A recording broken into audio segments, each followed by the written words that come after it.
So thank you very much for staying with us here at the Brownlow Cricket Academy. Well, it's the grand final in the Southern Sports Premier League Division 2 30 overs final. PRANZ Gardens coming up against Commonwealth. And PRANZ Gardens winning the toss and electing to bowl first. PRANZ Gardens, just to run through their starting 11 for you quickly. Captained by Anselm Edmondo, Kenson Lewis, Marlon Siu, Alvin Edmond, Jadon Swift, Jason Cato, Akido Joseph, Romario Singh, Gideon Matthews, Akini Joseph, and Hiralal Guman Singh. And to just run you through the Commonwealth 11, Stephen Cyrus, captain, Shakil Cyrus, Kafuchin Shu, Jaiprasad Bihari, Zaru Clark, Sachin Shulan, Mahindra Sipasad, Vijay Hakshaw, Rishi Ramnarayan, Valmiki Motilal, and Anil Subasingh. So it's going to be Sachin Shulan taking first strike.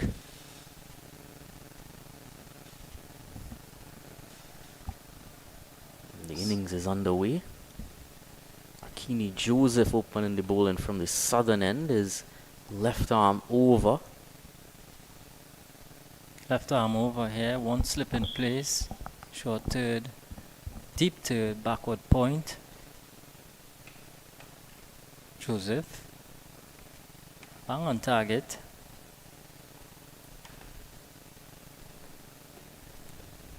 So the field is one slip, short third, deep point, cover, mid off, long on, mid wicket, and deep backward square.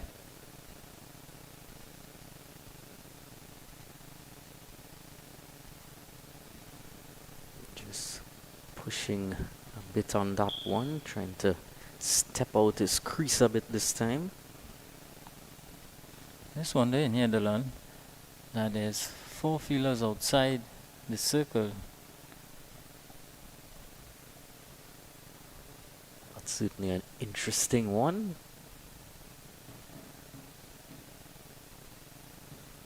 Along the leg side. First round's on the board there for Commonwealth.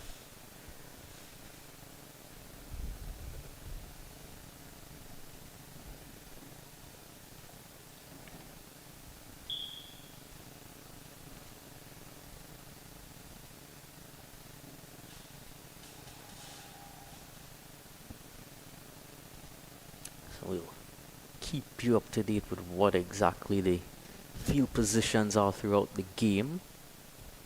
Of course, this is a 30 over match, so different overs and rulings in place. Joseph here with a slanted run up.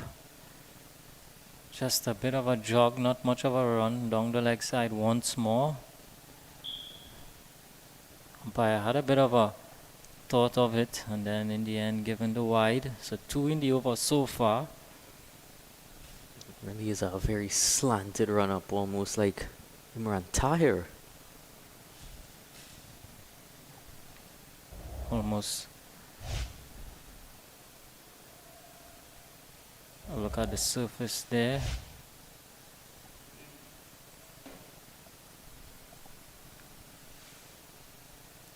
Pitch, using the same pitch from the first game. Pitch seems to be a firm, hard one, coming onto the bat nicely. Batter is able to play through the line. 1 ball to go in this first over here from Joseph. Doesn't make contact, so just 2 coming from it. At the end of 1, it's 2 without loss. Pitch has certainly held up very well throughout the season. A lot of matches on it in recent days, and very good work by the ground staff to keep it in working order, leaving a lot of runs in that surface for the batsmen to have for the taking.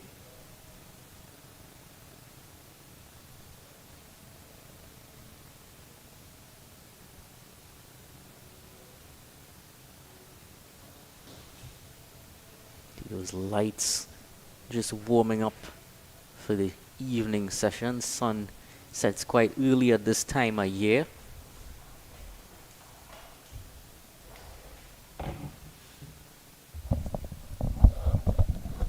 Maybe right arm over, medium pace from the northern end.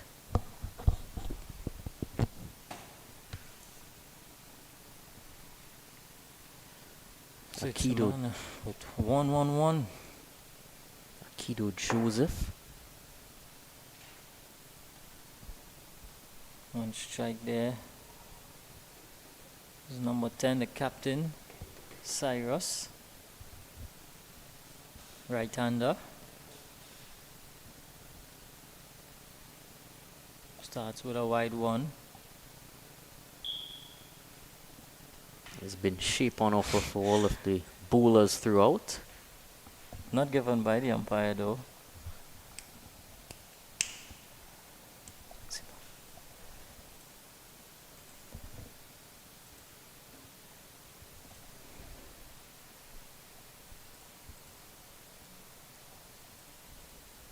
Short delivery, pull away in the air. Fielder coming around. Falls just short. Come back for 3.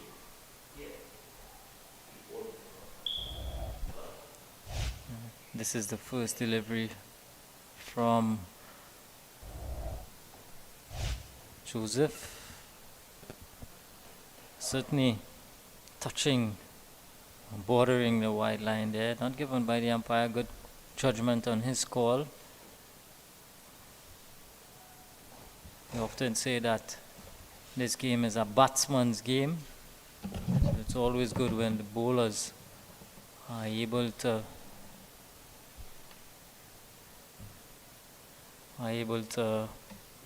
stay within the parameters.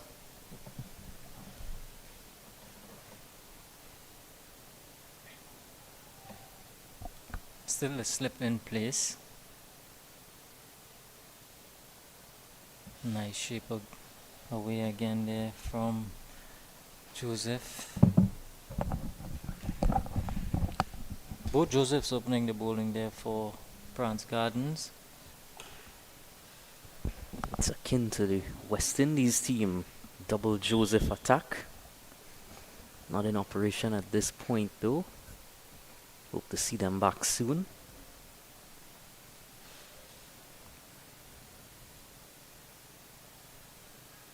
Played away. Just off your screen there, you'd see there's 2 slips in place. Wanting to make full use of the new ball. Not a lot of pace in these 2 opening bowlers, but certainly allows them to utilize the movement.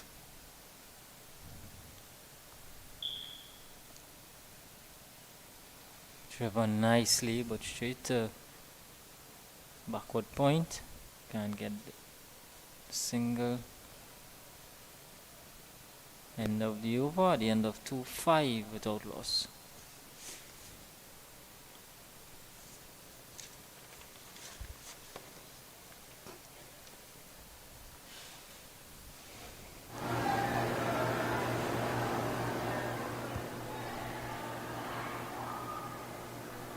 So remember, in game number 1 in the best of the rest under 19 final, so amateurs getting the better of renown. Brilliant innings from Aidan Chun, chasing target that looked quite defendable, but with his batting was never even in the picture defending. Aidan Chun made 89 from 46. Wonder how much seeing that innings might influence some of these batsmen to try to take the attack. Down the leg side, and belatedly the umpire is giving it as a wide. Took that into deep consideration, did the umpire. Seems to be two very experienced umpires around this southern division. Down to long off. You can see on that previous delivery as well, Stephen Cyrus was standing quite across to the leg stump. He's sort of teasing Akini Joseph to whether to go a bit straighter or wider. And again, the Sachin Chauhan as well, starting on that leg stump and then walking across. Joseph too is just hitting that back of a length area. Not looking to go too full. Keeping the widths away from batters. This time there's 5 outside the circle. Dillon. I'm a little bit stumped by this. There is a third man, a deep third, deep point, long on, deep mid wicket, and a backward square. At this time, I'm not sure if somewhere in the rules allow for this at this particular level. Driven. Bit of slipping and sliding in the outfield, but just a single. Very watchful start here from these two. I'm wondering if it's just as throughout the innings you could just see there's no sort of fielding restrictions at all. Well, that'd be pretty strange because I know there must, well, there have always been a little bit of leeway given to the batters in the opening. It needs no leeway that time. Straight over the long off fielder all the way for 6. Sachin Chauhan. Opening up the shoulders a little bit there, Chauhan. Getting the width going straight. Lovely shot. Over that long off fielder. First maximum of the innings, 15 without loss. It was a very easy sort of shot as well. The ball quite full coming across him, just guiding it on its way. Full face of the bat.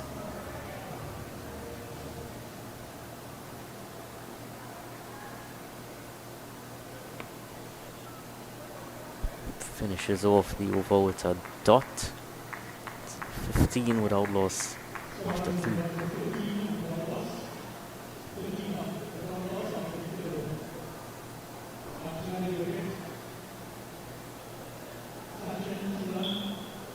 Still time for you to make your way here down to the Brian Lara Cricket Academy if you're anywhere around this southern area.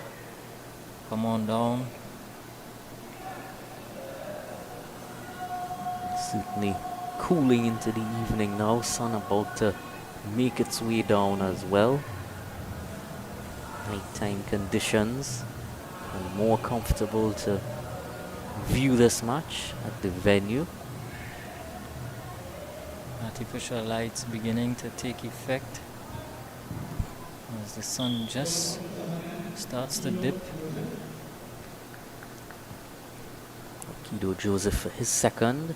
2 slips in. Full toss, hit down to long off. Coming around there was Edmund, another Edmund.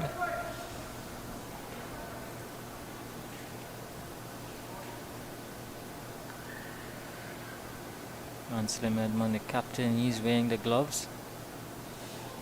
And there's also Alvin Edmund. Short and pull away in the gap. Work for the sweep up. The deep fielder to do does well.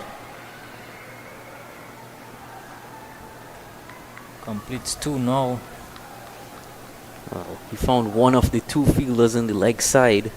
Both those fielders in the leg side on the boundary. There's a lot of vacant area there. Could have easily maybe just hit it a bit finer. Would have gotten himself a 4. Playing a miss this time.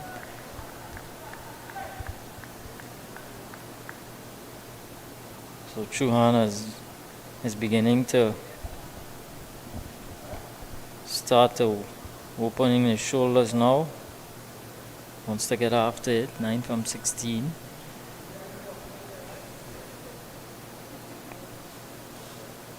Can't pierce that packed offside field. 7 fielders there.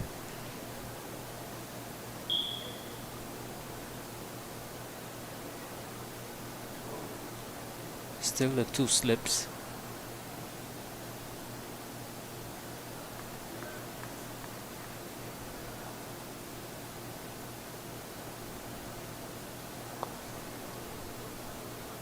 Very full delivery that time, just into the leg side. Easy runs on offer there.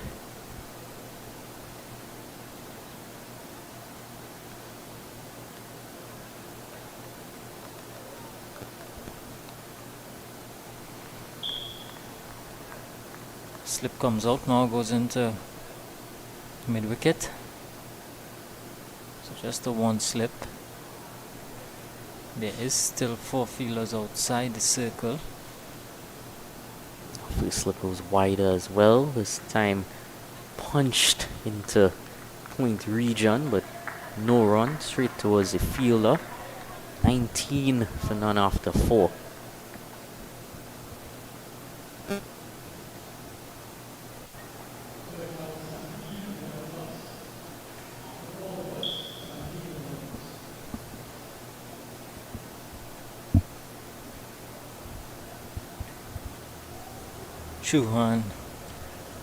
Chulan and Cyrus still out in the middle there for Commonwealth.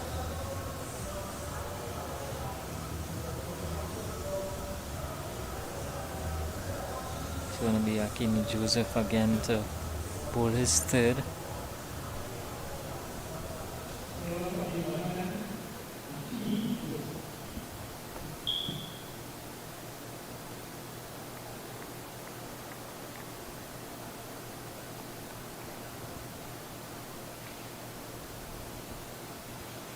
He's into Sachin Chulan. It goes high. It goes not far enough into the hands of Longworth coming across. A brilliant catch. First wicket for PRANZ Garden. Akini Joseph gaining his reward. Chauhan looking to find the boundary here. Only manages to spoon it up in the air. Didn't get the distance. A well-judged catch in the outfield. And Chauhan has to go for 10. It's 19 for 1.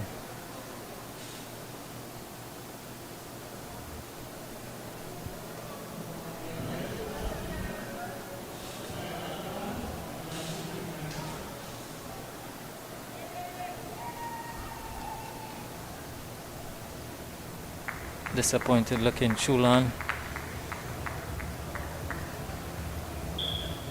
He's there for the taking.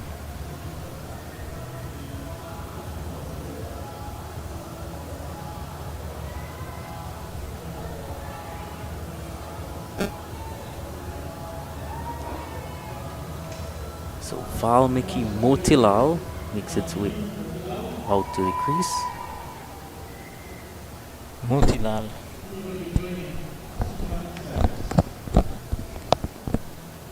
So Akini Joseph making the breakthrough here for PRANZ Gardens. Remember, they won the toss and they decided to bowl first. Interestingly, up until that moment, while Akini Joseph was bowling, he didn't have a slip in place, but now he does to new batsman Motilal. Still 5 out in the deep.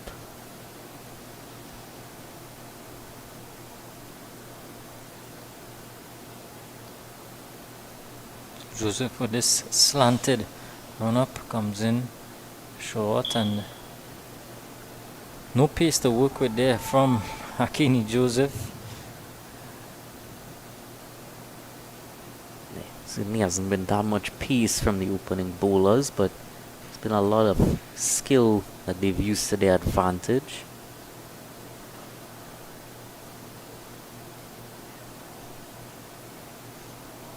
Again, just slanting across him.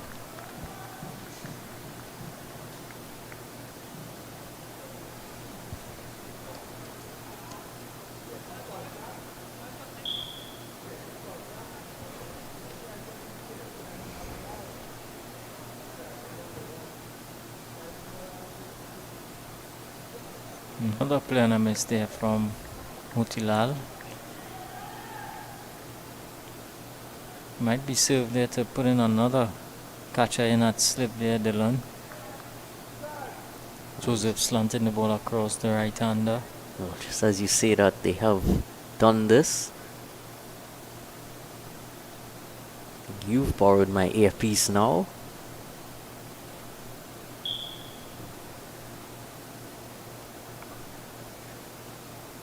I think they've swapped. Remember the first game, Renown had your earpiece, and then now they've given it to PRANZ Gardens hearing.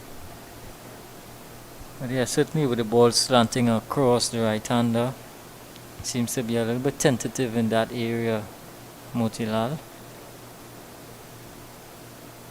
One delivery to go in the 5th. In the air and dropped.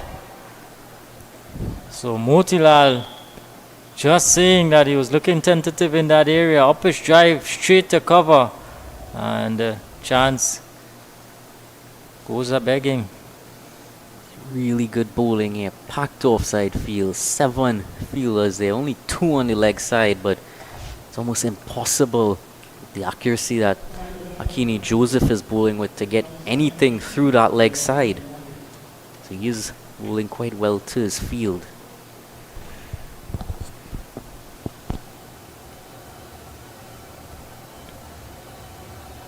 More pace on the ball now. Romario Singh into the attack.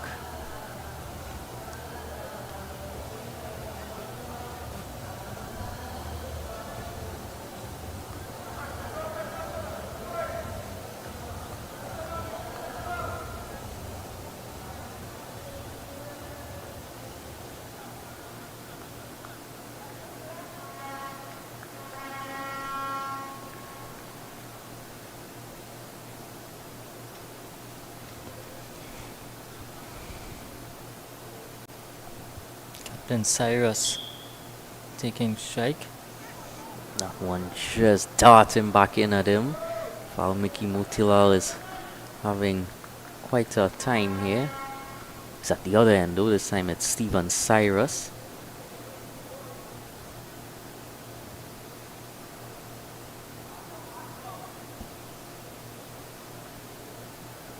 Not in a traditional full slip. Is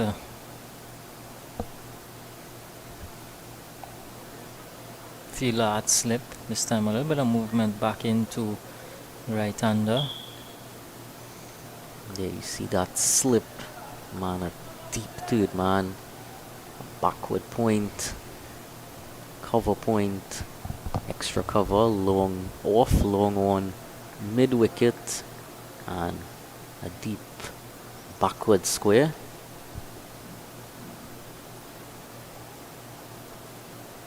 Too wide that time.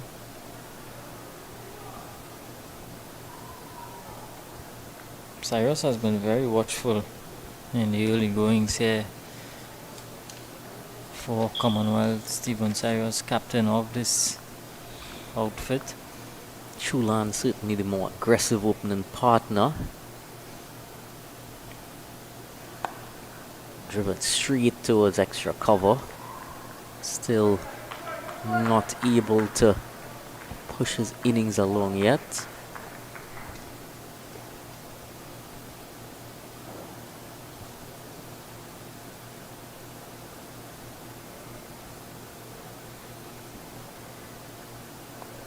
In the air, just past the cover point fielder, and a bit of a misfield. Cyrus gets a run.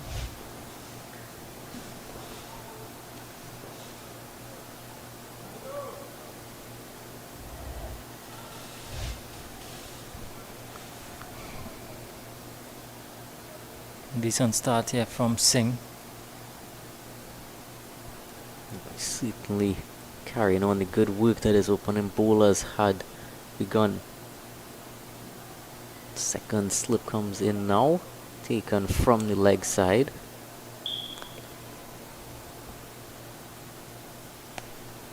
And driven this time, a diving extra cover fielder unable to stop it. It's going to go away for 4 runs. Yeah, that must feel really good there from Motilal, getting that wide half volley. All he had to do was beat that field, that extra cover that he did, and opens his account with 4. A nervous time last over now. Can see that he's not going to be dismissed for a duck. Final delivery of the 6th over. Well, almost. Just drifting down leg on that occasion.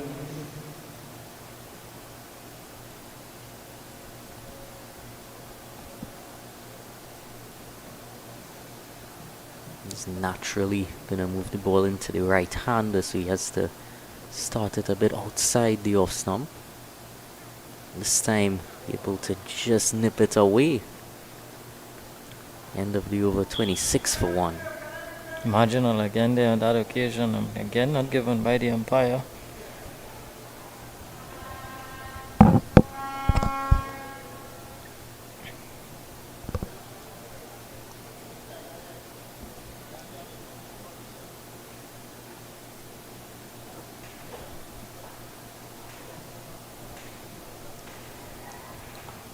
Of course, the West Indies and New Zealand with a 3rd test looming. New Zealand leading that series. 1 game to none.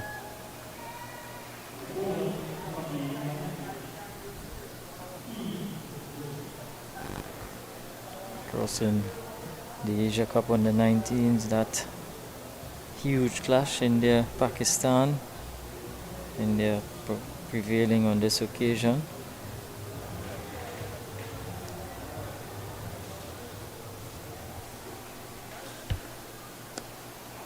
Joseph again to continue for his 4th. He's really putting Commonwealth to task here. 1 for 12 his figures so far, and it's really given the batsmen some trouble. Well, if you had asked me to guess who had won the India-Pakistan clash, I would have guessed India. Not at all surprised. There's a run here for Stephen Chulan. Just playing that into offside. Brings Valmiki back. Interesting to see how he goes ahead trying to deal with Akini Joseph. Well, they've taken out the slip now, which is a little bit surprising to me because there's a man going in there now, but I don't think it's going to carry that far. Every single person on the leg side field is on the boundary. Again into that area where that catch was put down in that previous over.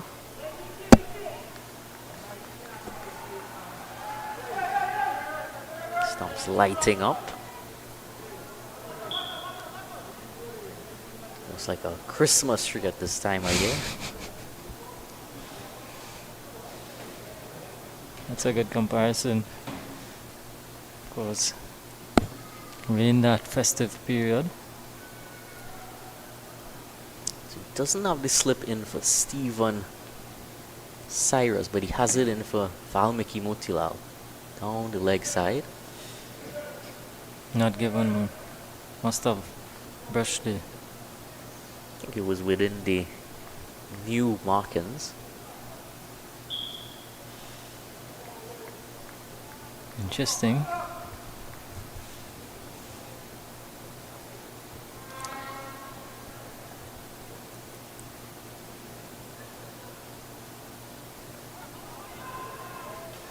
Just can't lay batter ball here. Cyrus really struggling. Is Steven Cyrus. Heat from 14.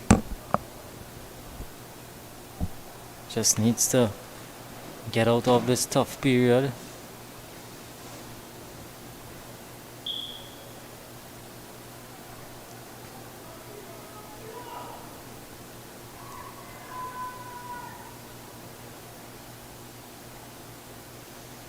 Again, it's down the leg side.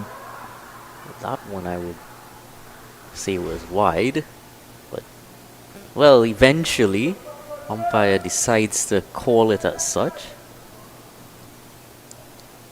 He's really given heavy thought to those wide deliveries, the umpires. I like it though, they're being lenient with the bowlers, which is a good thing because, as I was mentioning before, we always say cricket is a batsman's game. What are your thoughts on that?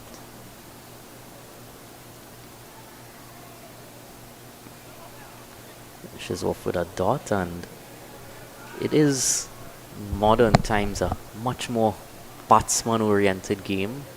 I'd say more so in the shorter format than the longer format. So you see many games finishing well within 3-4 days in test matches.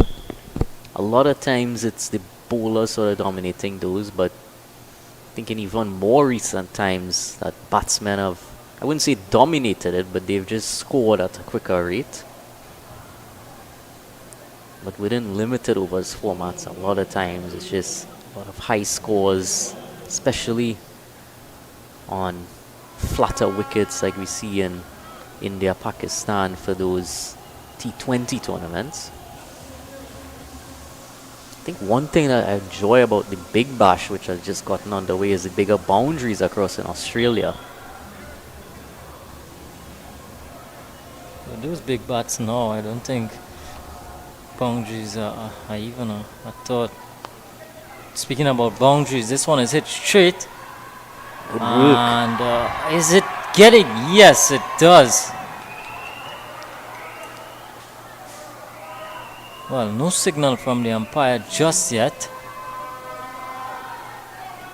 I think he's just asking the fielder. We're having a look at it now. Hit down the ground. Fielder coming around there from long off. And this one in the air, but it's falling short there of extra cover. And again, Cyrus is just trying to get at it.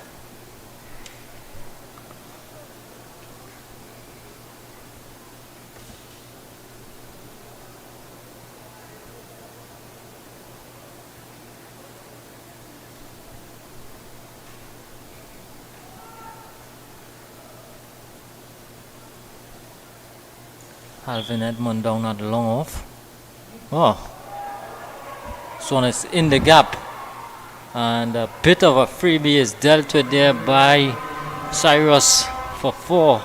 Through the offside. It's called right away by the umpire. You can see right there before the ball even got on its way to the boundary. So there's going to be a free hit on offer.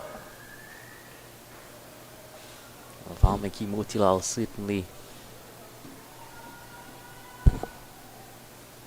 Steven Cyrus certainly growing into this innings now.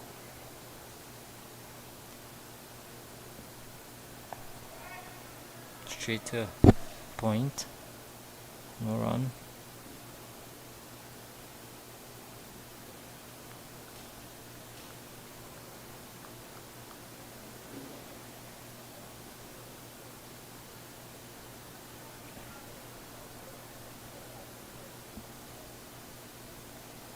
Halfway through over number 8.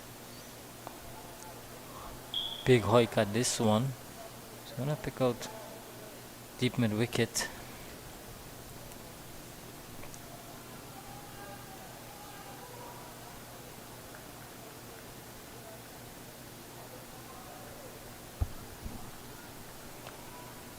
Brings Motilal on strike.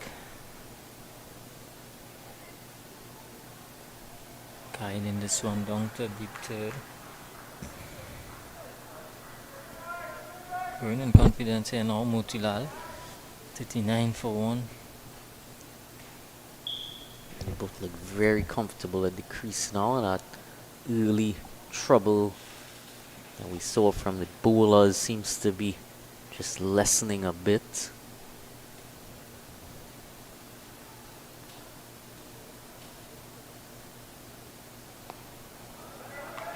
Down to a long on. Easy running between the wickets. That's always what you're going to get with the field being spread as such for such a long time. 40 for 1 after 8.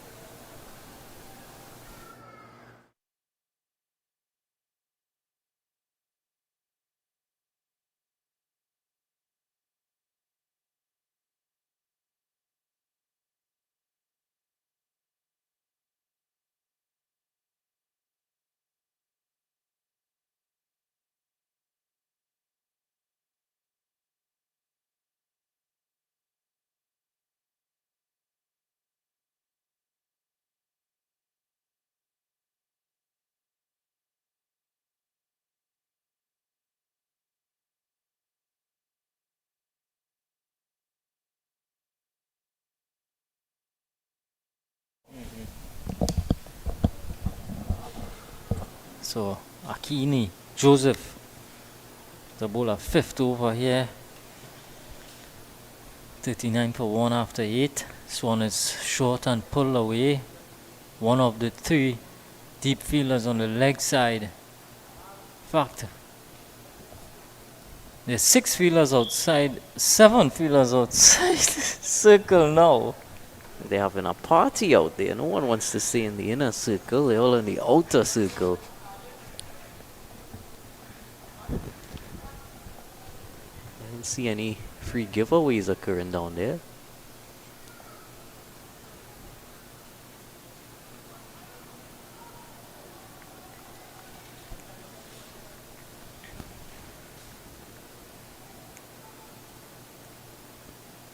Making the batsman think about it.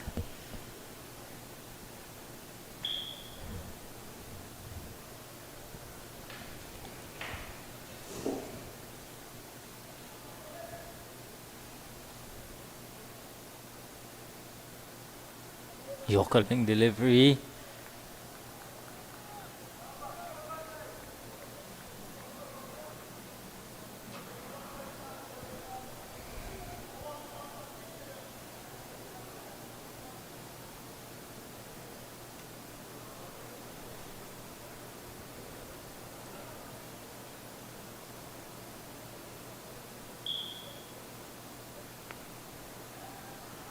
Quick single.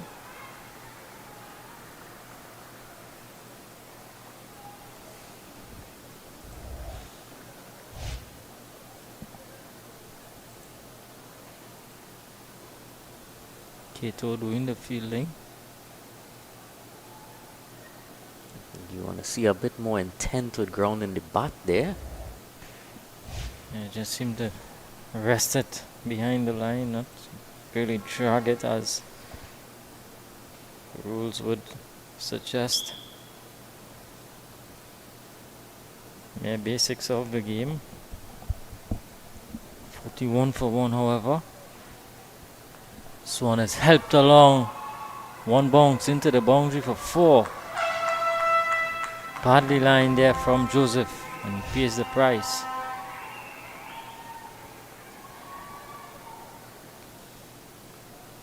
Easy there, was on his legs and helped away on its way towards that backward square region.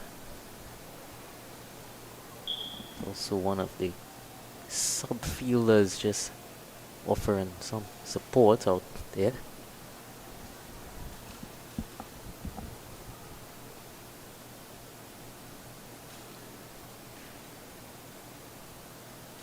Pull him right through the gate. There is Joseph, and Cyrus, his stay comes to an end. He has to go back for 20. 45 for 2. There's no wonder he was given that extended spell. Picked up the first wicket, continued to trouble the batsman, and his captain believed in him there to continue bowling him, targeting the stumps. Got it not so well lined the previous delivery, but this time bang on target. 45 for 2. Just coming to the end of the 9th over.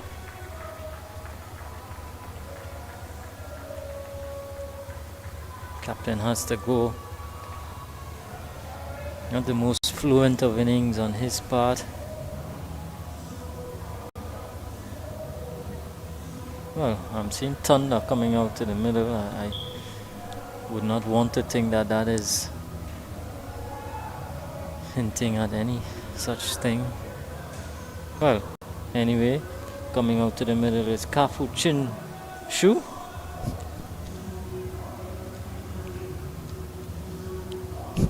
Beg your apologies, Jai Prasad Bihari. There's a Kafu Chin Shu, but he's not yet been called upon. I certainly wouldn't mind being named Thunder. Whether it's a nickname or a legal name.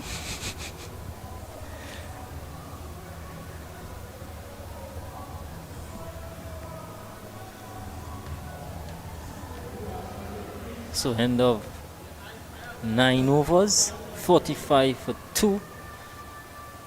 And coming in now is Alvin Edmond.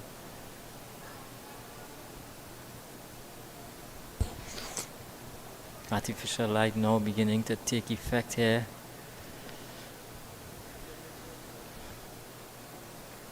Nice and cool now. Conditions here. As we've known, coming down to the end of the year, it's always a little bit cooler. Edged and taken. One Edmond catches the other. Motilal has to go. 45 for 3 now.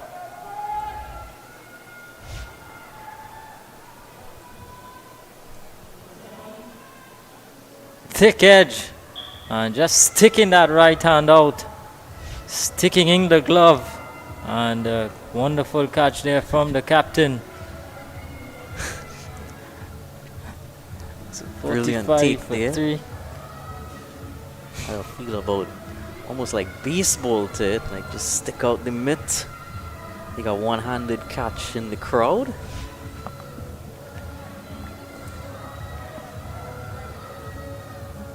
This was the wicket there of Cyrus. Send off the boot. Very next delivery. So 2 and 2 as a team for PRANZ Gardens. Very first delivery of the 9th over. Alvin Edmond picks up a wicket. Zad Clark now coming out.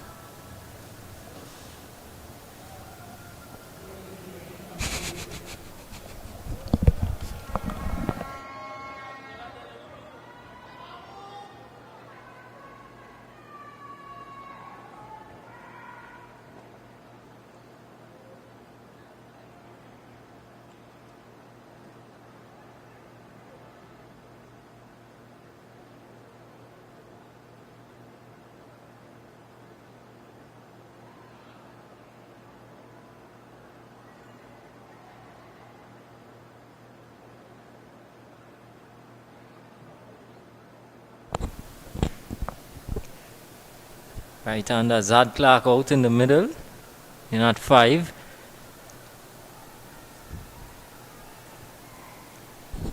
Can he keep out a team hat-trick here? 2 and 2. Momentum certainly with PRANZ Garden.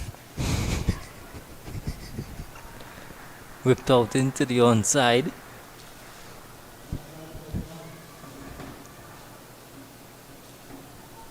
So Clark gets off the mark immediately. Helmet to match his uniform. So at Clark, purple helmet. Certainly stylish here. And if the Thunder can strike at the other end.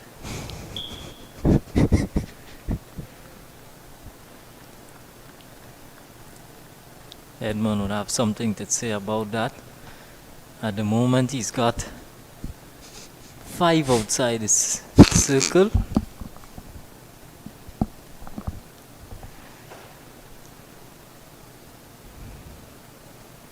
No slip in place. Play and a miss there. Wide given this time by the umpire. What do you think about that wide? Edmond just calling for the review on that one. Look at it. Having a look at this delivery from Edmond. Shipping away. Going further away.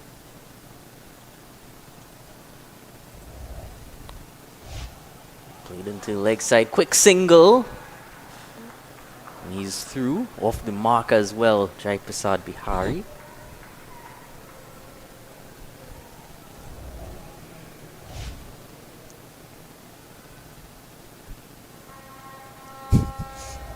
Definitely going further away.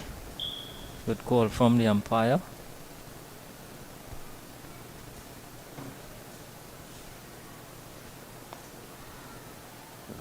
Footwork this time. Wants a new bat. Clark is not happy with that one.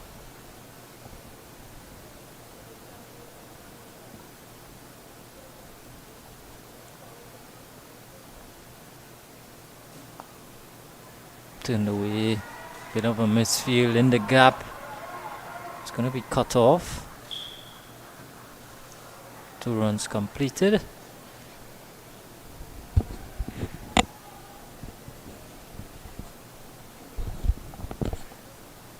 $50 now on the board, 50 for 3.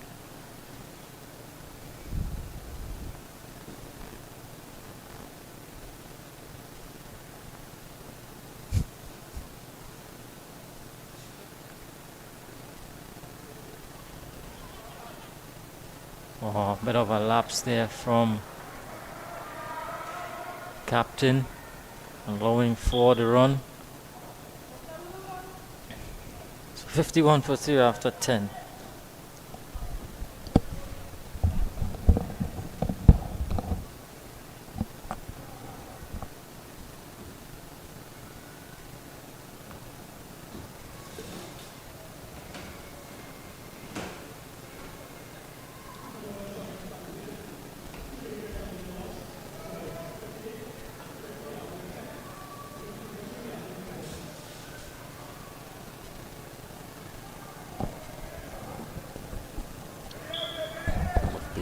Ground staff looking at this venue, just having a bit of viewing of this match now. Most of the hard work of the day is over now. Hard work is over, you see. Well, most of it. When it comes to the ground staff, I don't think they ever have easy days. There's always something to do.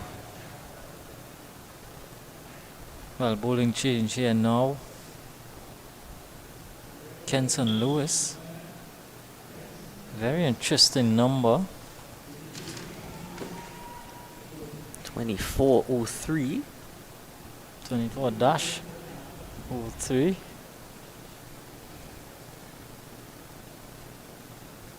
Couldn't quite make his mind up. Maybe it's an important date for him. Guided away.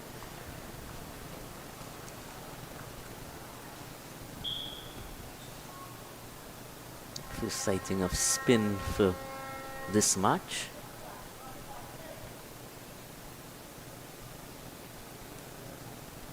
No real difference in the fielding restrictions. Still 5 outside.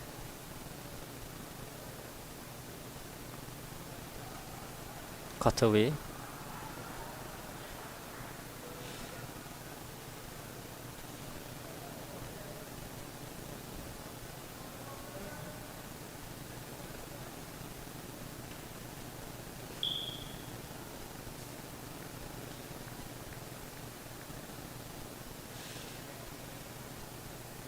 Marking his guard right beside Bihari. Of course, he's using a bail that was put there for that purpose, not using the zinger bails to make his mark. That certainly wouldn't end well. He elected to use that zing bail.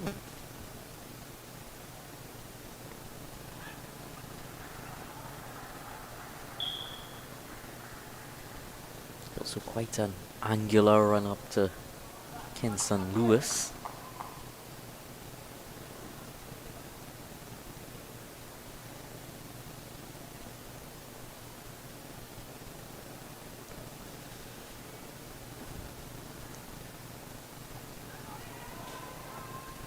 Tried to go hard at that one, but passed him quicker than he could see it.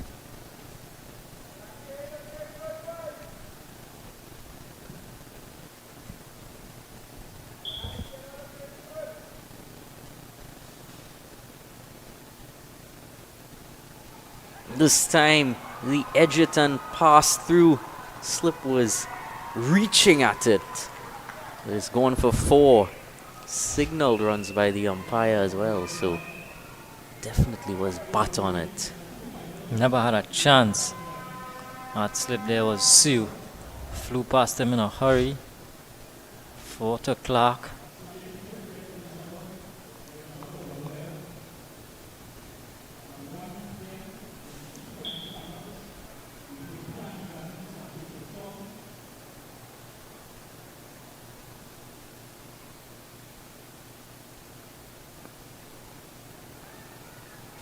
Running the first one quick, but still not able to gain a second run. 58 for 3. He score after 11.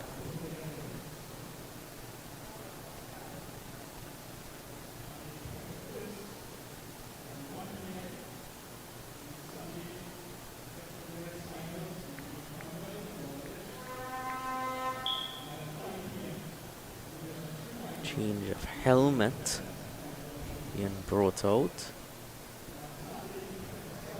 It's for Clark.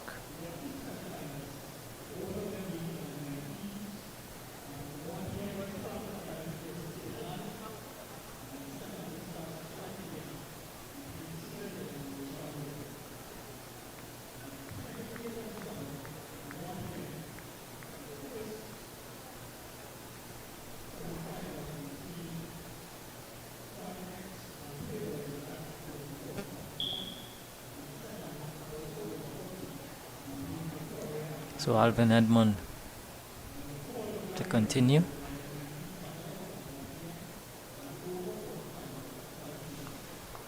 Jaden Swift running from long off to long off. Number 14 for PRANZ Gardens. And quite wide from Edmond. I would suggest that he is one of the safer catchers, one of the better fielders.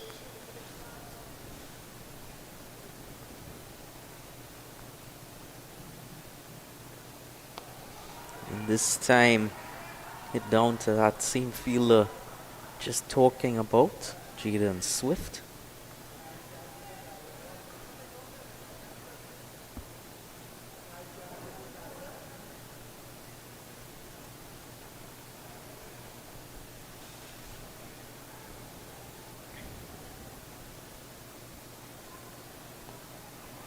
Right back on his stumps there was Running a second off the misfield there. Bihari going right back on his crease there. Getting bat on it. Trickling out into the offside, picking up a couple.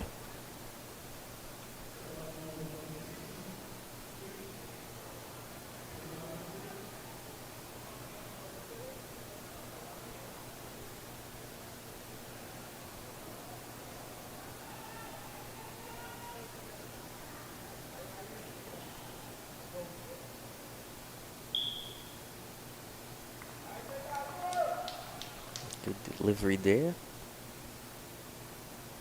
Just nipping away from him a bit. Getting the line right, not too wide.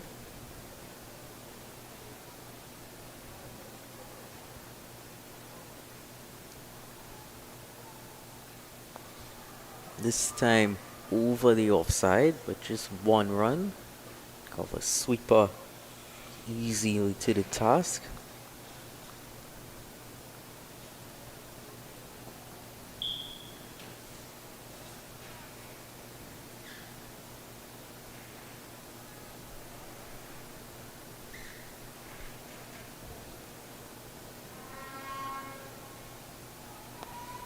This time straight to the fielder at mid-wicket. Brilliant catch. It was hit straight to him and he made no mistake there.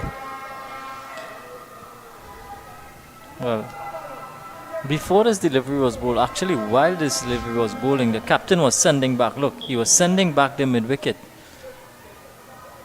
As the bowler was in his run-up, I don't think he was supposed to be there. He was supposed to be right back on the fence. Well, it ended up going straight to hand, and that's the end of Clark. That's Hiralal Guman Singh taking that catch there at mid-wicket. Would have been a deep mid-wicket as you said, but in the end it worked out for PRANZ Gardens. New man in. BJ Hackshaw. So 63 for 4. Wonder if he's gonna play the cut shot like a hacksaw.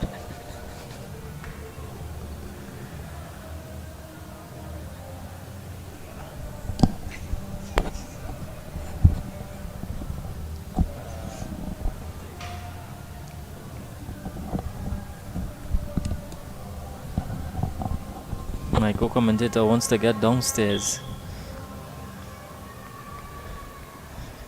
Maybe wants to make a popcorn run. So 63 for 4. Hackshaw in at 6. Actually only recently started making my own popcorn. I hope you're salting it. Just a bit, yes. The secret is to use coconut oil. Tongue the leg side. Wide given.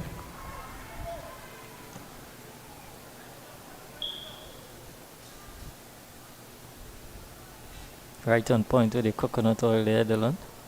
Certainly tasted the difference. Yeah.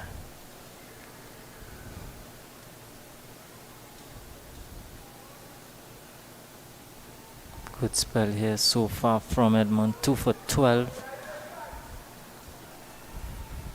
Into his third over. Well, at the end of 12, it's 64 for 4. It's funny because up until that point I had been really just using the convenience of microwave popcorn, but then a microwave ceased to function, so had to find another way of cooking it. Well, no comparisons there. Made sure to do all my research before. Pretty simple, isn't it? It's very simple. I think I used a bit too much popcorn on the first time though. I'm sure you will get better. Bowling change there from the southern end. Gideon Matthews comes in. That's where we are. Brian Lara Cricket Academy down in Taruba, South Trinidad. Southern Sports Premier League Finals Day. Second of two finals on today. First one was contested by Renown and Amateurs. Amateurs winning that game by 6 wickets. In game number 2, Commonwealth versus PRANZ Gardens at the moment. Commonwealth 64 for 4.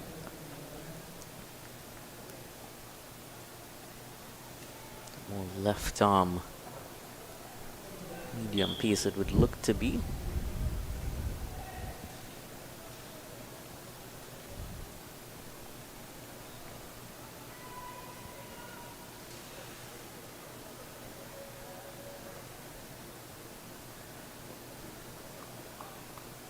Right on target to start from Matthews.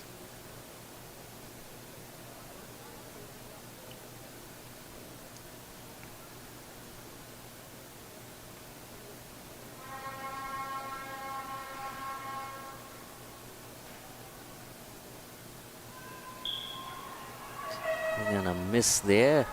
Oh, it's appealing all the way from deep third man.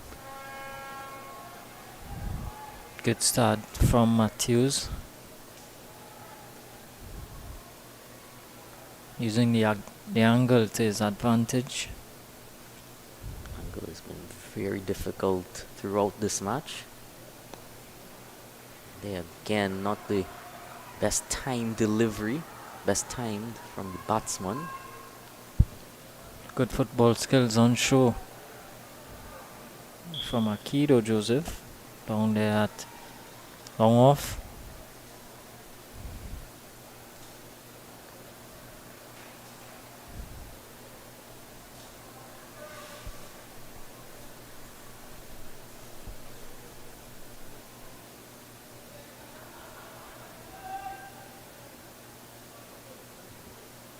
Trying to dab this one there, Hackshaw.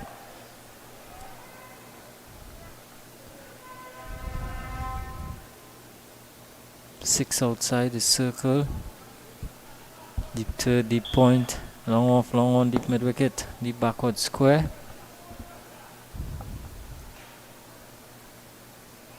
Loud appeal. I don't think I've ever seen so many fielders outside the circle.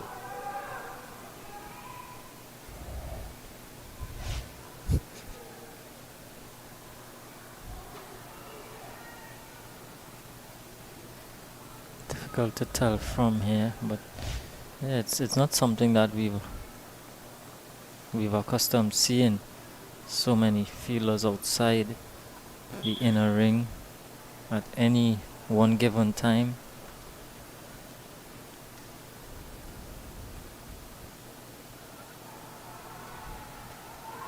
Asking the question again there, Matthews. Brilliant over comes down and just a single from it. 65 for 4 now.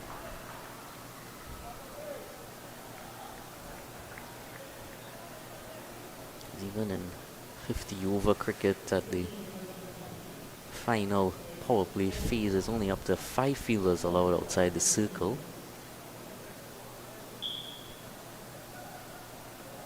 And in a test match when you have no restrictions, well, it's really no good to having so many fielders outside the circle. See that beautiful evening sky just towards the southern side of the ground.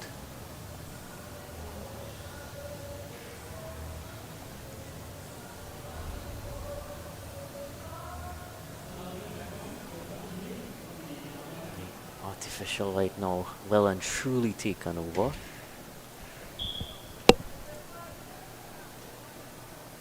Alvin Edmund to continue.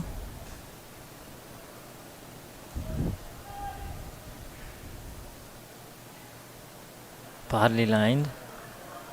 Good take there from the keeper. No question about that one.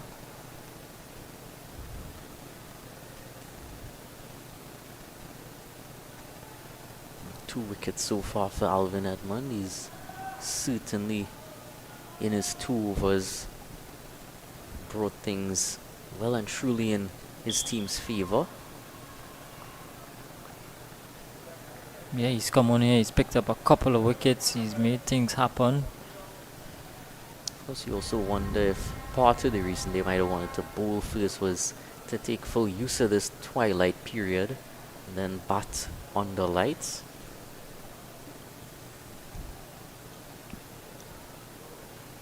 I think the growing trend here is that teams want to chase at the Brian Lara Cricket Academy. Maybe a due factor as well. So much things to consider. That's one thing. I don't think dew really came into too much effect yesterday in that final. Another play and a miss. It is usually a concern at this venue.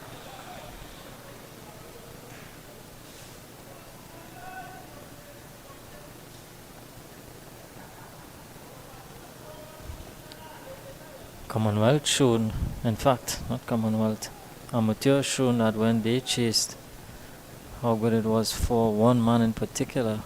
This one in the air, fielder getting under it and takes the catch. Jaden Swift with an absolute beauty down at long off.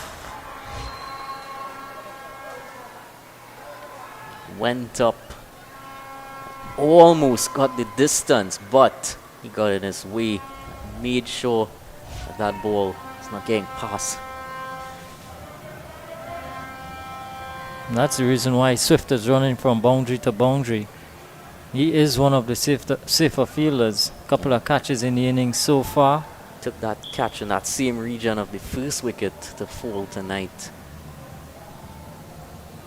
He's really making his name on that boundary. Safe pair of hands. So Hari Prasad makes his way back and coming out to the middle now.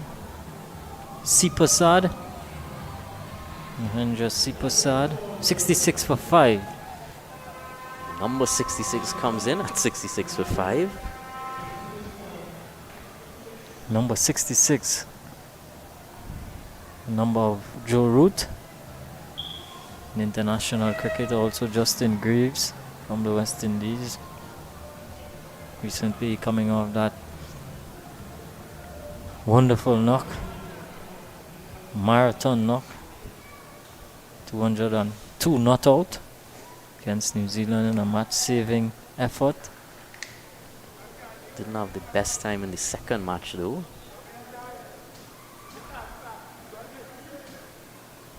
Got hit quite a few times.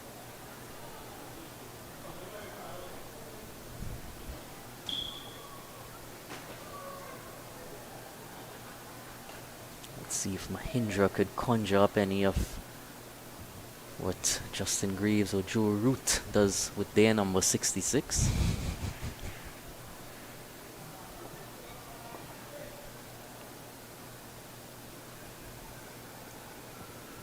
So Edmond with 3 now.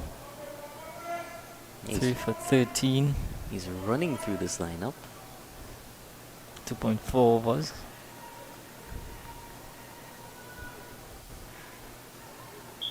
I don't think he's going to be taken out of the attack anytime soon either.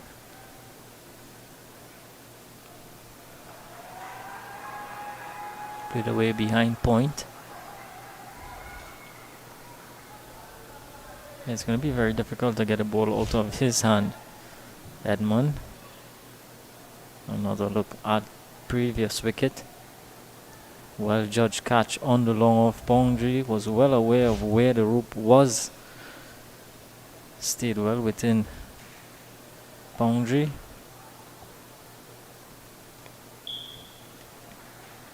Successful over comes to an end. 67 for 5 after 14.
Gideon Matthews to continue. Mahindra Sipasad to take strike.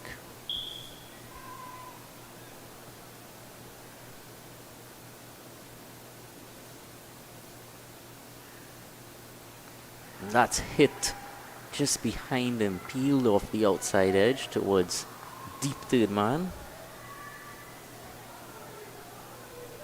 Just one run on offer there brings Hackshaw back on strike, yet to get his innings open as he's already faced 5 deliveries. There's a Matthews comes in again, goes across him. There's a deep third man, a deep point, a backward point in the circle. Extra cover, long off, long on mid wicket. Deep backward square, and so a deep mid wicket as well. Goes across him, second time in succession. Still unable to lay bat on ball. Bridget Hackshaw.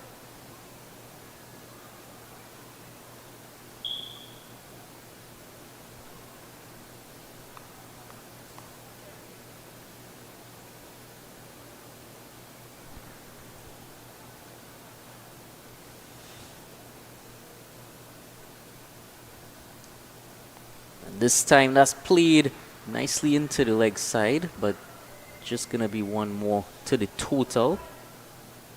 Bridget Hackshaw has finally opened his account.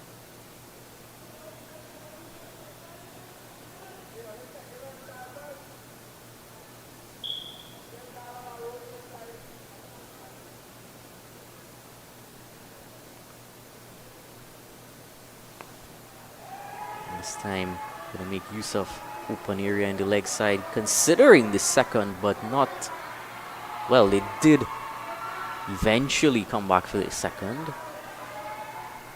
Bit of ordinary fielding in that deep mid-wicket region.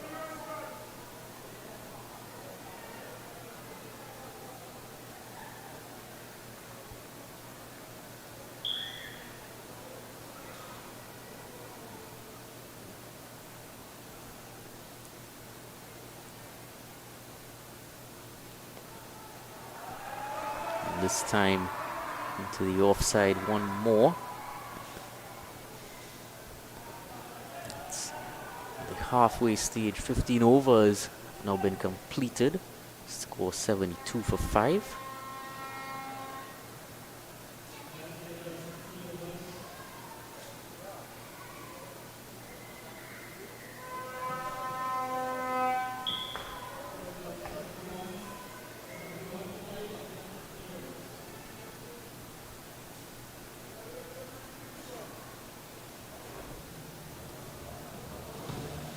So there's going to be the drinks interval as well at the halfway stage. So we'll take a short break.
72 for 5 at the halfway stage here. Coming back into the attack there is Kenton Lewis, BJ Hackshaw and C. Prasad out in the middle.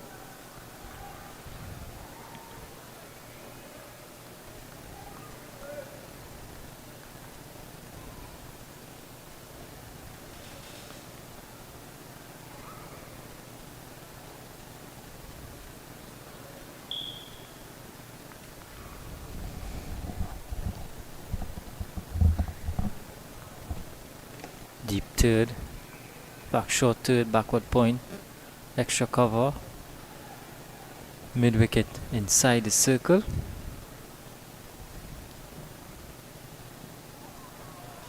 Kenson Lewis switching ends here as well.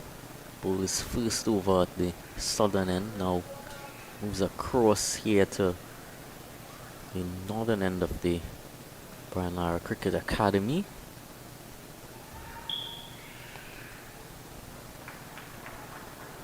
That's into offside for one more.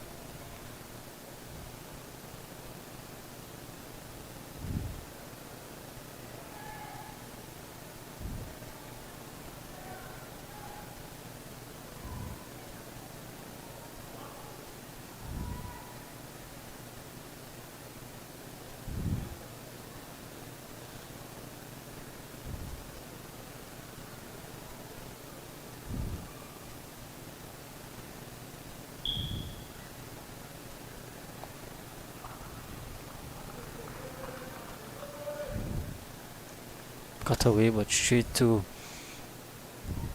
one of the ringer fielders on the offside.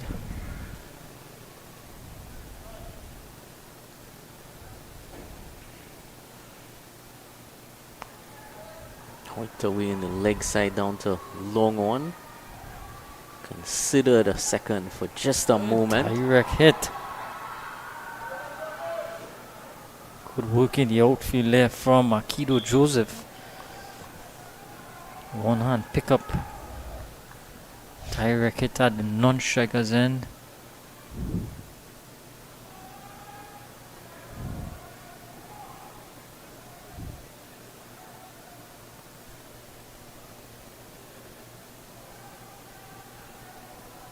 Again, just dropping the bat down.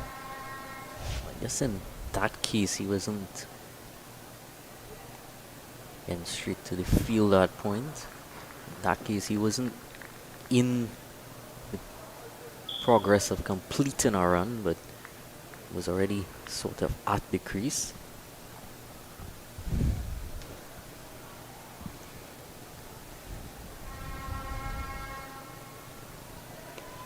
Giving this one some air, and it's gone all the way for 6.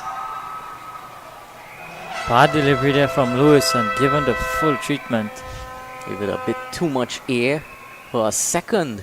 Two fielders on the boundary line there thought they were in with a chance, but it was well over them.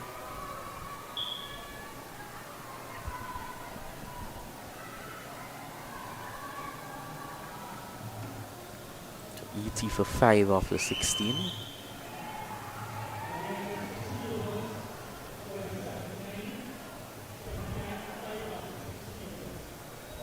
Gideon Matthews is going to continue from that southern end. 2 good overs from him so far.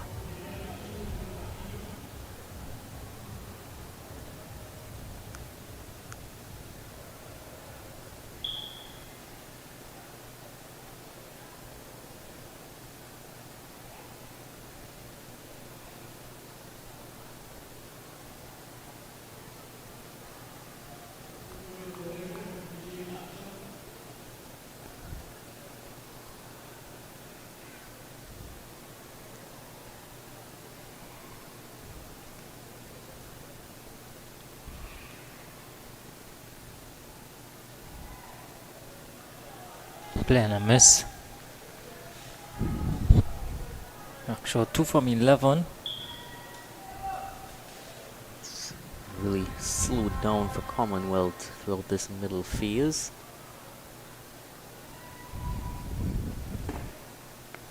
Just going up this time. Long off runs in, but lands well short of both long off or long on. Neither of them wanted it. Don't think, to be fair though, I don't think they would have been able to make up so much ground. In the end, just a single.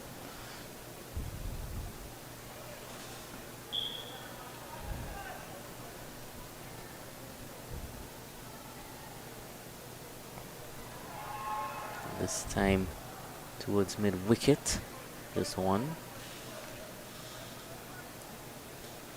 What Matthews hasn't really been anything spectacular, but he's just done the basics well, using that angle that he knows is so troubling to the batsman. Not striving for anything much more.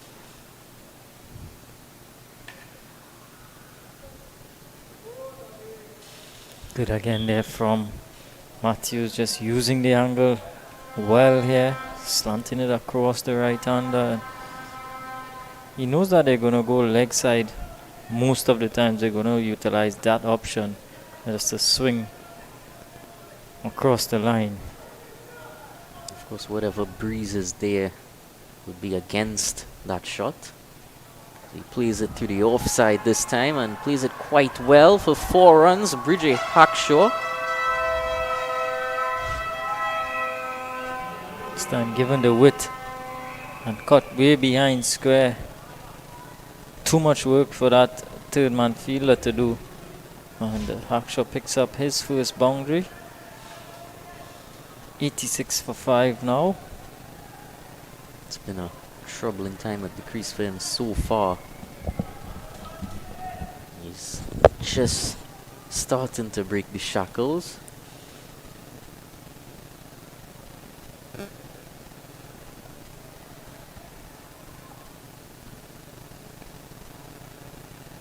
Played back towards him quite softly to finish the 17th over, 86 for 5.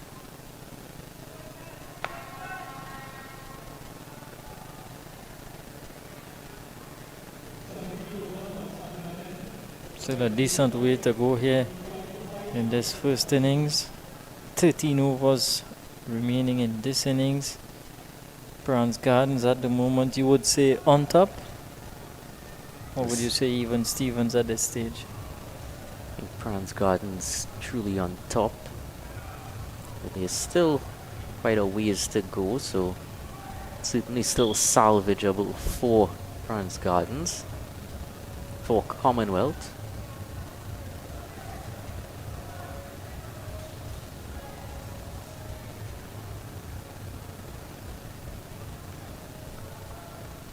That's the man of the moment on the field now, coming into the bowling attack. Jaden Swift.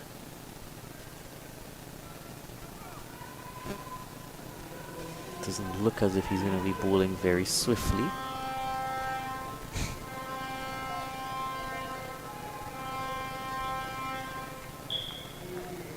Well, he's affected the game with 2 good catches. Let's see if he can do it with ball in hand now.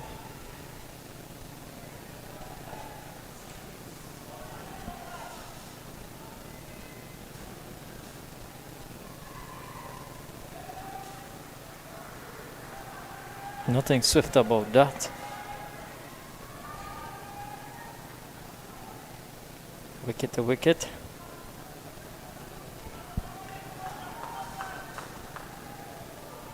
Five outside the circle.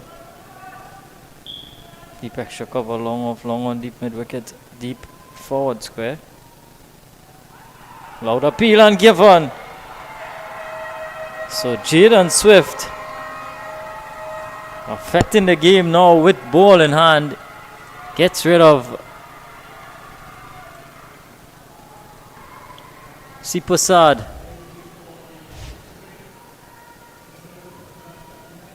Edmond takes another catch.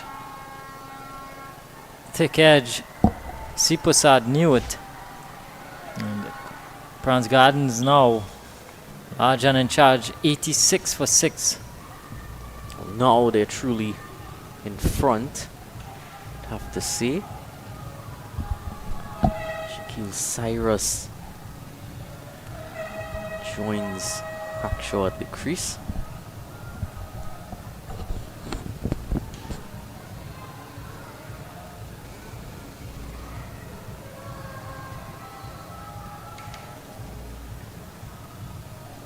So Jaden Swift is having a wonderful game so far for his team.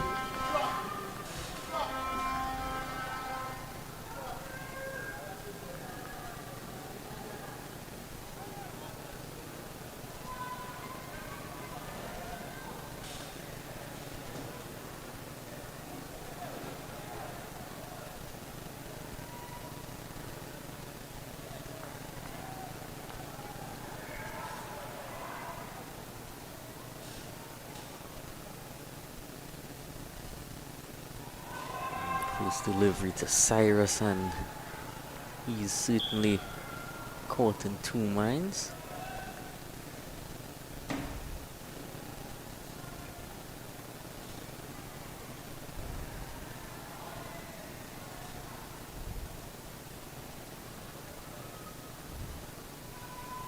Flight on that occasion and just able to dab it down just behind. Off the mark now and brings Hackshaw back.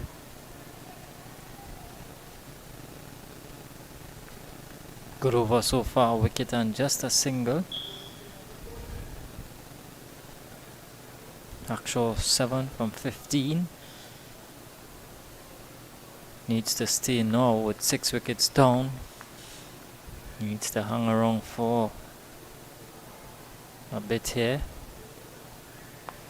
Again, generous flight and very difficult to get under on that occasion.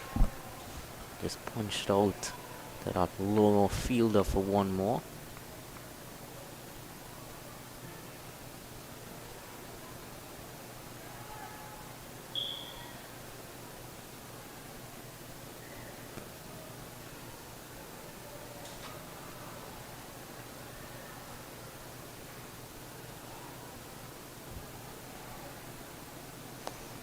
This time it's lofted down for 4 runs. Shaquille Cyrus certainly doesn't want to be shackled down at the crease. Wants to fight fire with fire here. Good hit there. Hit straight. One bounce into the ropes. 92 for 6 now after 18.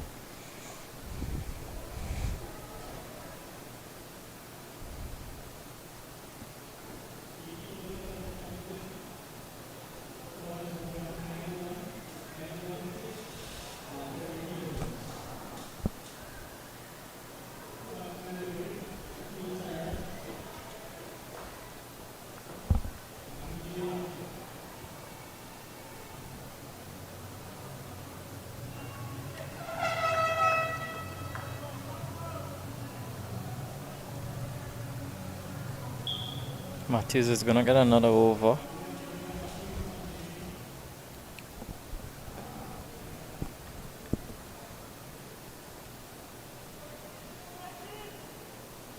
Three overs he's bowled so far.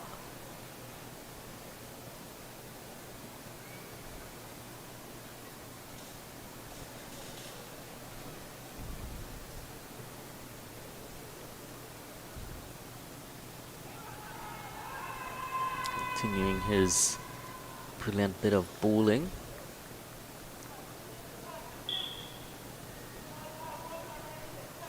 There's a man at deep third, point, sweeper cover, short extra cover, long off. And that's hit brilliantly. It's gonna go all the way for 6 into the stands there. And that fielder, long one, is gonna have a bit of fetching to do. Hit well there from Hackshaw. Sounded good off the bat. Went way back into that southern end of the ground. Yes, finishing off the field long on mid-wicket, deep mid-wicket, and backward square. BJ Hackshaw certainly trying to push things along now, has to find the fine calculation of whether wants to be aggressive or stay at the crease and figure out when to push the accelerator. Yeah, he's been there for quite some time now. 80 deliveries. He's seen what PRANZ Gardens has to offer. Still, he's able to beat him outside the off stump. Right. Trying a delicate shot on that occasion, but well beaten by Matthews.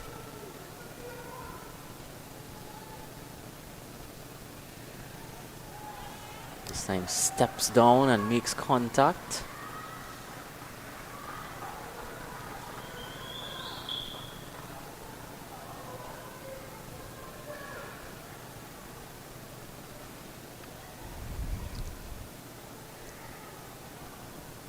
Cyrus to take strike now.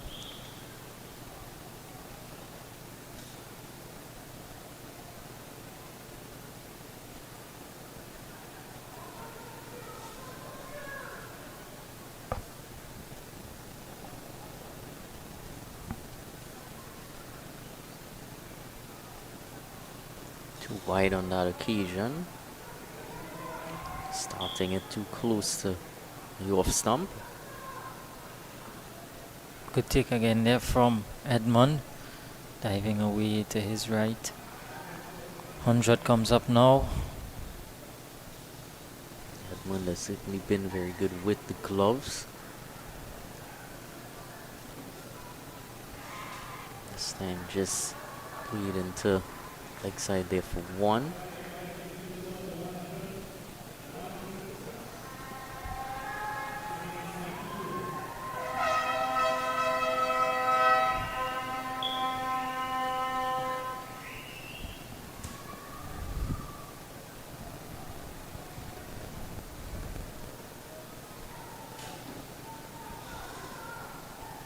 Shaw comes back into strike now with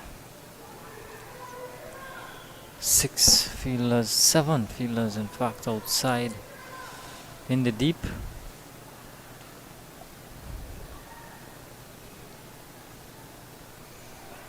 Tapped away and quick single taken.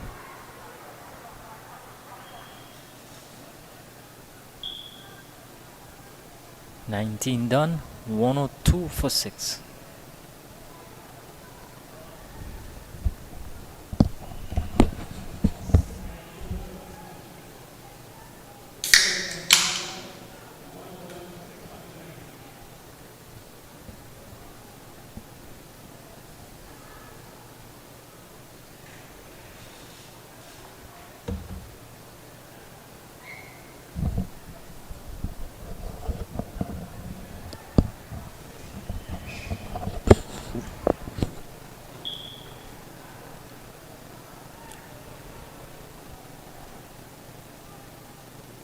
Good spell so far from Matthews, 4 overs, none for 22.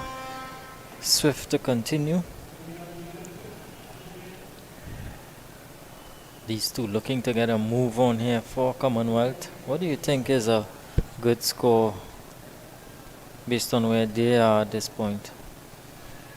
Given the game situation, they want to get up somewhere around maybe 160, 170.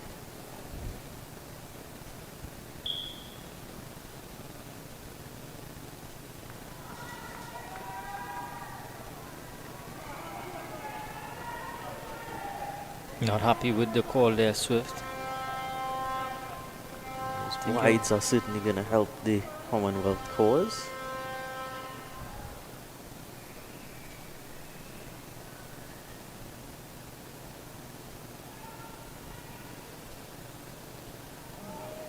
Well, stepping down the crease there, a chance of stumping, but wasn't able to get those bails off in time. Let's see how far down he got. Completely outfoxed him there, Swift.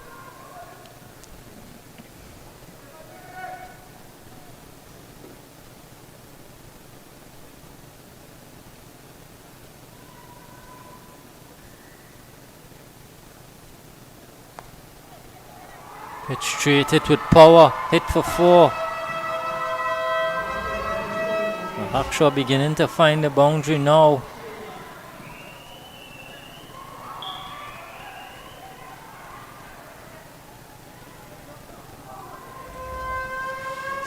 Pushing through the gears now.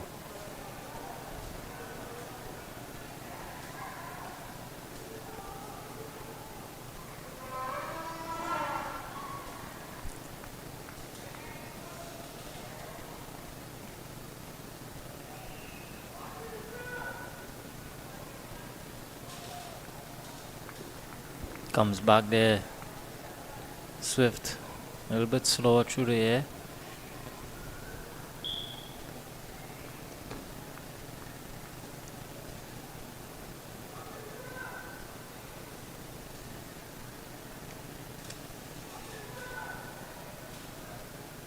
And this time that's big, and that's all the way for 6. It's made it into the party stand area there. Wonderful hit in there from Hackshaw. Ball sailing away over deep mid wicket into the party stand, Dylan. Unfortunately, no one there.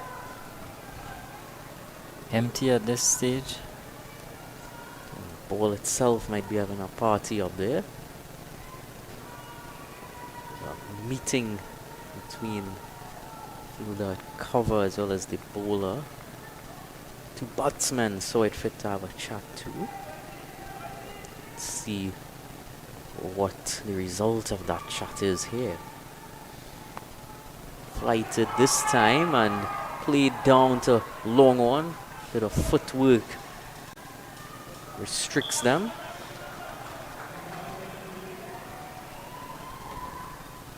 So just 1.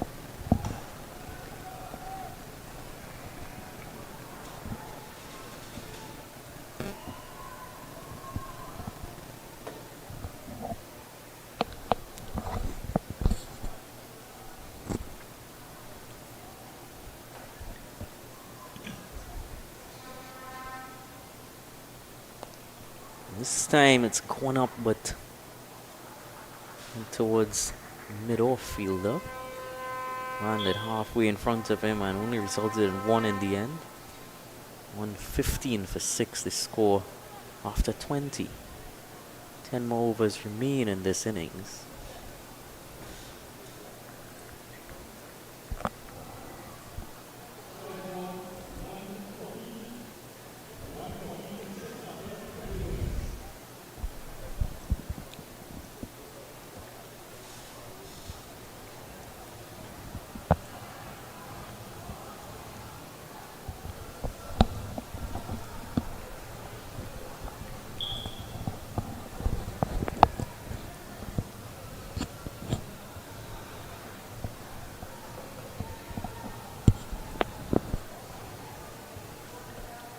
Marlon Sue to pick up the attack.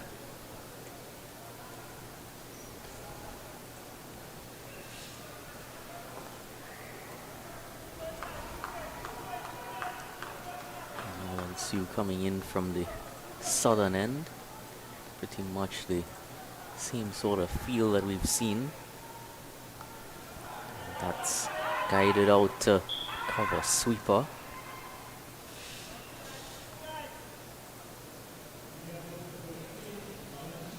Hackshaw back on strike, 27 now from 26.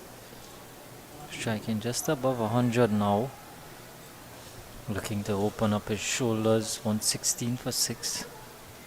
He's certainly going to be key. He's been in for quite a while. He knows what the surface and bowlers are serving up. He's going to be able to take them towards target that they would like to defend.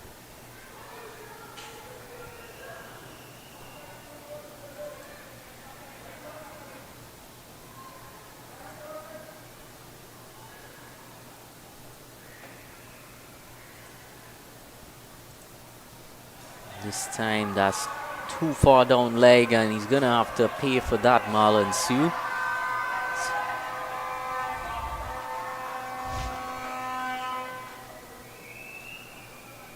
Angle down the leg side, just helping it on its way. No one in that area. So easy boundary there for Hackshaw.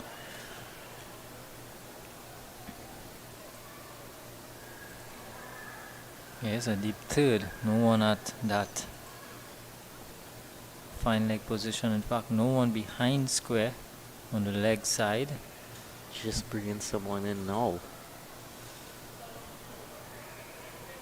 Well, they've taken out the mid wicket and they've put him down at fine leg.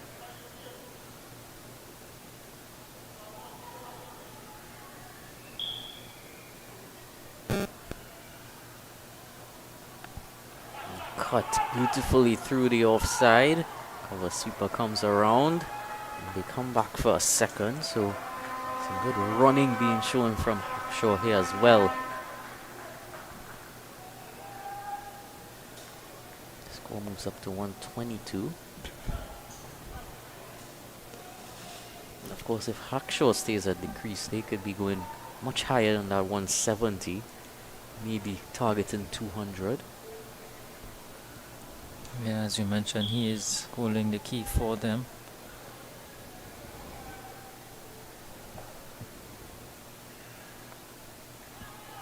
Can't get a single on this occasion.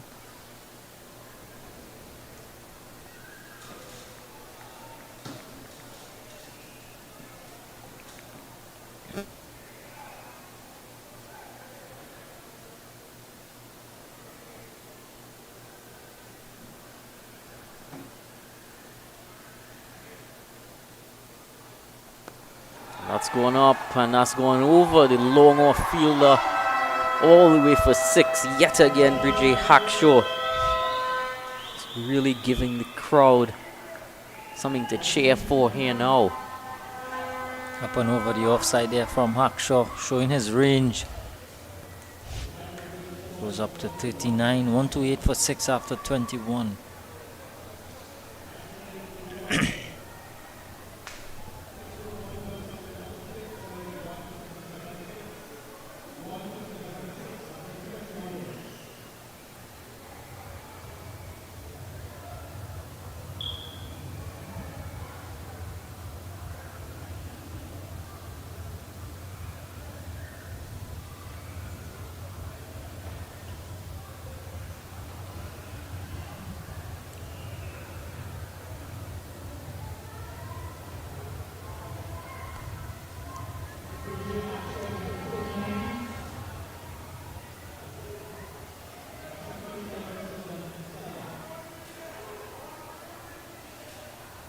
Seems as though we're going to have a bowling change here from the northern end.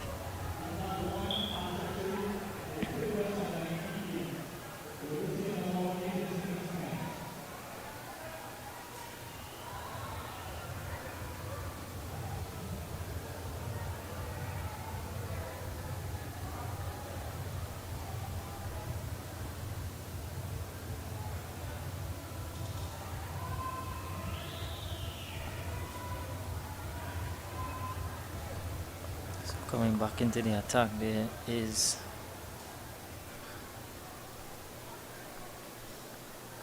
Mario Singh.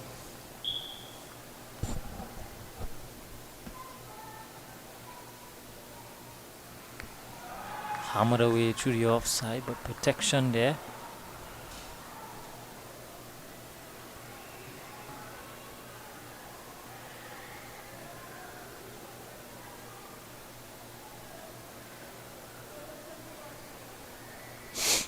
Hackshaw, the man of the moment, back on strike.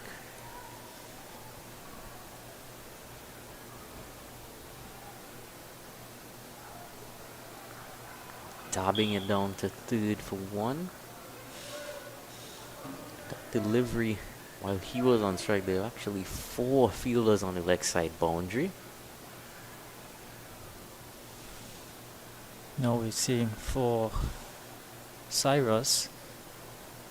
There's deep third.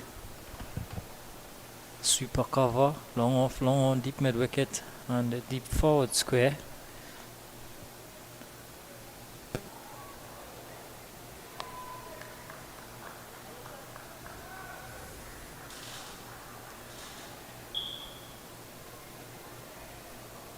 PRANZ Gardens would want a tight over here,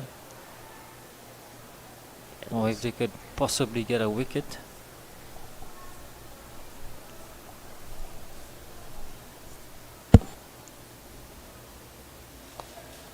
That's going out into the leg side again. It's easy singles on offer. And Hackshaw is on strike.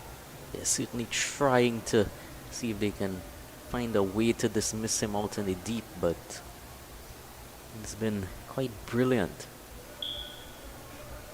Yeah, he's played circumspect early on, he was watchful, and then as he grew into his innings, he began to take a little bit more risk. Up to 43.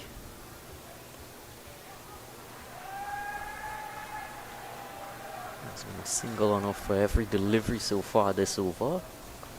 Would certainly make you happy. I think it should make everyone happy. Just takes the little bit of lull out of the game. I think the boundaries might make the spectators a bit happier. Certainly would.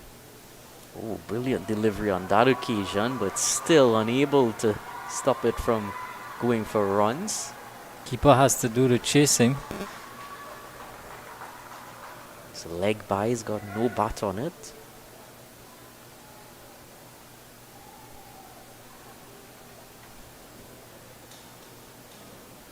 It's 1-3-5 for 6 after 22.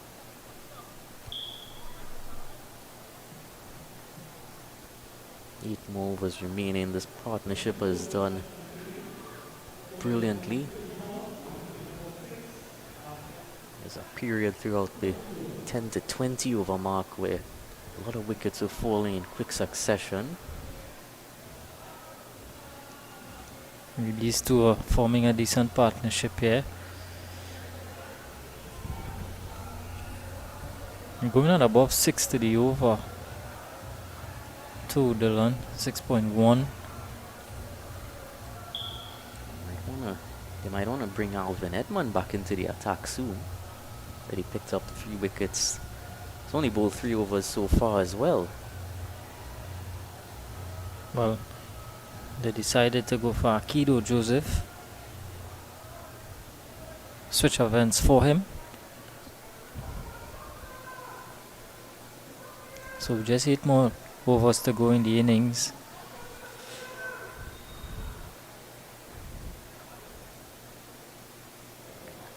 Wafting at it outside off there. Shaquille Cyrus.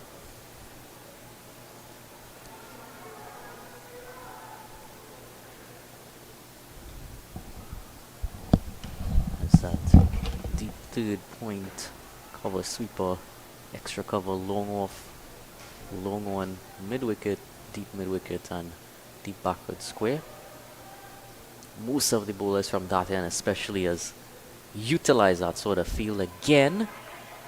There's no bat on it outside the off stump, but not the best work by wicketkeeper Edmond there, allowing them to come through for a quick single. Not at all the result that PRANZ Gardens would have wanted. They want to keep BJ Hackshaw away from strike as much as they can.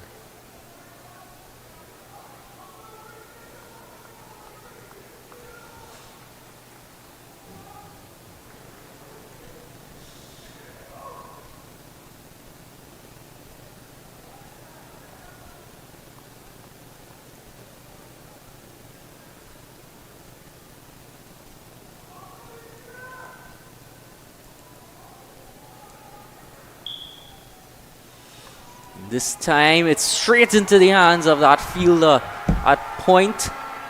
Vijay Hackshaw, his innings comes to an end here.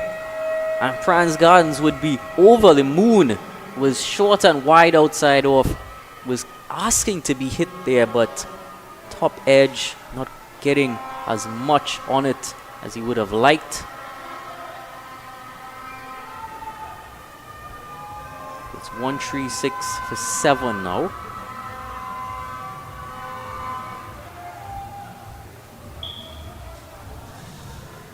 Vijay Hakshaw, after playing quite an electrifying innings, has to stride back to the crease now.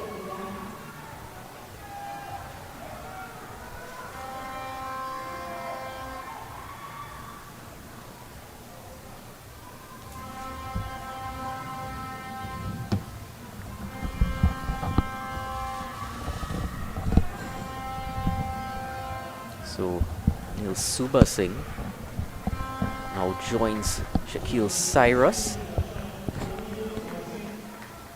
So they've gotten rid of the dangerous Vijay Hakshaw. That man Akido Joseph coming back into the attack and making the breakthrough. PRANZ Gardens would still feel happy about what they've done so far. 136 for 7.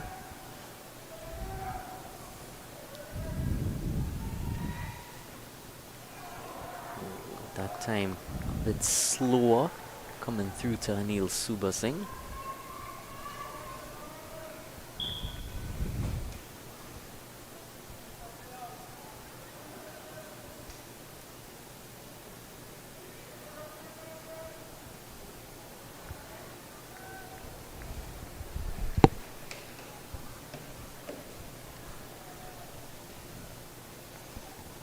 I'm guiding it right into that cover region. Quick single as he got him. Wasn't a direct hit, but did he do it in time? Well, we're having a look at this one. This was brilliant from the bowler in his follow through. And very good as well from Edmond. One-handed take and whipping the bails off and definitely short of his ground there. And those two combining to get rid of Subha Singh. Has to go for no score. And Commonwealth now well and truly in trouble here. 136 for 8.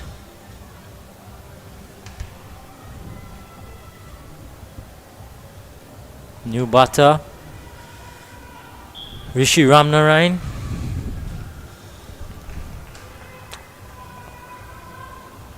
Also brings, in fact, one delivery to go in the over. For a moment I thought the over had come to an end.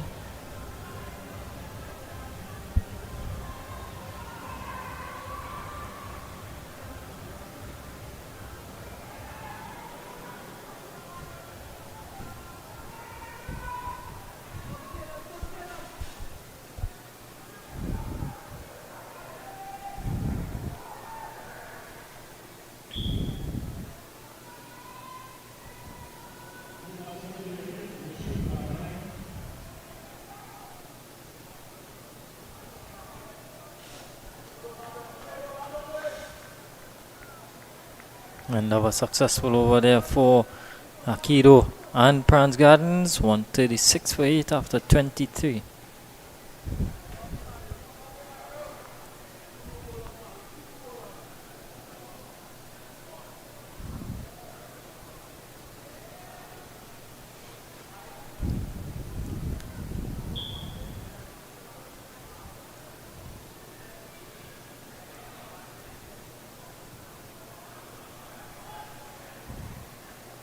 Singh is going to continue.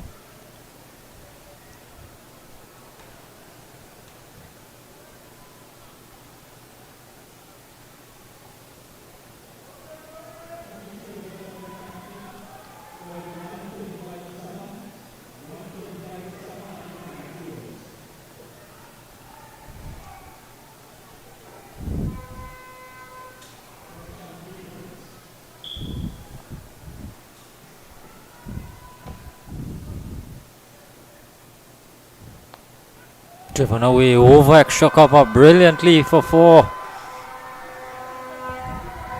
Ramnarine opens his account with a good looking boundary.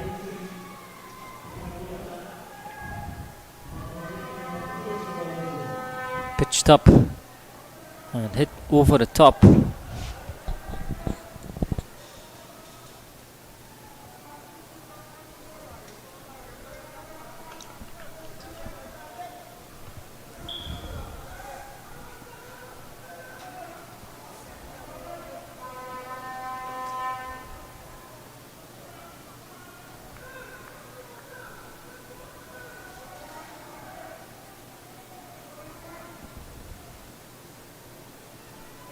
Down the leg side.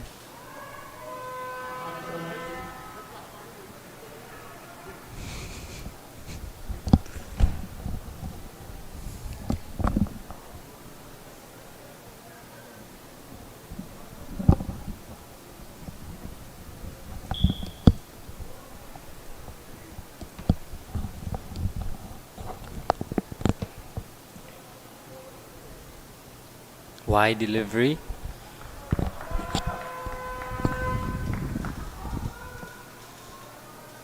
Takes the score up to 140. I think if they get anywhere close to what you predicted, they would be happy with that, Dylan. Certainly.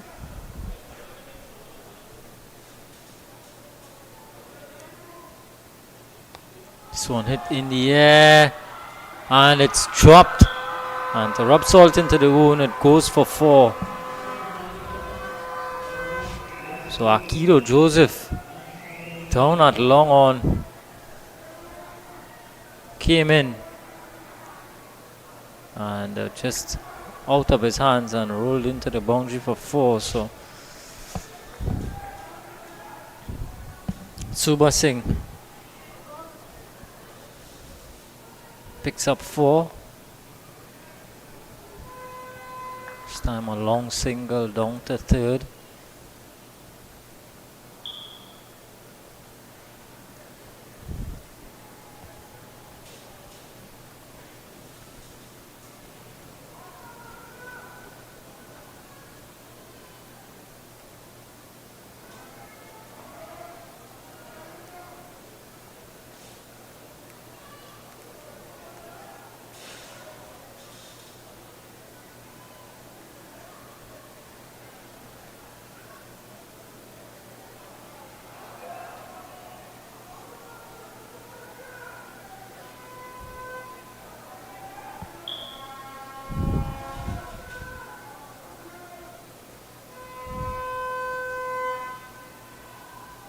Ken beaten outside the off stump.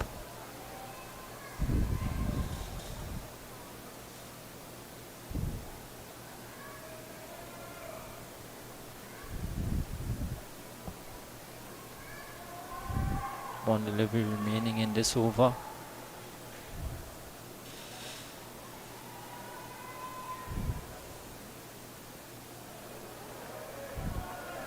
Just can't seem to get back the ball there. Ramnarain 1 for 7 for 8.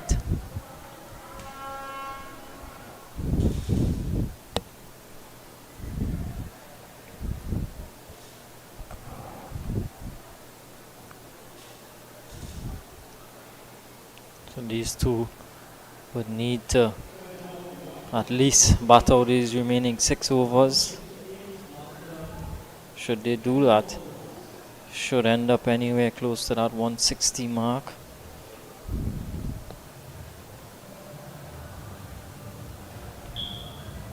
PRANZ Gardens, though, they would want to get this innings wrapped up as quickly as possible.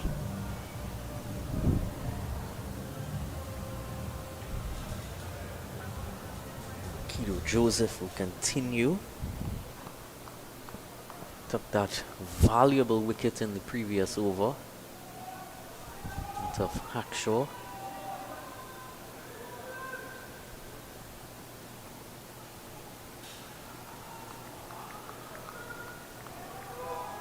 Both these batters having their issues outside the off stump. Just can't seem to make contact. I think it's one of the most common issues for most batsmen around the world. It's always that area that troubles many batsmen at some point throughout their career.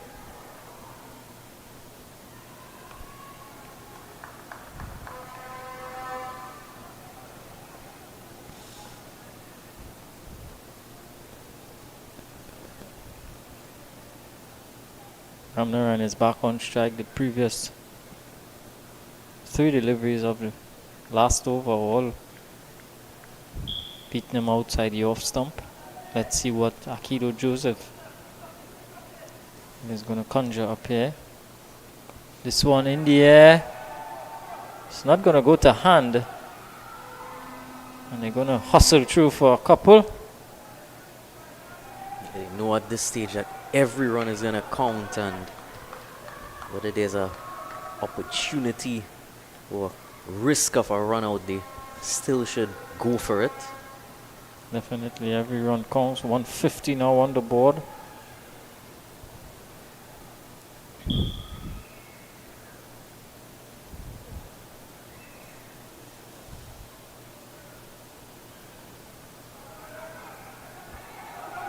Gonna get the single easily in the end. Keeper again having quite a lot of work to do. Getting his fair share of movement in Edmond.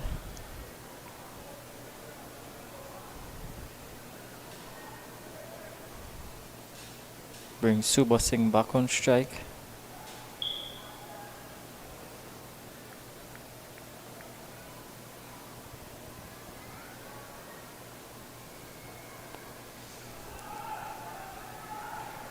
Ever so close to bowler himself, but he's able to just play it past him and again gain another single.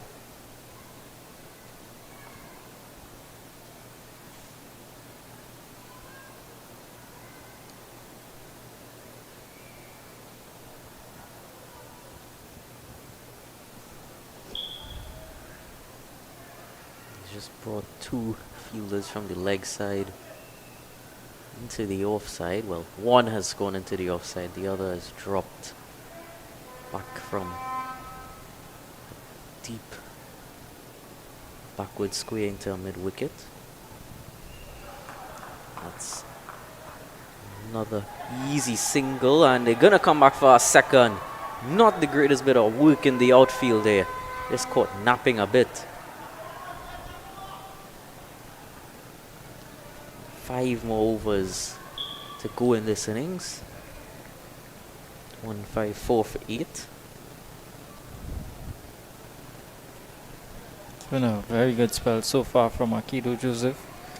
5 overs, 1 for 14.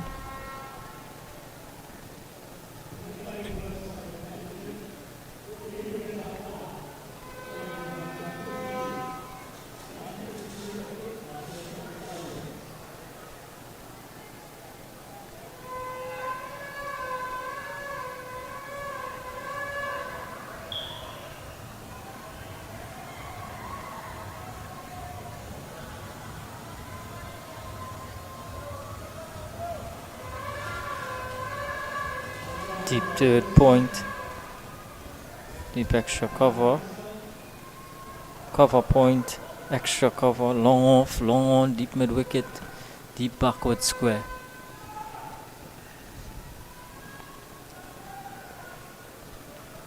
Can't do much with that. And on target from Romario Singh. Romario S.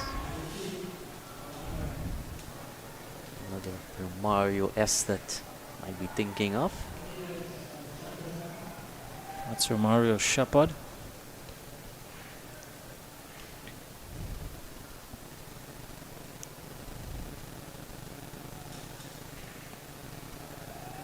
Touched out into the offside.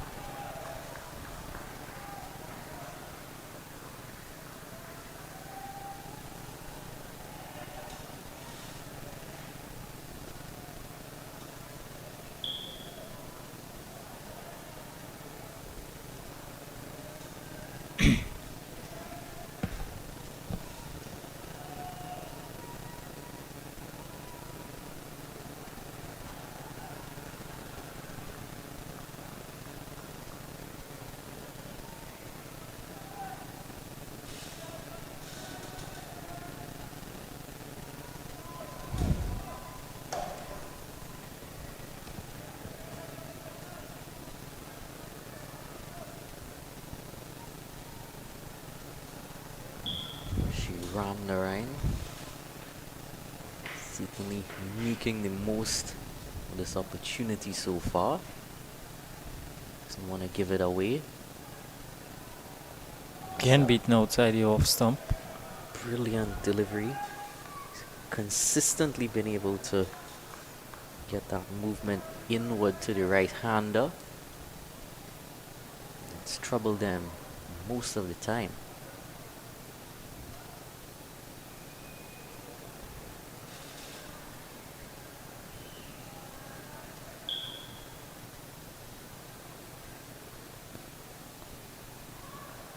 It's another quick single. Not going to take a chance on the second that time.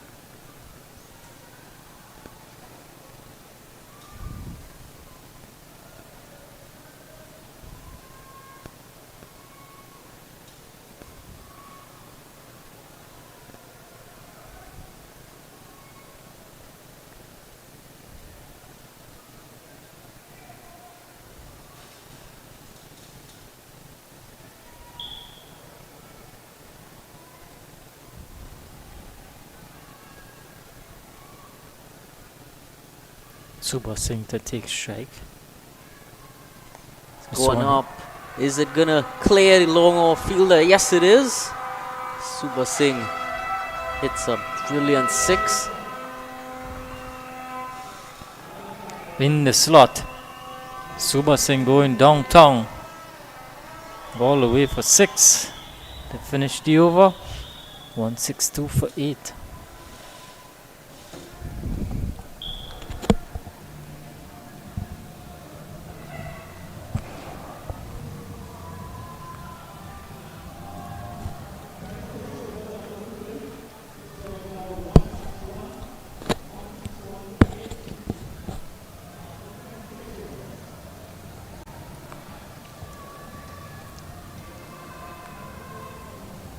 Kilo Joseph to continue.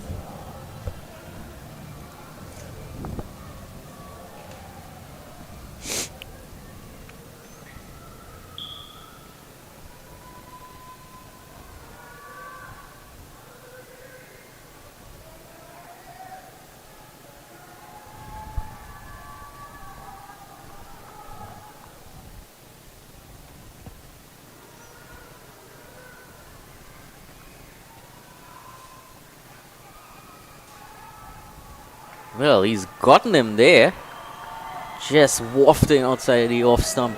Rishi Ramnarine and Akido Joseph with a second valuable wicket here. Just when it looked like these two were starting to put together a valuable partnership at the end. It was broken here by Akido Joseph.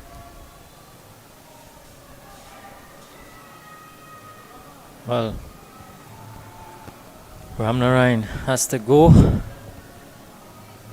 And 162 for 9. Joseph continues to do well here for PRANZ Garden. New man to the crease, Kafu Chinsu.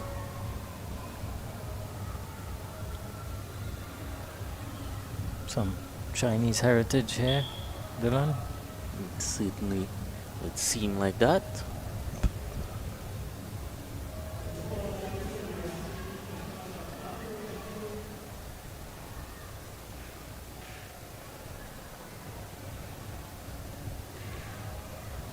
We see him in much more action with the ball later on tonight. Interesting choice with the pink helmet and the blue pads. Must be going for popping colors.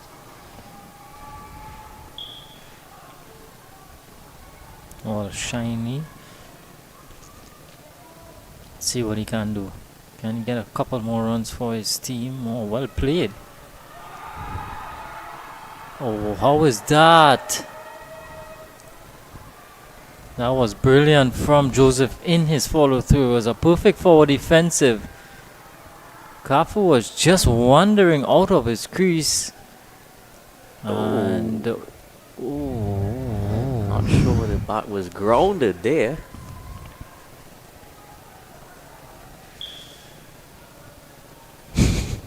I'm not sure the umpire was. Well, in the end, seemed to be a good decision. Square leg umpire was watchful. Always say the benefit of the doubt goes to the batter. I'm sure they could use it at this stage.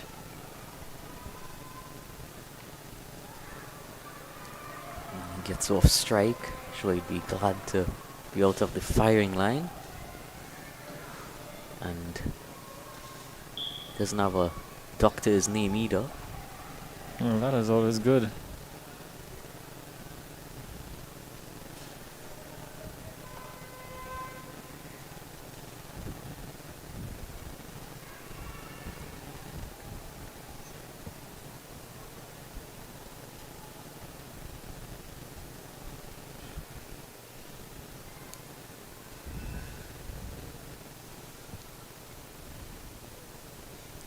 Back to the bowler again. Keeping things as tight as he can at this final juncture of overs here.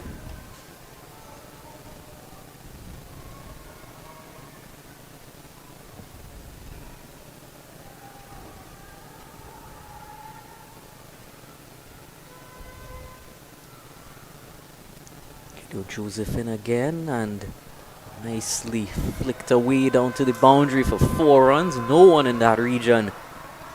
Easy pickings here for Subha Singh. Welcome runs here for Commonwealth. Turned away leg side. All gonna add to the tally. Score 167 now.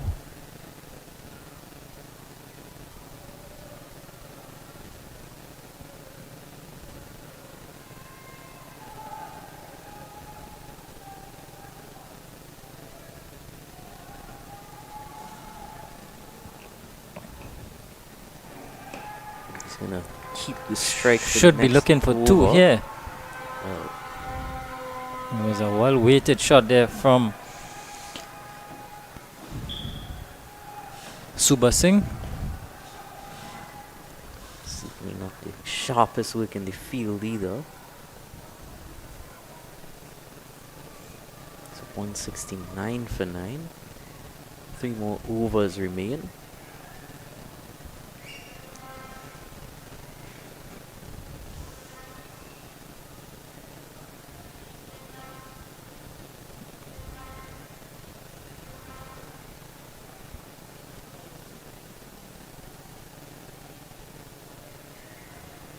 Well, we've not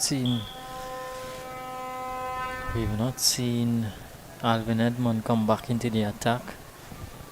Picked up those 3 wickets. Now it's going to be Marlon Siu. It's very interesting that we didn't see him come back into the attack. There's only 3 more overs to go. Likely Siu will bowl 2 of those.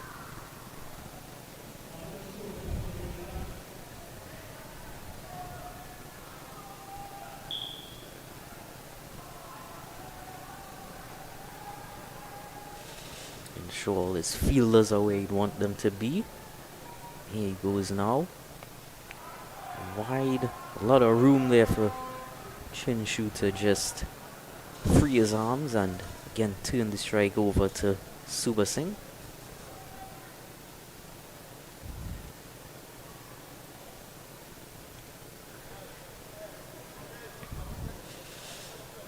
So it's 170 now, Dylan.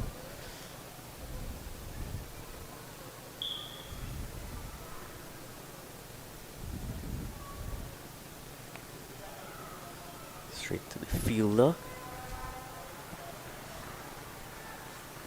Have made it up to 170.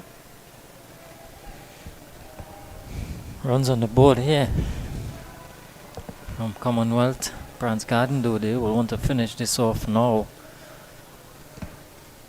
Would not want this final wicket partnership to prolong any further. Well, Look at that. What's the call from the umpire? Nothing given. Wasn't one of those where he had a long thought about it either.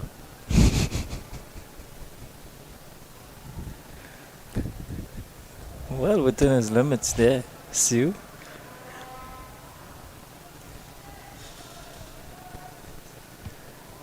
More to the total. Just ticking things along.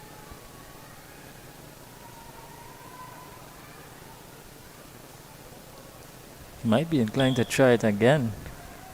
Resulted in a dot delivery. It's like that Sam Curran moonball.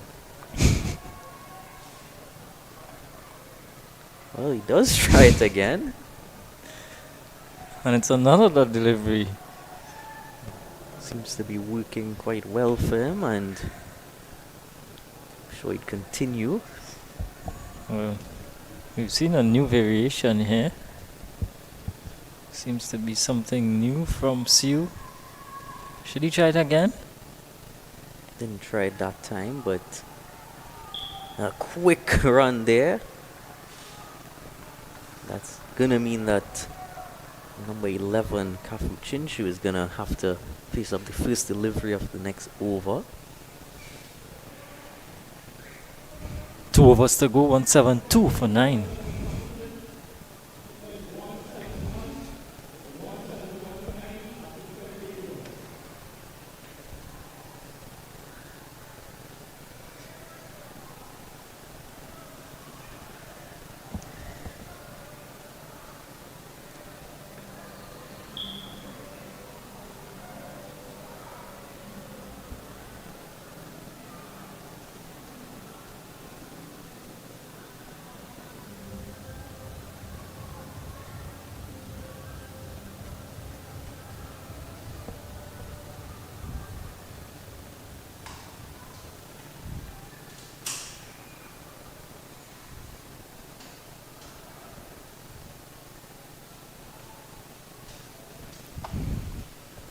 Akido Joseph with the penultimate one of the innings.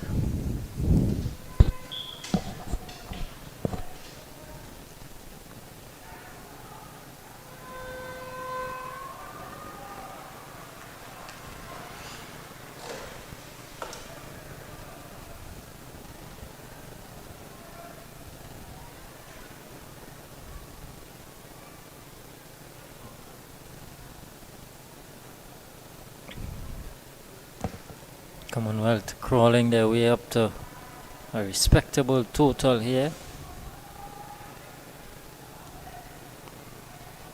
Almost took out his non-striking partner, and it goes into the boundary for 4. So Suba Singh picks up a Evasive boundary. action here. Good reflexes there from Kafu.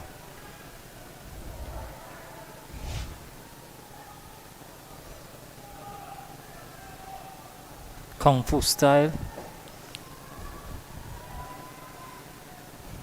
He's in the matrix there.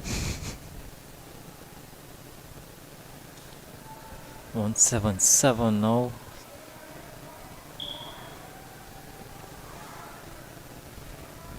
Brilliant confidence here, these two.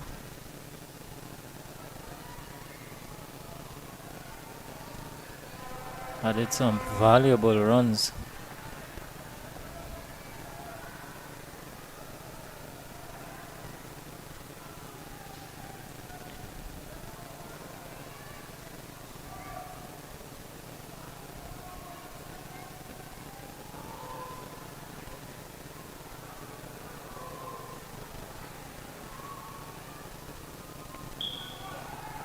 Whipped away leg side, should get a couple.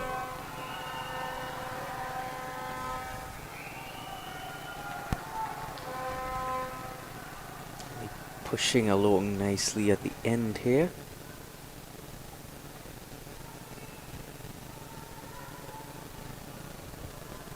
Every single run is just frustrating the life out of Edmond and company.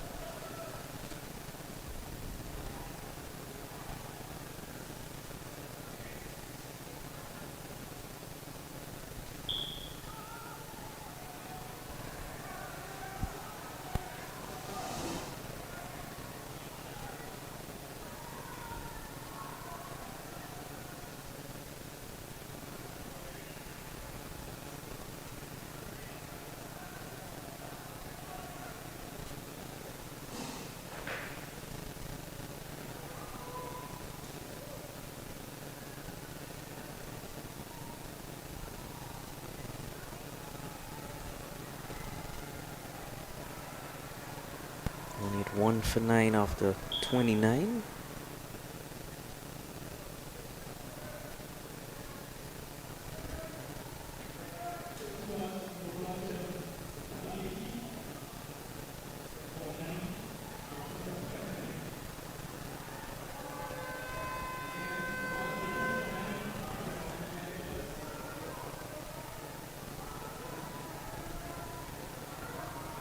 Alan suitable the final over of the innings.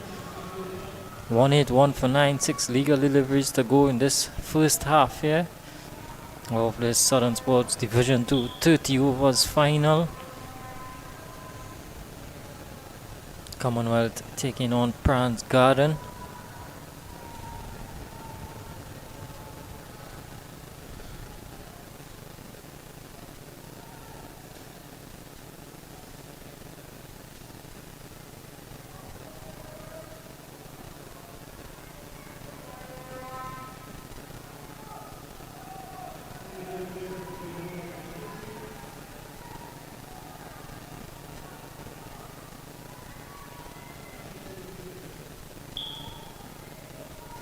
Play and a miss from Kafu.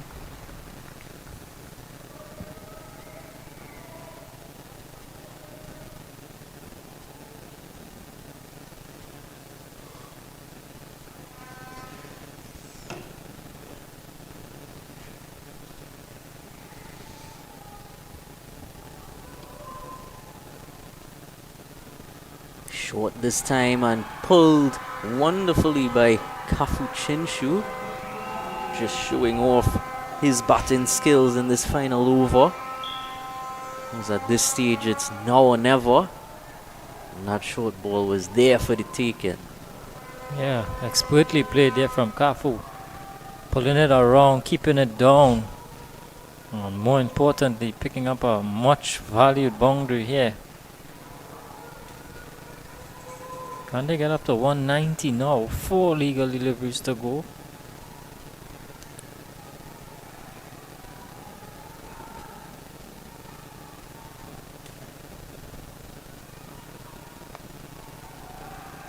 Down the ground looking for 2. Gonna settle for 1.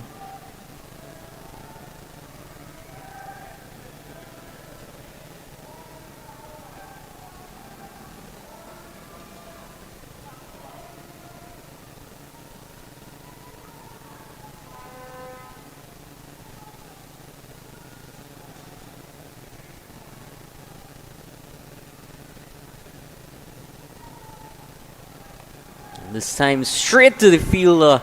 That's the end of the innings there. So Sue finishing off Commonwealth here. Final nail in the coffin. Trying to go up and over the offside. Romario was in the way. Took a good catch and the innings is over at 186. So runs on the board here, Dylan. All to play for in this second half in the Southern Sports 30 over final. Your thoughts on how the first half went? It was sort of up and down innings. I think initially batsmen were going quite well, but there's a few strikes throughout the middle period. But Hackshaw stood above most of the other players, and that ensured that they were able to put up this total. And of course, coming down to the end there, we saw from Subha Singh was able to at least bring them into this final over, which was certainly a good effort from him. So I think it is a defendable total, but certainly looks as if the conditions might just be getting a bit easier to bat now. Well, we'll see how PRANZ Garden go in response to 187 for victory. We'll have the run chase on the other side.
Second innings action here in the Southern Sports Premier League Division 2 30 over final.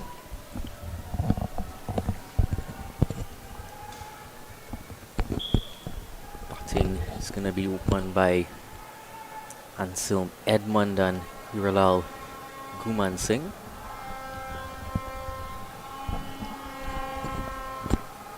Commonwealth in their first innings getting up to 185 all out. Captain is gonna open up here for PRANZ Garden. Kafu Chinshu, ball in hand.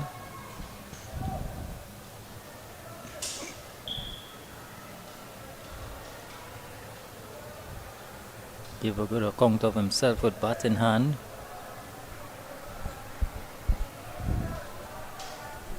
Of course, as we would have been speculating throughout the first innings, there is no fielding restrictions at any point throughout a 30 over game, so whatever the bowling captain sees fit is whichever field he goes with.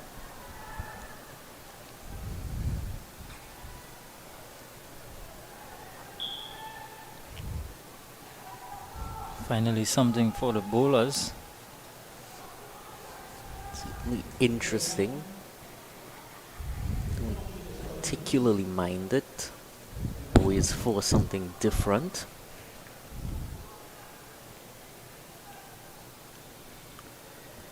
So here we go.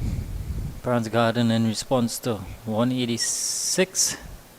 First delivery. What a start there for Kafu Chinshu. A lot of excitement, but there's no bat on ball.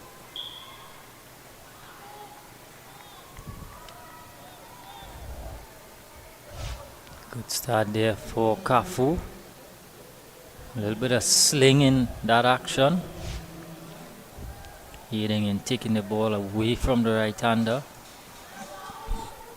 Certainly a very slingy type action. Again, similar type of delivery. Edmund trying to heave that into the leg side, but would have been going very much against the trajectory. If later when he might be able to just get that to tail back in. Has a slip in place. Deep third man. Backward point. Cover super. Short cover and long off. Get back to that after this, and that's pulled into leg side but straight to mid wicket. Still no runs on the board yet for PRANZ Garden. Is that mid wicket in action that we just saw? A mid on and a deep backward square. So there's only about 2 outside the circle at this stage. 3 outside.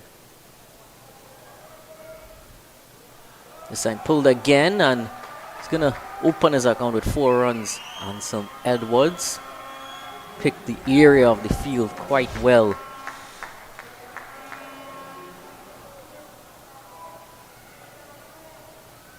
Pulled down to that fine leg region. Picks up 4 to get his innings up and running. PRANZ Garden off and running.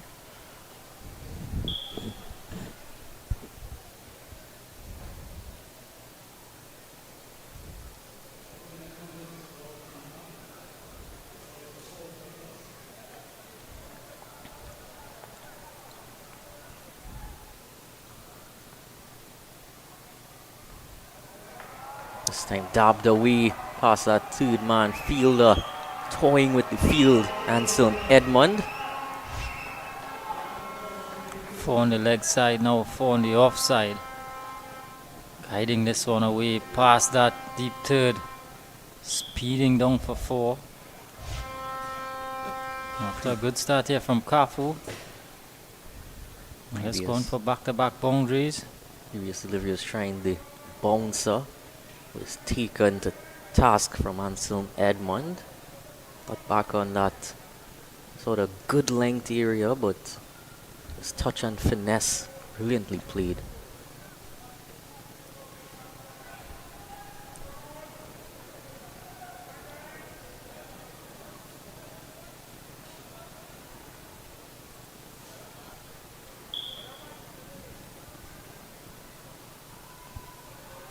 again, just dabbing it into the same region.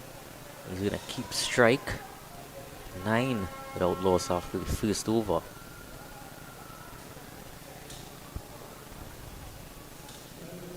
Good start here from PRANZ Garden. 9 on the board.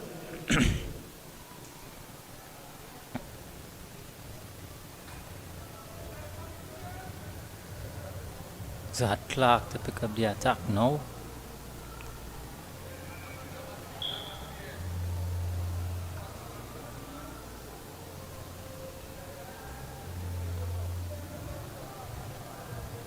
Well, for a moment I thought it was Zad Clark. It's not going to be him.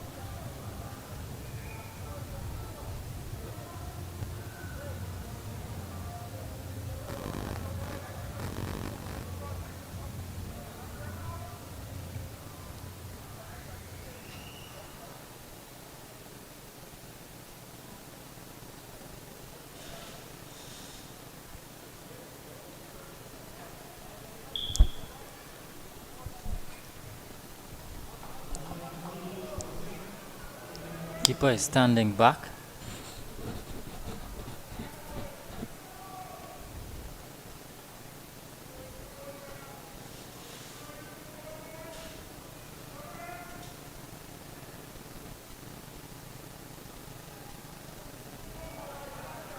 Wide to start off.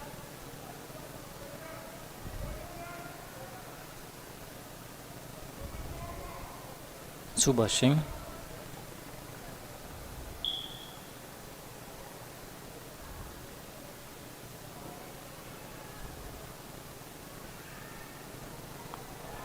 Short again, pulled into leg side, dropping just short of that deep mid-wicket fielder. He's running towards it, but able to get there just in time. So Hiralal Guman Singh now has to face his first delivery of the innings.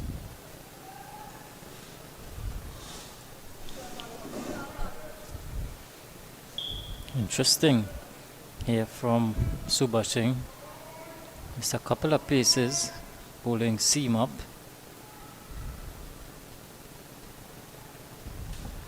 Good delivery there, just leaving him a bit.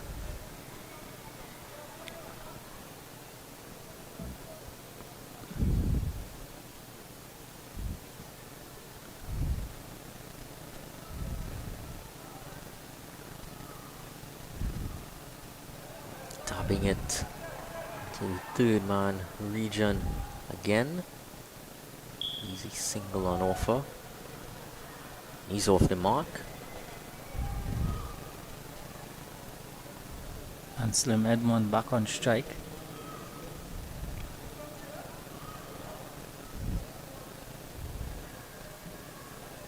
He seems to be the one looking to go after bowlers in this first phase.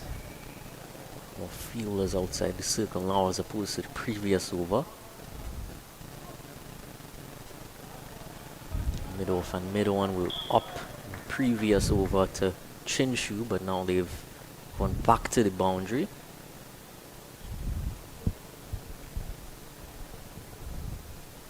Deep point, long off, long on, deep mid wicket, deep backward square.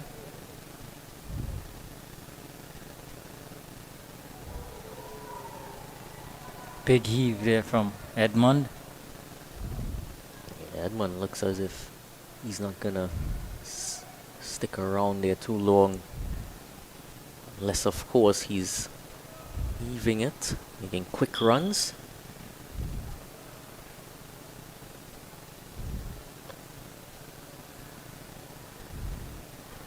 This time guided down to third again. They're gonna settle on one. It's the end of the over. 13 without loss after 2.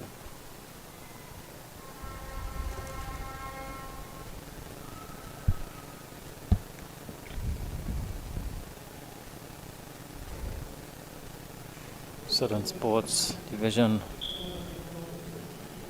hosting this Double header here at the Brownlow Cricket Academy. First game saw Renown versus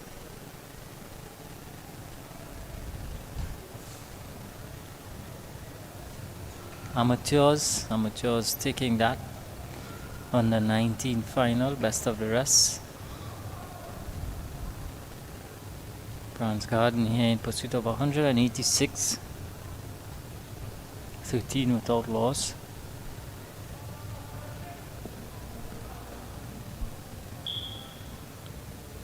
Kafu to continue, still a slip in place.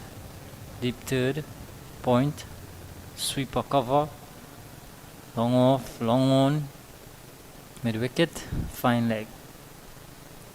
Long on, long off, a bit inside, not all the way back. 3/4 of the way back.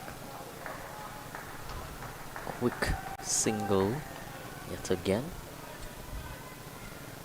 I always find that to be a non-fielding position because it's either you're saving one up in the circle or you're looking to take a catch on the boundary or prevent a boundary. If the ball is hit over your head, you got to chase over your head, which is always difficult. If it's a catch and it's going over, it's difficult as well. Different tactics on show here.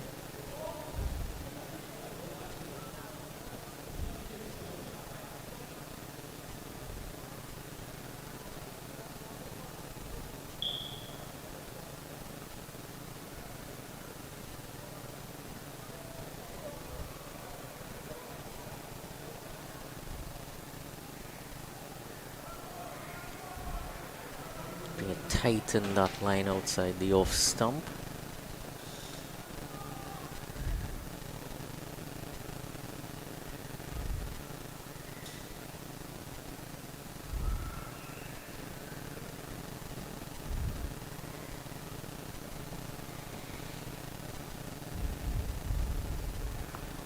A little bit of tail back into the right hander.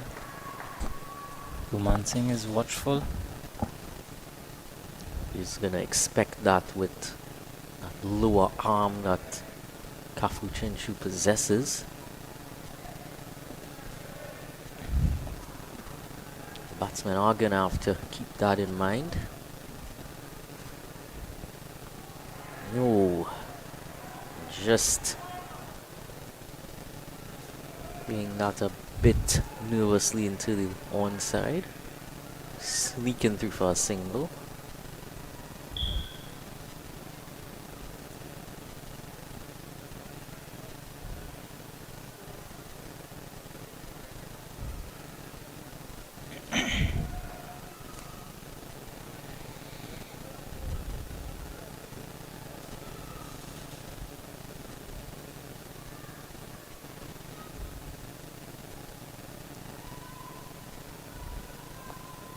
This time just flicking it into the leg side.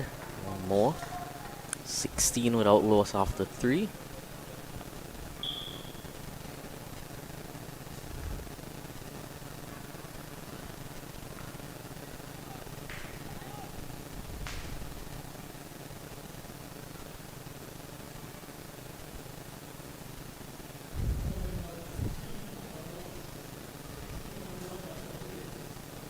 Bowling change here for Commonwealth.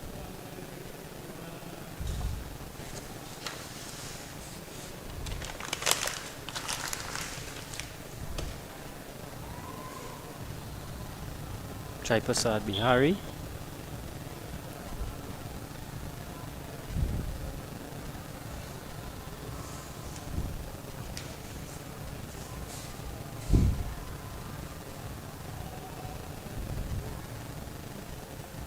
Discussions ongoing at that southern end.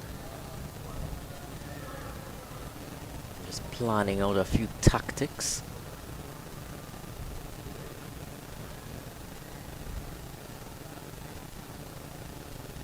And so Edmund is going to be on strike.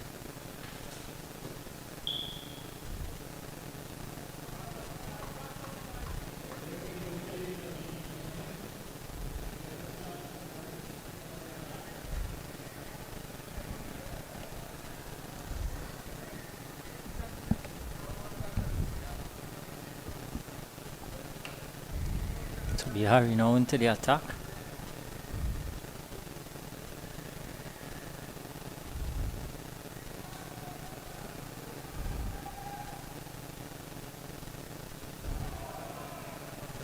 Very full to begin with. Just continuing to guide it into that region. Just wonder if they might want to stop leaking singles in that region.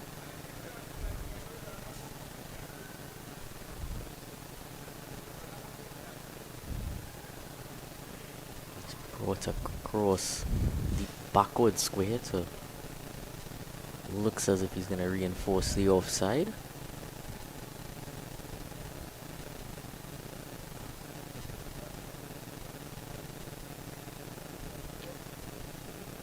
It's run all the way across from one side to the other, the backward square to short third man.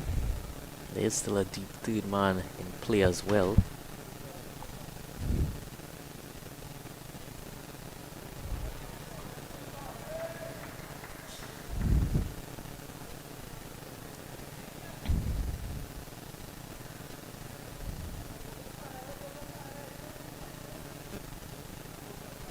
Still a slip as well as a cover sweeper, short extra cover, long off, long on mid wicket and a deep mid wicket. Wrapped on the pad, not out says the umpire. Wasn't much going for it on that occasion.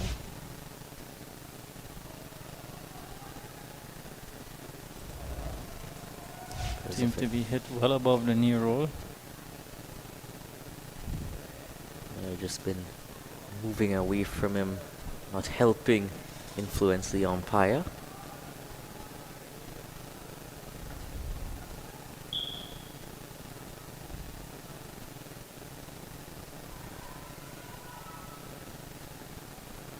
Dab to that third man who came in from the leg side.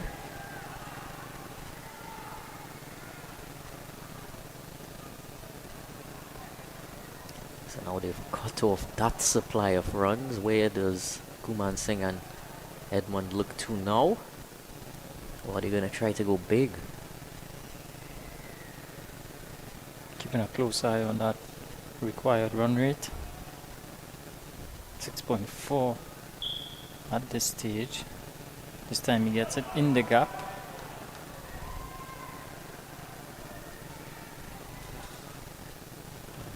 He's still a very manageable rate at this stage. No wickets lost either, so not wanting to give that advantage to Commonwealth early on.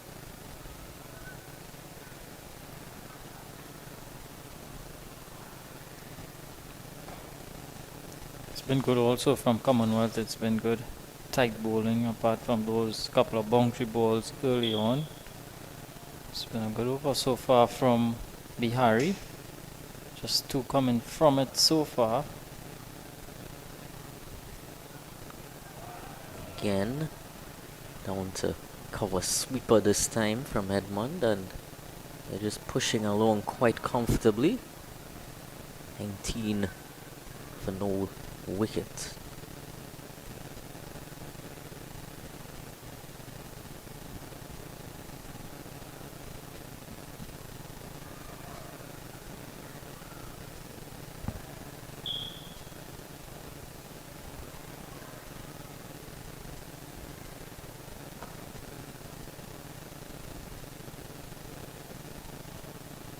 Kafu looks as though he's going to bowl another over here.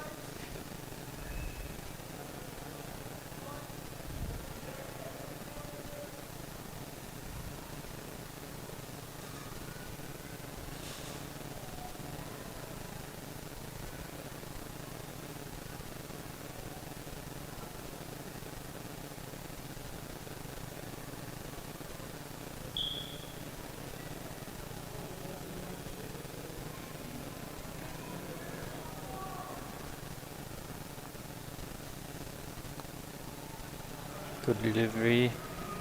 Still gonna pinch the single.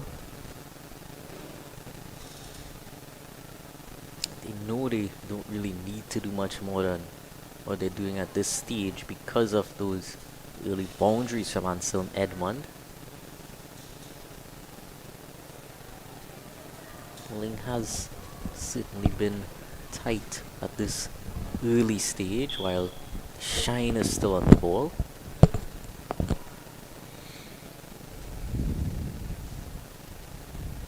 No real signs of any dew so far. Oh, good delivery. Tailing back in. Well kept out there from Guman Singh. That's what he's going to have to keep on trying to do. It's a delivery that's going to always be difficult coming from that sort of angle. And it's going to have to be a delicate balance from the captain, Captain Stephen Cyrus, as well, as to how many overs he gives him early on, because those sort of deliveries could be very invaluable coming down to the end. Again, very full, but able to dig it out, Guman Singh.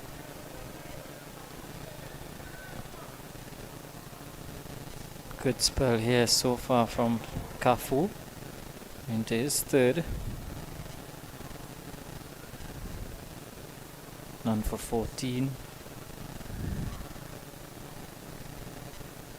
Edmond at one point in the early goings was shaping as though he wanted to get after Commonwealth early on, but this one has worked away nicely in the gap, and it's running away for 4. Well, he's gotten a hold of the airpiece now. Turned away stylishly there. Yeah, he might have just missed his length on that occasion there, Kafu Chinshu, and it was easy to flick that away into the leg side. Just 3 fielders in there at this point.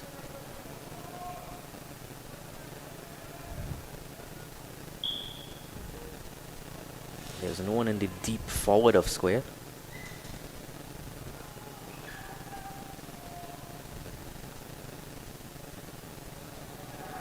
Brilliant this time from Kafu. What a reply after being taken away for 4. That was very close to the stumps. Tailing back after it landed. Edmond to the kitchen sink at it.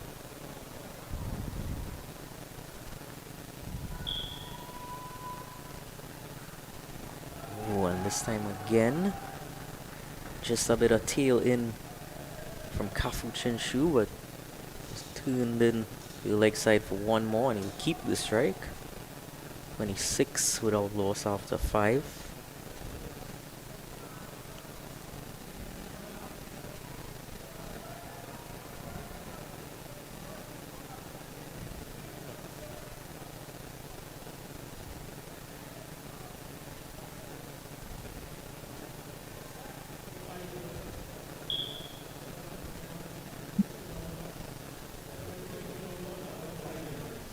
And Garden require another 160 from 150 deliveries.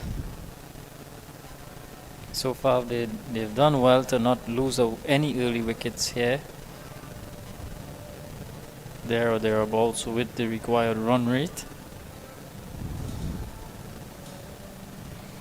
At a similar stage, Commonwealth were 19 for 1. I mean, that early wicket would have kept things quite slow at the beginning, so even though it hasn't really been off to a flyer, you would say, they're still well ahead. As long as they continue and don't lose any cheap sort of wickets, then they would continue to stay ahead.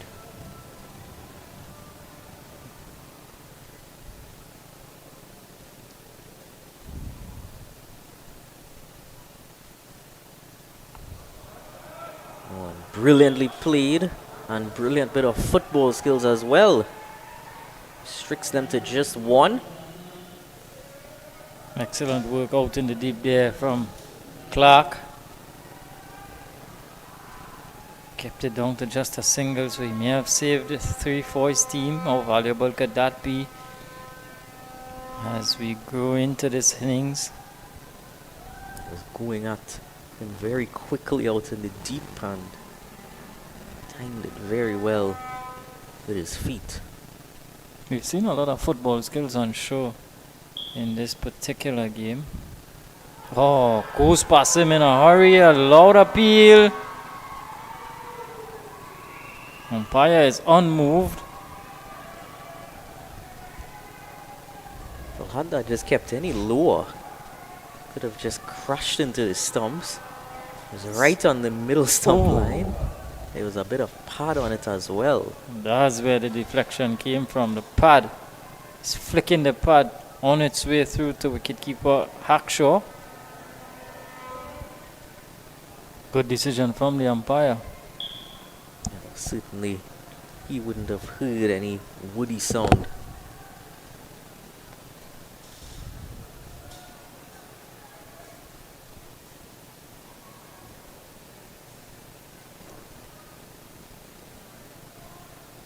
Good spell so far from Bihari. Commonwealth are going to have to target Guman Singh at this point. Hasn't quite looked too comfortable at the crease yet again. And is that a wicket? This time it was the edge, but it was put down there by Hackshaw. Confident that he got the edge this time. Definitely did. In and out.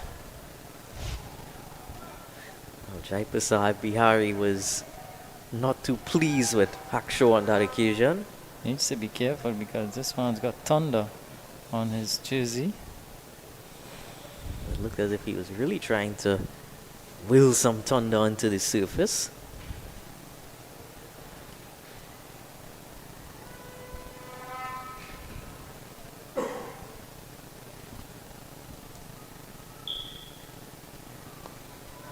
This time just driven. Knees coming into play there from that deep fielder. Prevented a boundary though.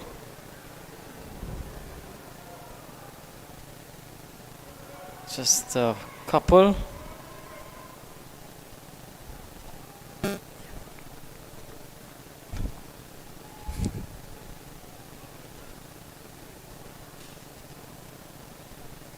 Couple there to Guman Singh. 6 from 15.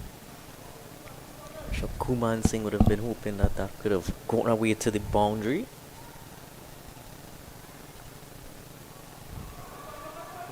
Cutting away. This time just a single.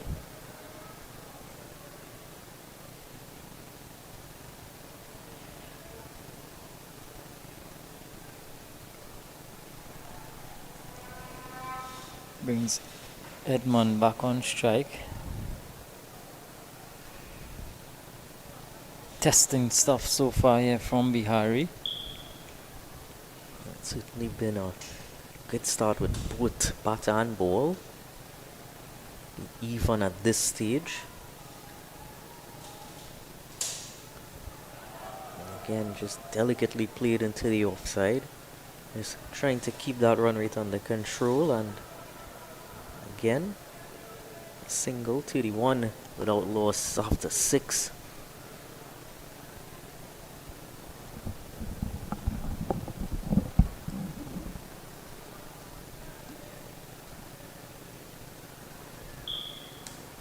Might see a bowling change here now from the northern end.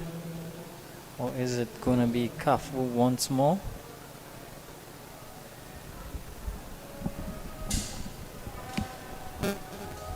Looks as though it's going to be Kafu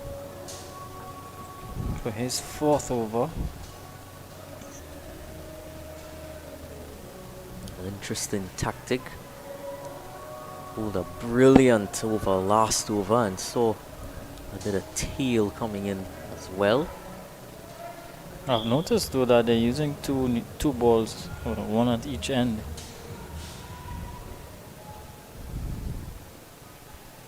So this ball just 3 overs old.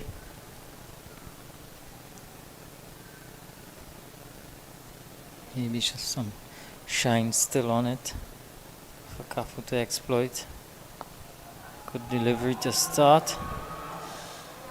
He's going to want to just keep targeting the stumps, keeping as much forms of dismissal in play.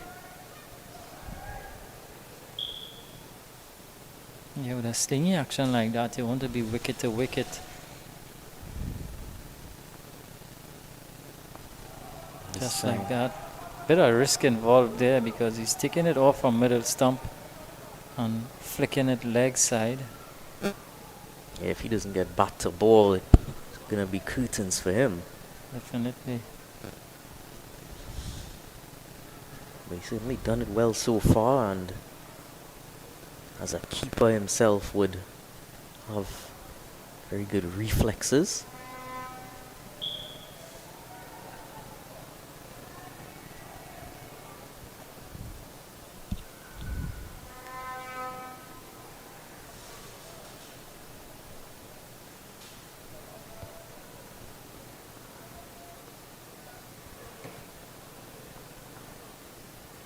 Play on a miss on that occasion. This time it's leaving the right-hander.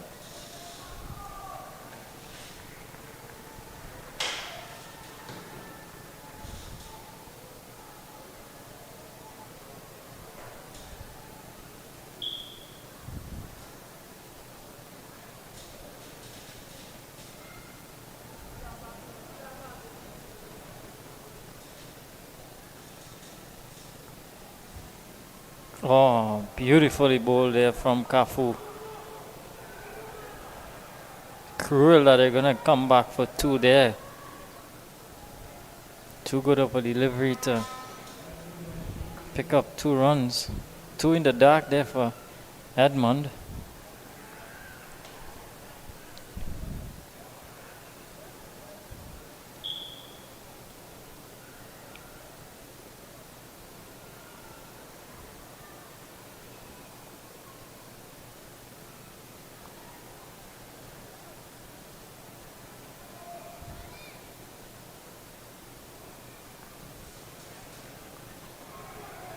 Turning it away for 4.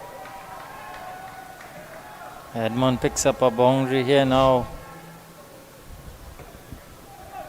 He's racing along now. Again, just good cricket from him. Knows there was no one there, and only risk would have been playing it off of his stumps, but apart from that, Well, he's sort of inviting you to target the stumps because he's just taking that trigger towards the offside or the off stump. And once you get 2 straight, anywhere between middle and leg, he's just clipping you away. Up to 30 now from just 25.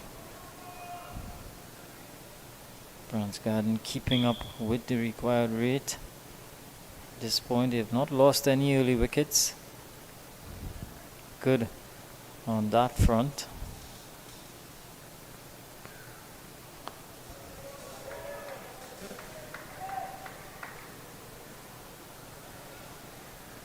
it's 37 without loss after 7.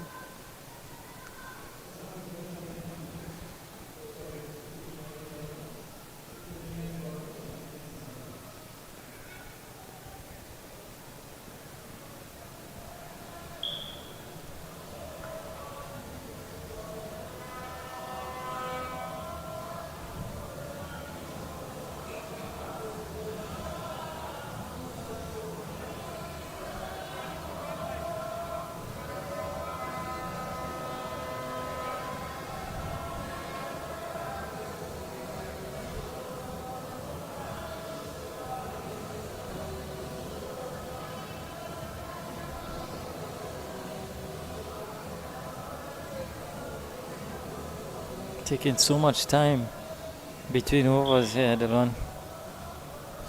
It's prolonging this. Well, certainly long meeting ongoing there, the southern end. Eventually, same bowler returns. As much ado about nothing. So much so for 1 minute in between overs. Nothing there. You have no stop clocking or effect here. Nothing by way of discretion as well.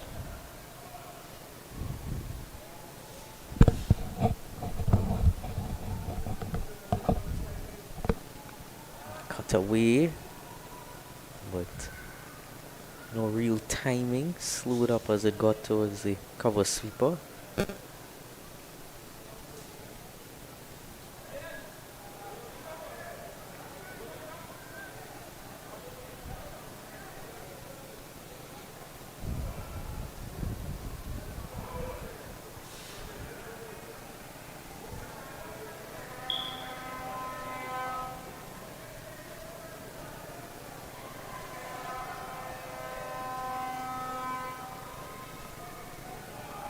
Again cut, but still just one.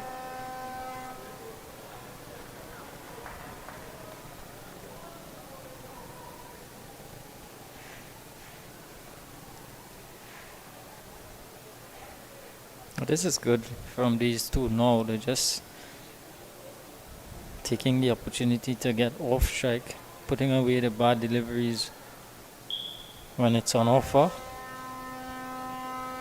Jai Prasad Bihari, and nicely played past the keeper with a wonderful diving effort by Kafu Chinshu down at the third man boundary.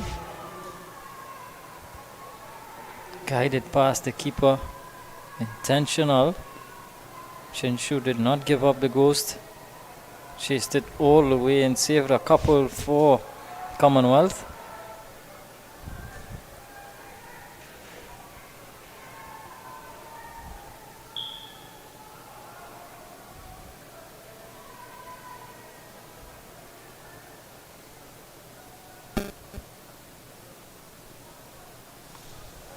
This time, that's brilliantly played for 4 more runs.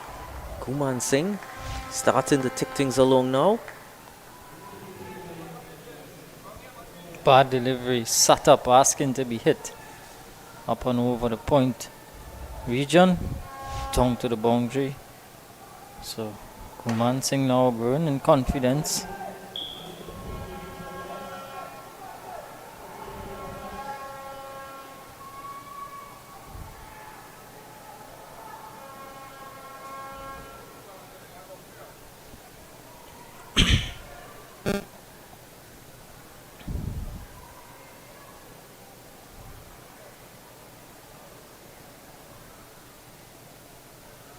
This time right down the leg side, signaled as such.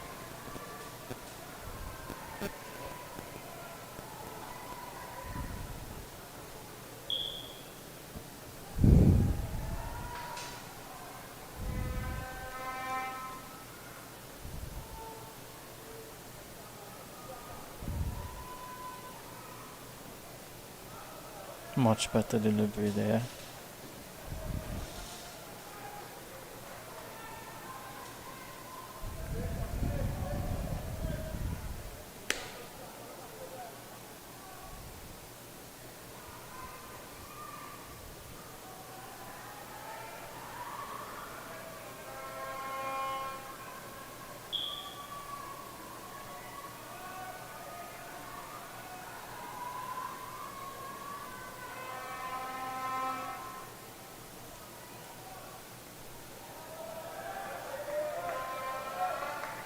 End of the over, end of 8.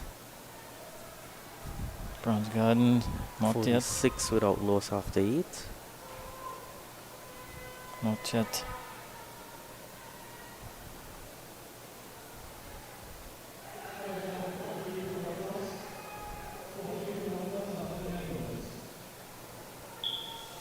Might see some spin now. Seeing the keeper asking for his helmet.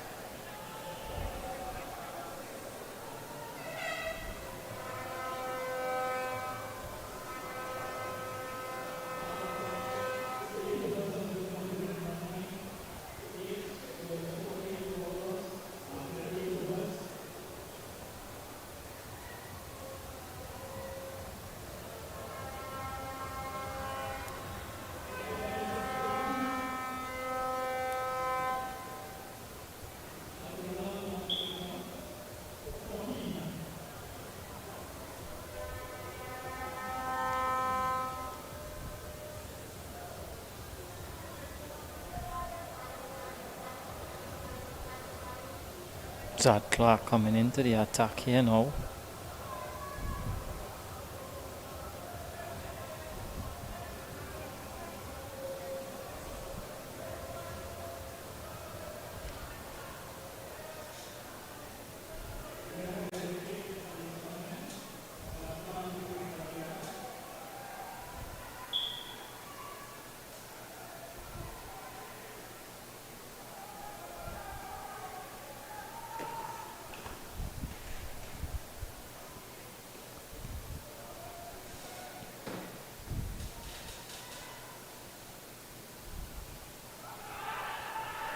Right away, waste no time, the Zad Clark.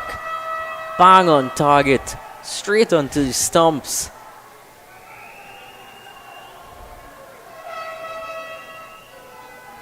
Right back on the crease there was Edmond. Ball did not have a long way to travel, and the umpires suggested that Edmond has to go leg before. So Clark picking up the first wicket here for Commonwealth, 46 for 1. It's a key wicket, the man that was going at the quicker rate.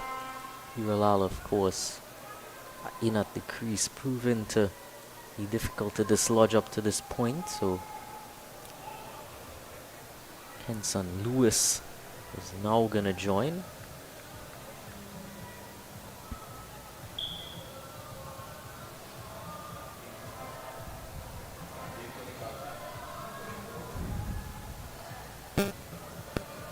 Significant date sporting that there Kenson Lewis, new man to the crease.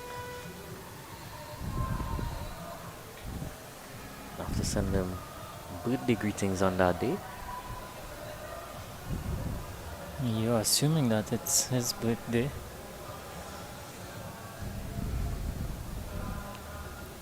Well, a left-hander in now.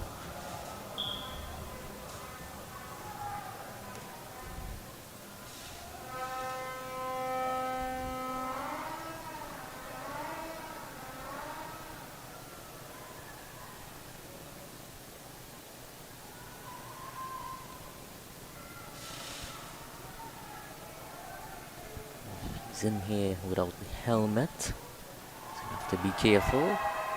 That's cut away to open his account.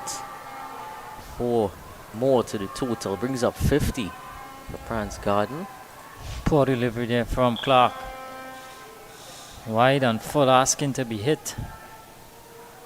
And the new man Lewis obliged. It does seem to be a bit of dew factor now coming into play. See him just wiping away at the ball after that delivery. Another look at the wicket. Really no second thought about that one, was dead on. But seems as since then he hasn't quite been able to replicate that sort of consistency. Yeah, he's been all over the shop in his next 2 deliveries. He's asking for more field changes, Clark. You can have all the field changes you want. You still have to land the ball where you want to land the ball.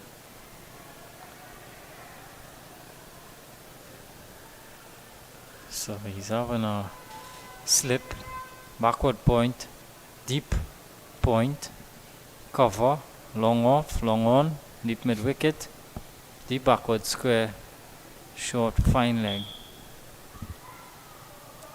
Round the wicket this time. An easy single.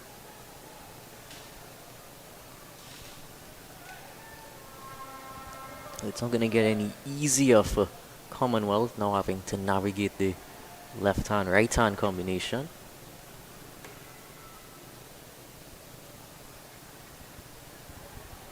That current and required run rate very close to each other.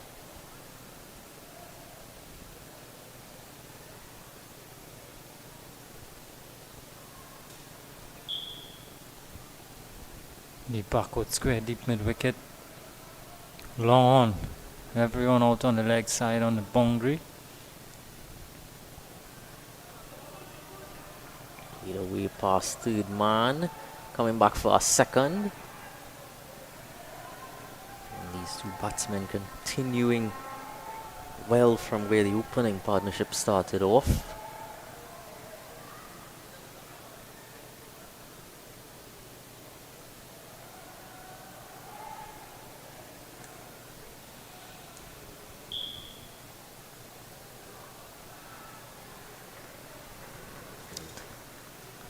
Good delivery there from Clark. Has a lot to say, Clark. Very animated character. Pull away for 4. Well, this time the bat does some talking back. 58 for 1. Guman Singh getting into his innings now. Well, he's been there for quite some time since the start. On to 19, it's 58 for 1 after 9.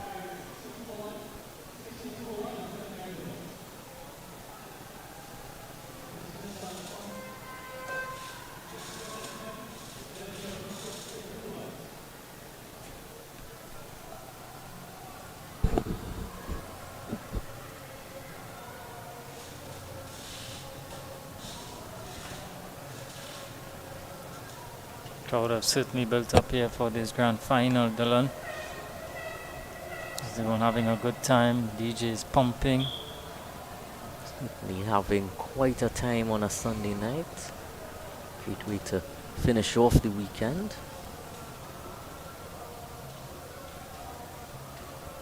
And on the positive side, youngsters could go past their bedtime. And of course, no school tomorrow. New bowler now from the southern end. Sipasad. Of course, without any school, there's much less traffic, thankfully. Is it so? Maybe not much less, but a bit less. With all help, I'm sure. I'm surprised that one wasn't called wide. Well, that's a good thing with the umpires. They've been very lenient on the bowlers, which is not so much of a bad thing. That one had the keeper diving across out of frame. Prevented any chance of a run. Coming through and around the wicket and pushed towards cover. And turning over the strike with huge efficiency. 127 from 124. Wickets really the only way for Commonwealth to get a grasp on things.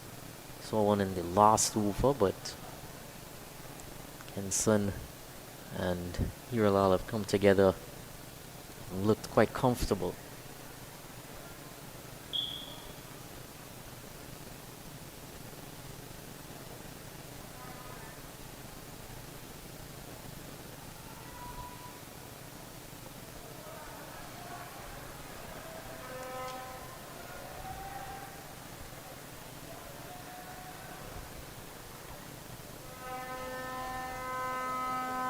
Umpires now having a word because it's really getting out of hand. They're taking too long. I'm sure that's what he's gesticulating to them. Definitely too much time between balls, between overs.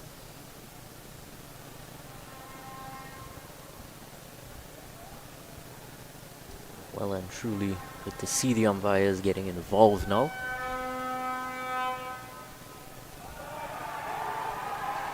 That's brilliant from Hiralal Guman Singh, dissecting those two fielders behind square on the offside, and easy 4 runs for him. Was a bit too wide on that occasion from Mahendra Sipasad. Definitely can see the dew having a huge impact at this point. Guman Singh now up to 23. Up to a few overs ago, there didn't seem to be much due, but it certainly come into the equation now. There wasn't too much spin being bowled up until a few overs ago.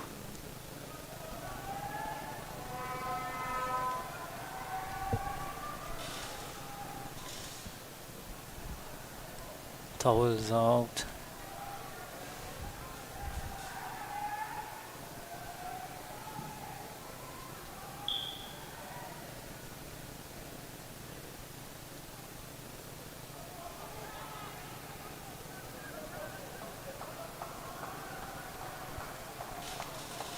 It's a leg bite to finish off there. 64 for 1 after 10. 122 required from 120. A very easy chase, you would say, at this point, and given what we're seeing with the dew, as well as the ball probably coming onto the bat better than the lights, it's not looking all that simple for Commonwealth. Yeah, what they would need is wickets to get themselves back into this game.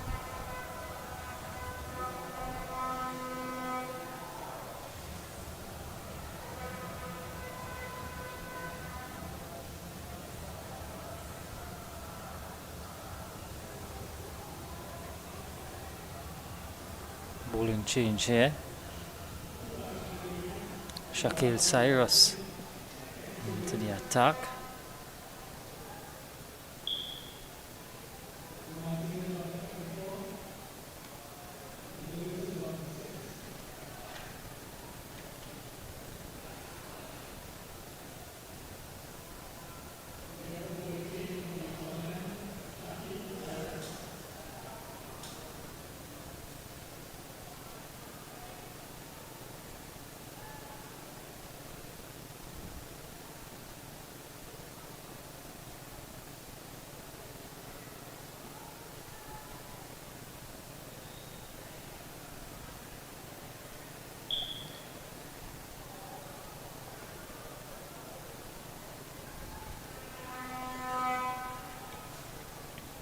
Cyrus for the first time today.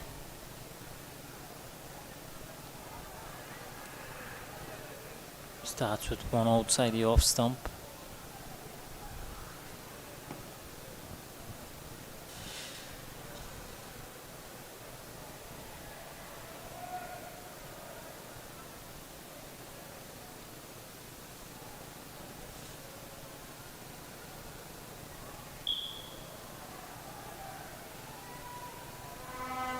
Short and helped her wrong. His protection out there. What would you call this style of bowling? Medium pace or spin? Yes, because Kenson Lewis is without a helmet. Well, given what we've seen so far, it's not strange to me. We've seen no restrictions with fielders. Seen so much time taken between overs. Why not? Doesn't seem to be any real issue for him. Easily turn that strike over. No troubles there.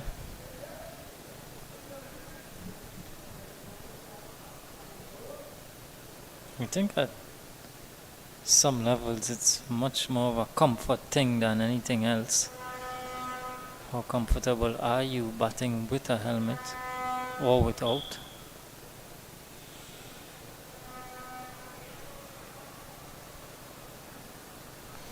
Cut away over the head of the point fielder for 4.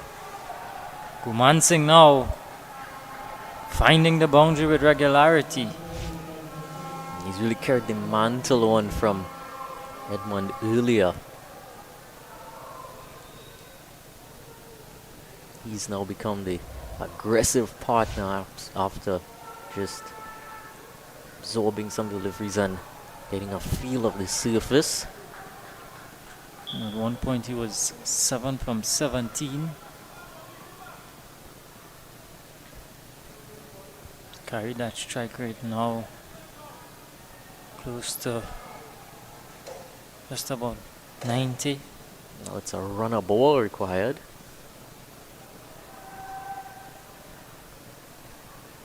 Fielders being moved around.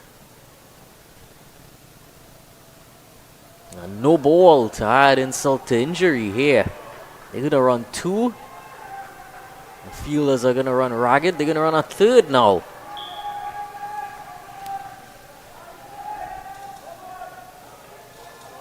And of course, there's gonna be a free hit.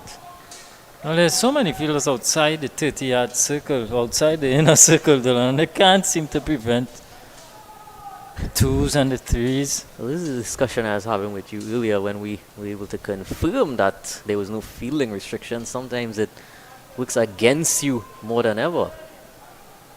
The batsmen are able to find the gaps well. They can really take full advantage of that.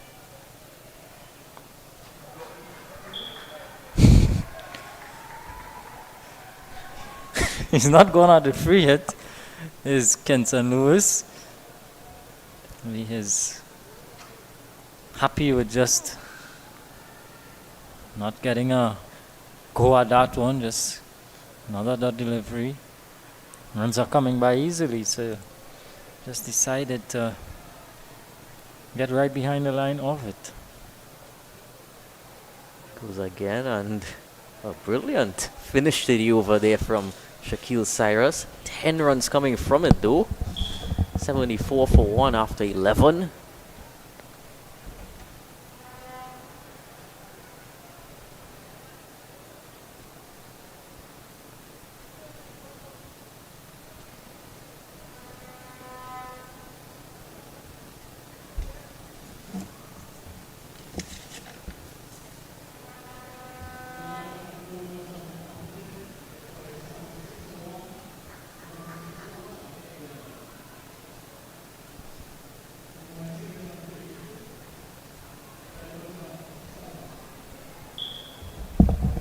Supporters continuing to have much fun at the venue here.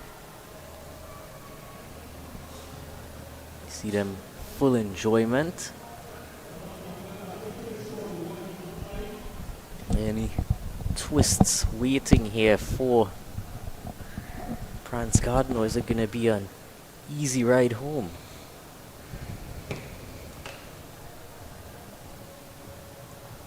What they've done is they've kept wickets in hand. Already past a minute in between overs. About to begin. French cut. More runs here. Should come back for two.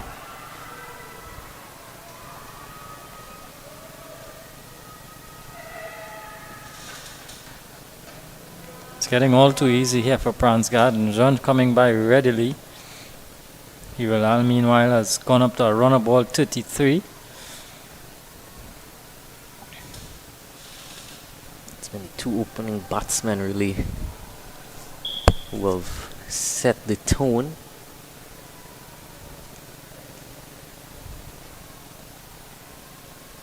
We've already seen one side chasing, coming out on top. Maybe that's the order of the day. Commonwealth, though, they would need some wickets to break this partnership. Wicket here for C. Prasad. Kuman Singh has to go. And just as we were saying, wickets, Commonwealth strike 76 for 2.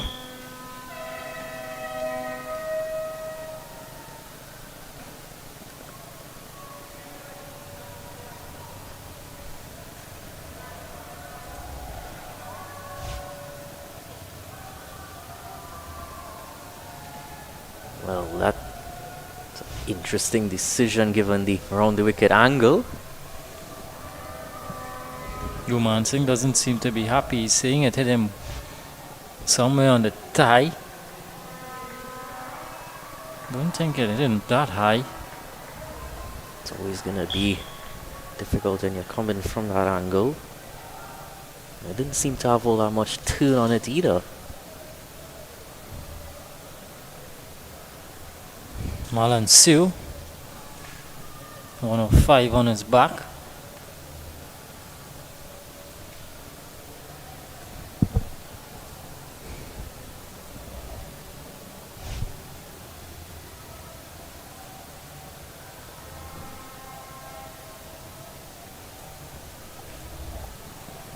You be the judge.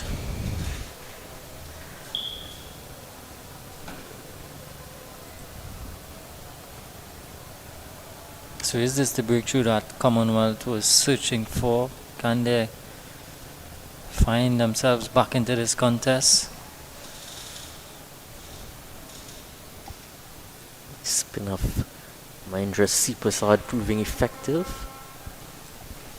There's also the leg spin earlier taking the wicket as well.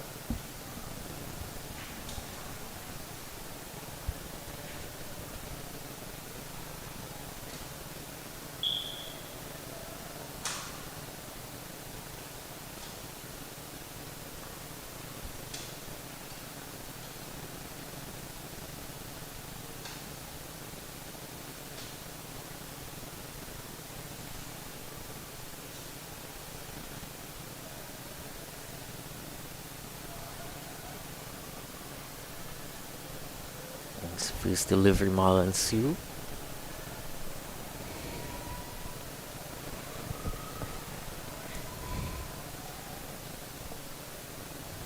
Not bad so far from C Prasad.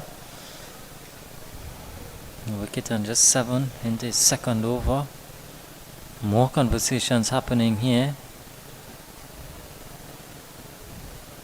I don't believe what I just saw. He just went and handed him the rag. Don't quite understand why.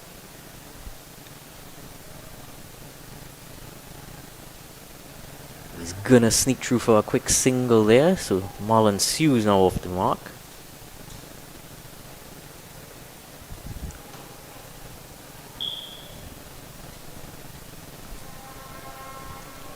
This left-handed Lewis back on strike.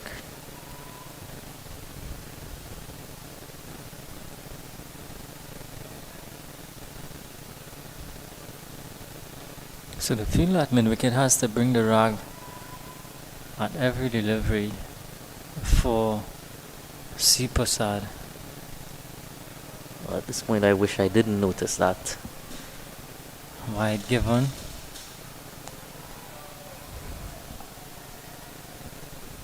So let's see what happens here. Ball is with the mid-wicket fielder. He's drying it off at this point. Now he's thrown it back to C Prasad, who's... Thunder must have a special drying method. I'll have to ask him.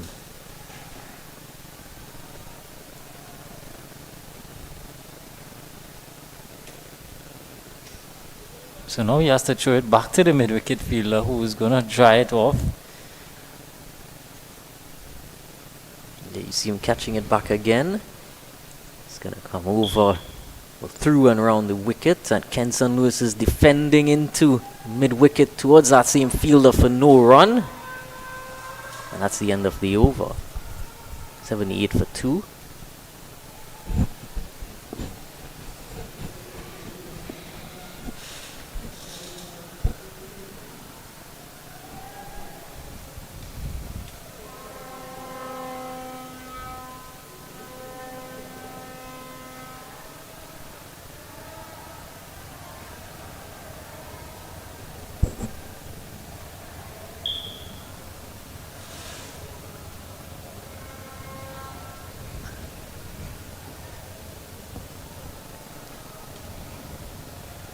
Almost 108 needed from 108 deliveries. Required run rate at exactly 6 runs to the over.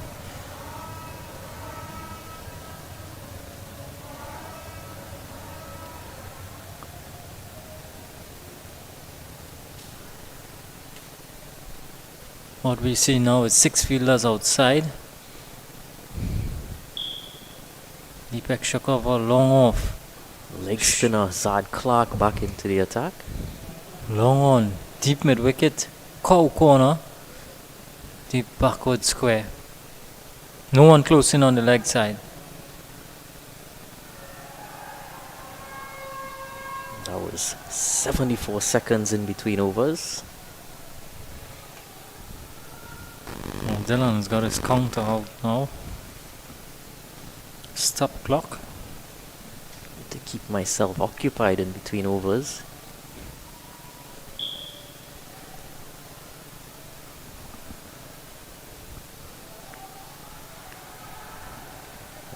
Misfield to boot as well.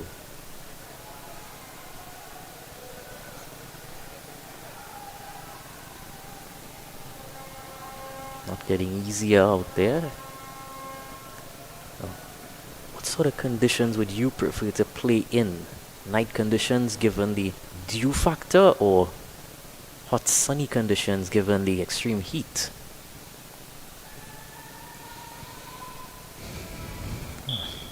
It's an interesting question because I guess that would depend on white ball format. It's either 50 over T20 contest. I think given if it's a T20 game, I'd prefer to play that at night. Ball coming on to the bat, a little bit of dew factor.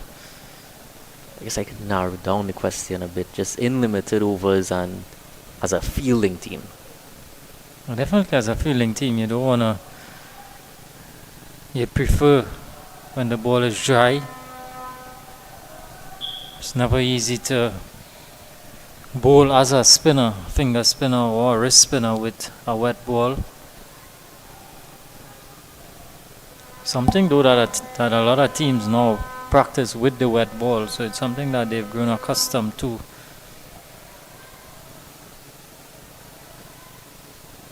It's no longer something strange.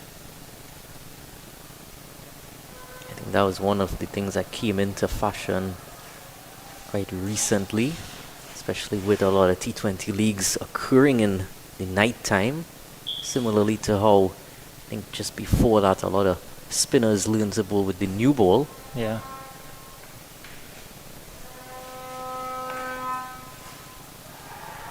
Loud appeal. On move, there's the umpire. Commonwealth are bemused. Umpire stood there like a statue. Nothing doing from the umpire. Having a closer look at it here now. Right smile there from Kenson. Stood his ground. Was given the previous wicket. They might count themselves even now. But hard to see whether that was a legitimate chance or not.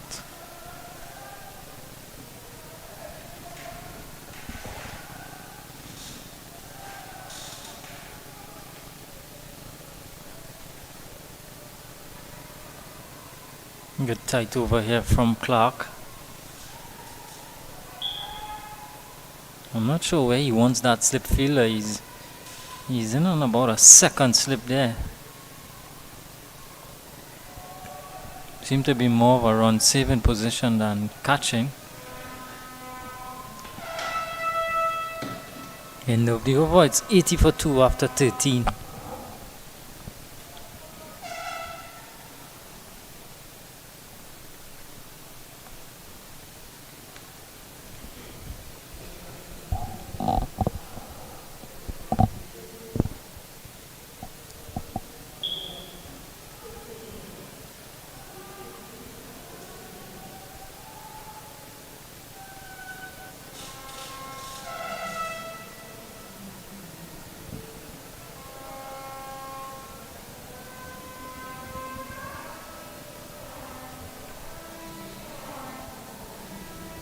Commonwealth sneaking through a couple of tight overs here. Marlon Sue and Kenson Lewis out in the middle there for PRANZ Garden.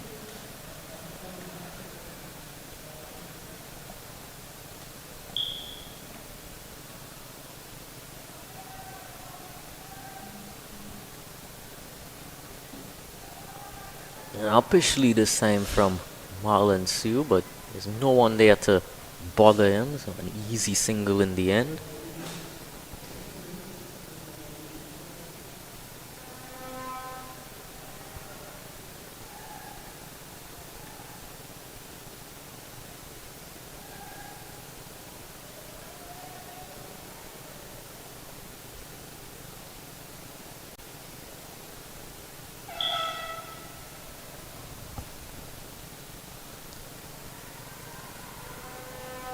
Pull away, but again another single.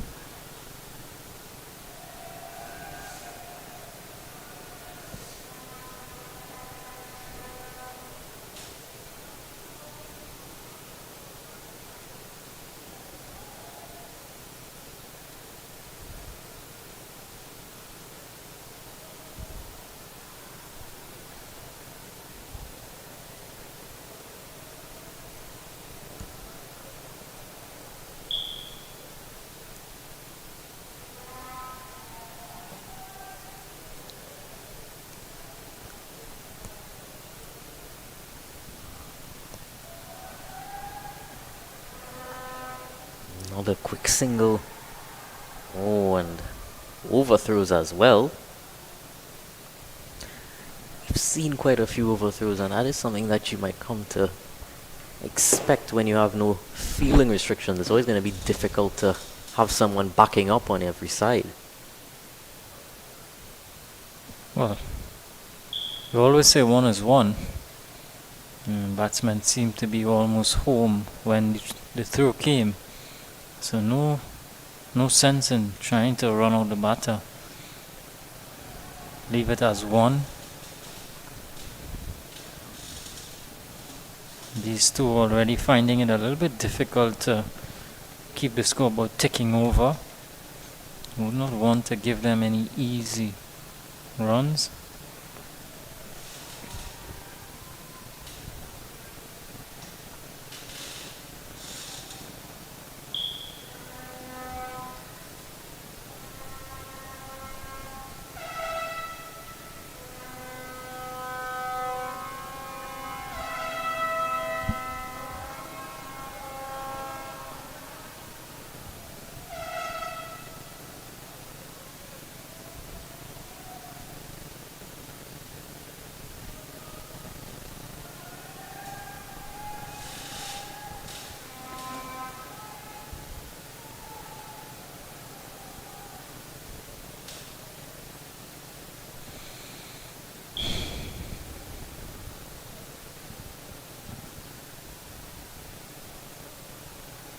Just pushing along, allowing the run rate to climb too much.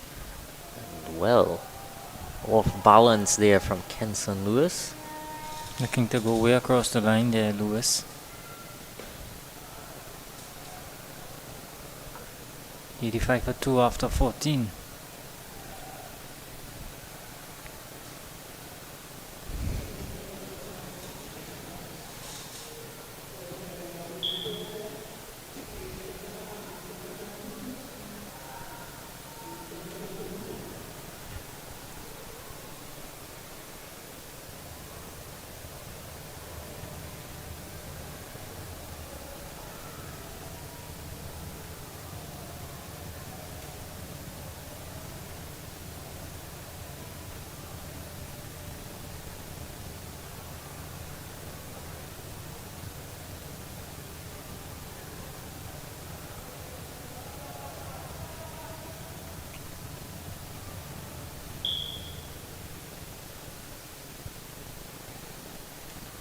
Zod Clark to continue here.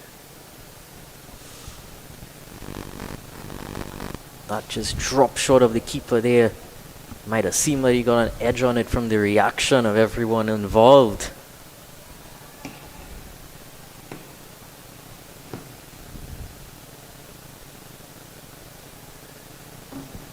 Chance goes a begging.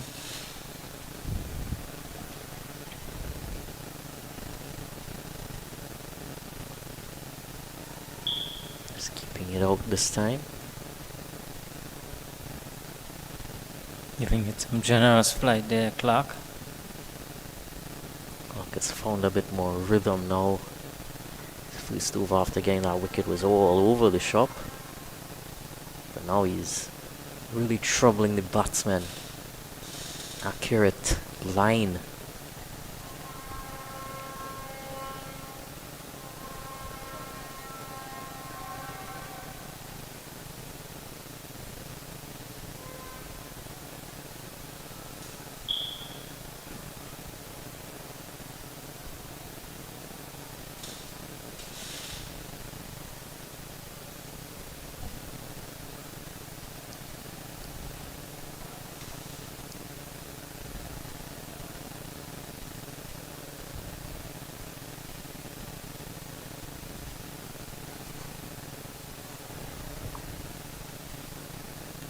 Single out into the offside. St. Louis now comes back on strike. Exactly 100 more required by PRANZ Garden.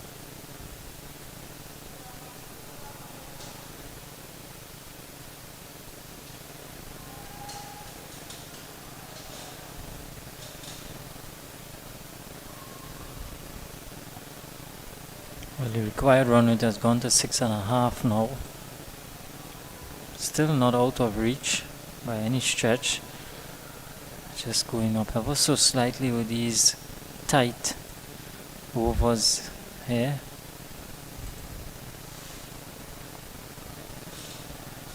See two close infielders, Dylan, two close catchers on the offside. There's a slip and a man just to his left. Maybe a wideish gully. Backward point. The cover isn't quite close. 6 for 2 score will remain here. Now at the halfway stage. Looks as if they're gonna pause for drinks, so we'll do the same up here.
halfway through this innings, 15 overs to go.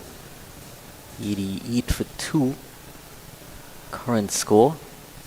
98 more required by PRANZ Garden.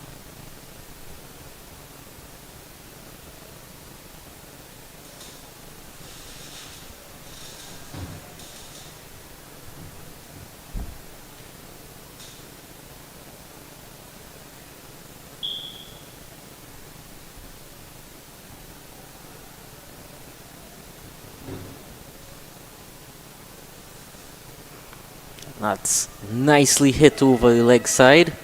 Going close to the boundary, but they'll settle for 2 in the end.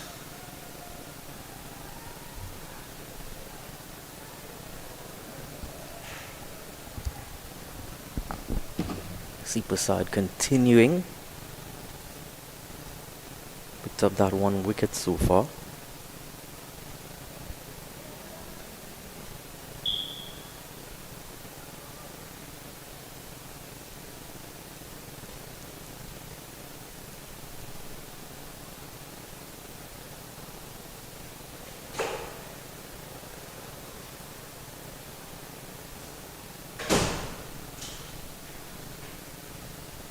And that's going big this time, but not quite. It's winding up a big shot.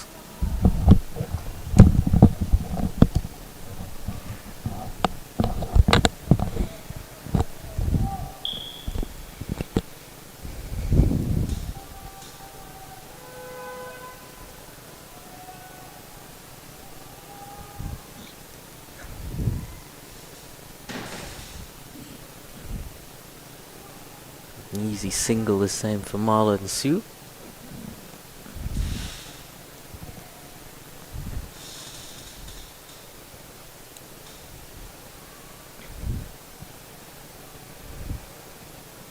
We're going to see a little bit more close-in fielders here for Lewis.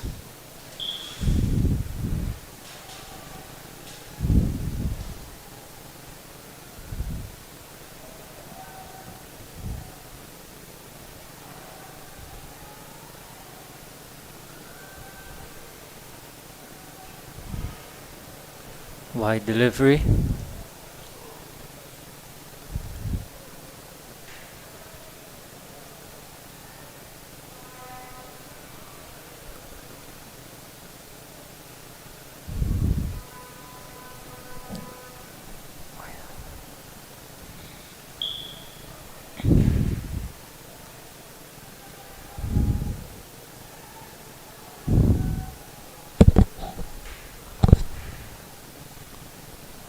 In the air. Oh, and a valiant attempt down there by Cyrus. Brilliant attempt there. We've seen a lot of shots go in that same region on either side of the field. Those fielders come across, make some great efforts, but not able to quite hold on in the final stretch. Just a single.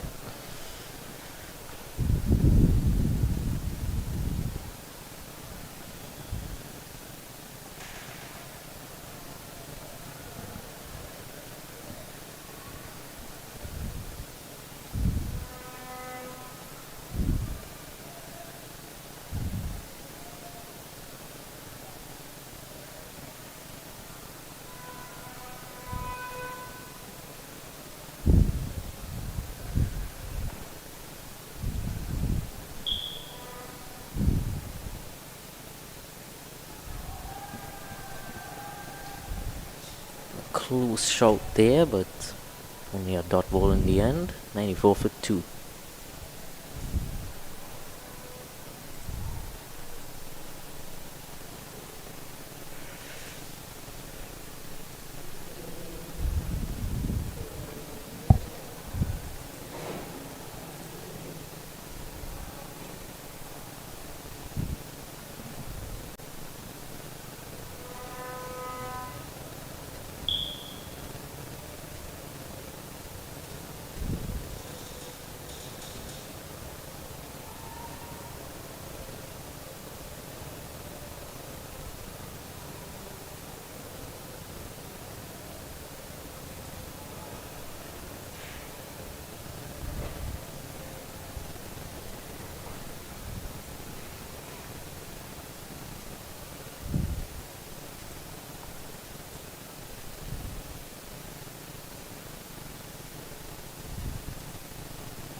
Clark continues, and what a delivery there.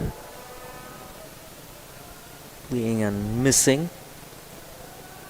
Marlon Sue knew nothing about it.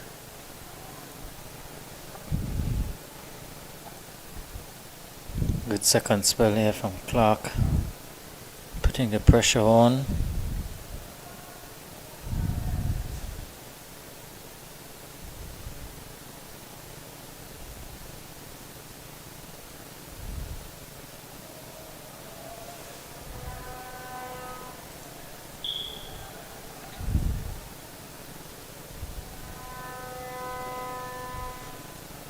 Maybe drying things up through this middle period. Whether that's to do with the runs or the ball.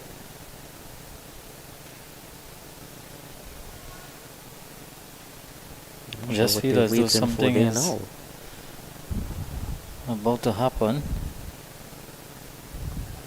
Well, there you go. Oh my! And it's put down. Chance created. And guess what? They're gonna get the extra run too. Doesn't get much easier than this. Regulation went a long way up. And Bihari settled. Didn't hold on in the end. Bihari seemed to be in a hurry there. Bihari is the guy who's tasked with trying the ball. So, not sure if the wet ball has come to his. Couldn't use the cloth to assist with the catch.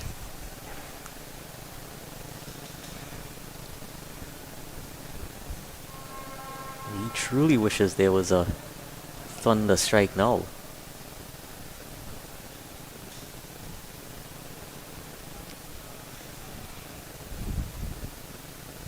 Wow, he wish he could get back that chance now, Bihari.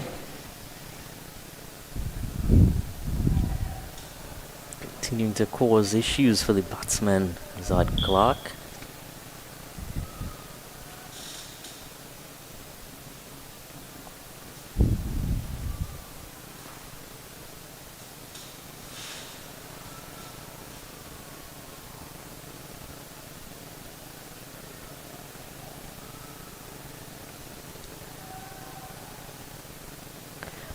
Full toss this time into the deep. Another chance, and this time it's taken. Marlon Sue got an extra life and wasn't able to do much more with it. Now Stephen Cyrus with the catch out in the deep. And Clark accounts for his man here. Sue feeling the pressure. Looking to go for the boundary. Held out in the deep. And the third one down now for PRANZ Garden.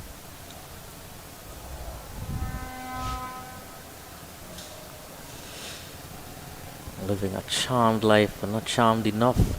That New Balance bat in his hand. Not nice is in now. Jason Keto. Did he just hand the incoming batsman his bat? Well, not sure what has happened there. Why did the incoming batsman even come in with a bat then?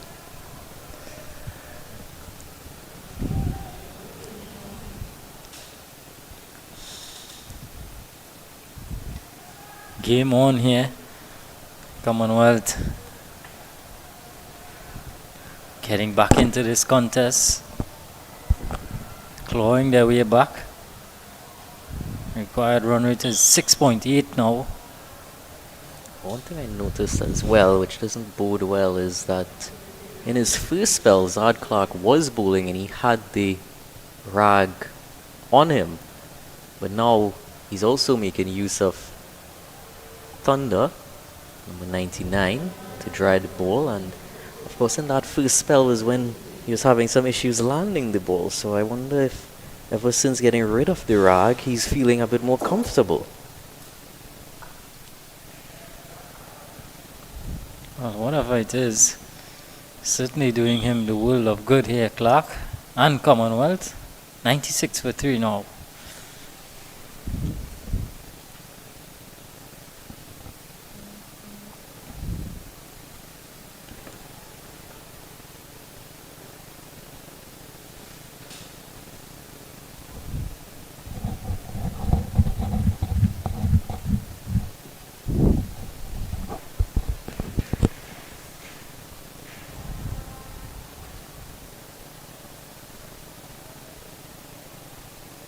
Prasad comes back into the attack again. Continues rather.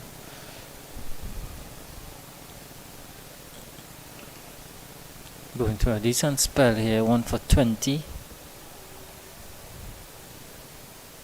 Both him and Clark have really dried the runs up for Commonwealth. It's been a good partnership bowling combination. Continues to dry up those runs. Kenson Lewis is soaking up a lot of pressure here, 8 from 21. Run rate now just going above 7. As a point earlier, it was exactly a run a ball. And this is what pressure could do, because now he's trying to manufacture something.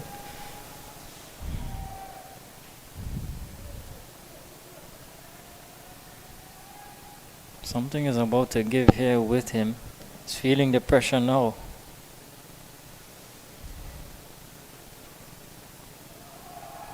This is good here from Sipasad, wicket to wicket. Not looking to spin it much, just looking to spear it in at that front pad.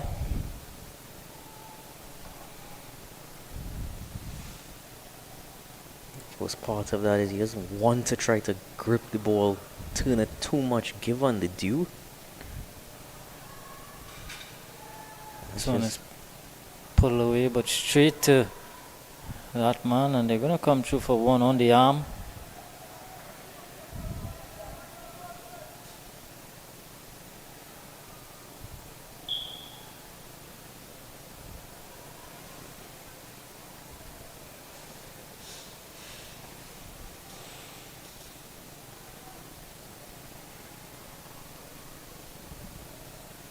Stepping down that time and stepping down to get 4 runs. And St. Louis finish getting close to the end of the over there and able to push the scoring rate up a bit. Well, felt the need to get a move on here now, Lewis. Gotten 6 in the over so far. 1 delivery to go.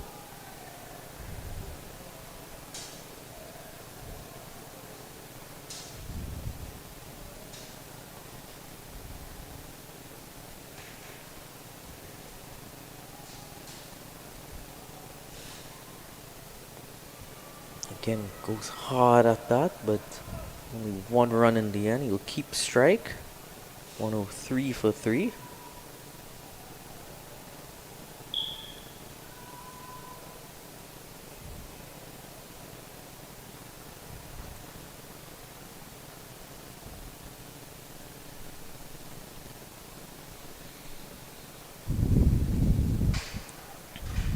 Southern Sports Division 230 overs final in progress. Commonwealth taking first strike, but 186 all out. PRANZ Garden in response, 103 for 3. Because PRANZ Garden would have wanted to bowl first and effect the chase. They're going to want to make sure that they finish this off and prove themselves right.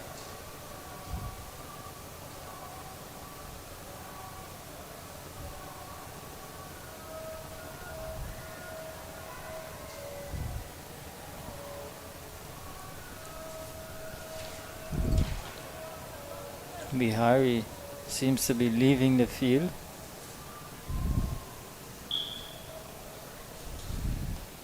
This time Clark gives the rag to the umpire. Doesn't want no part of it on him.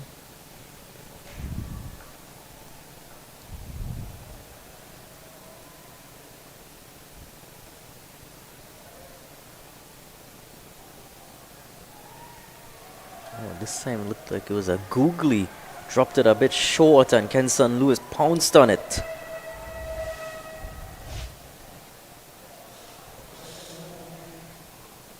He's bowling off breaks to the left-hander and leg breaks to the right-hander. He's taken some inspiration from Liam Livingston.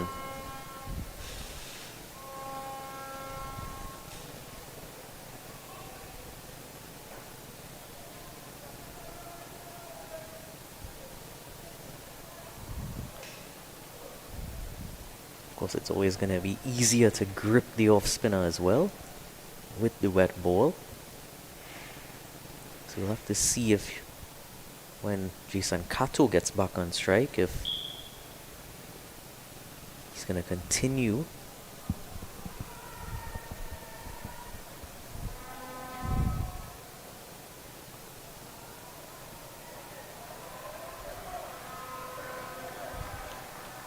Quick single there.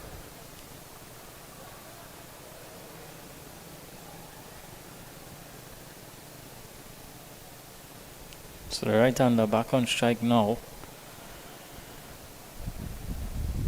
Again, we look at the field, deep fielders, deep extra cover, long off, long on, cow corner, deep mid wicket, deep backward square. Just 3 inside the circle.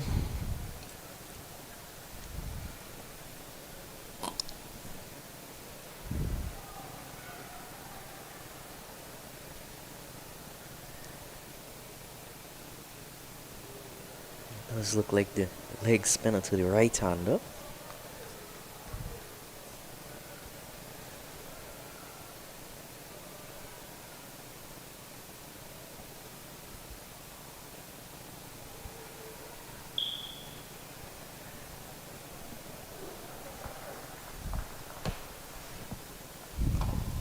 One more to the total. Kato now off the mark.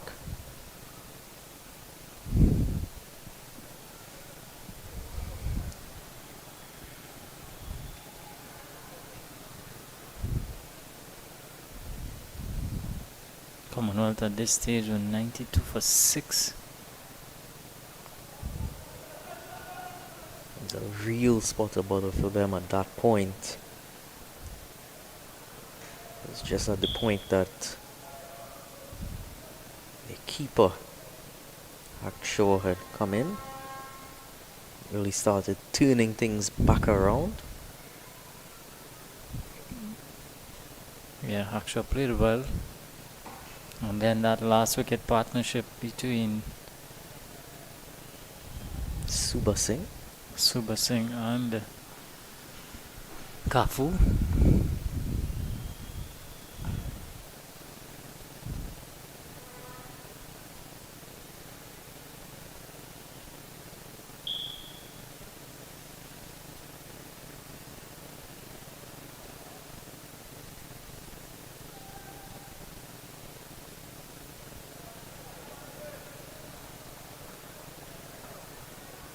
just starting to get a hold of these two spinners as well. Might be time to get some pace back on the ball now. Kafu has a couple of overs left.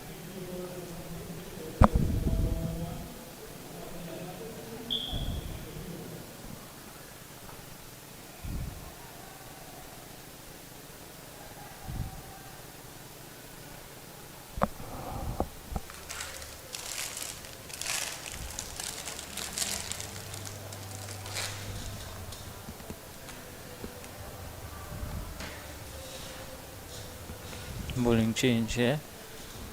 Vishiram Narayan into the attack now.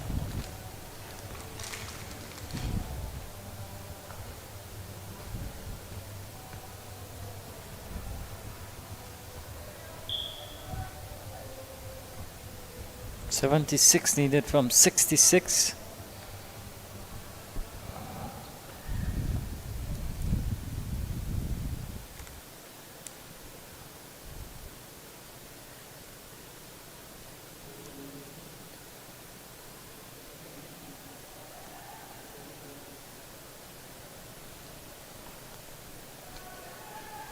First time we're seeing Rishi coming right into the attack.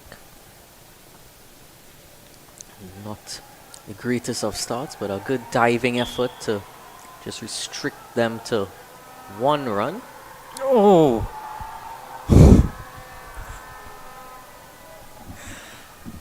I thought he had the opportunity to effect the run out on his end there. The wicketkeeper's Hackshaw decided to throw to the non-striking end.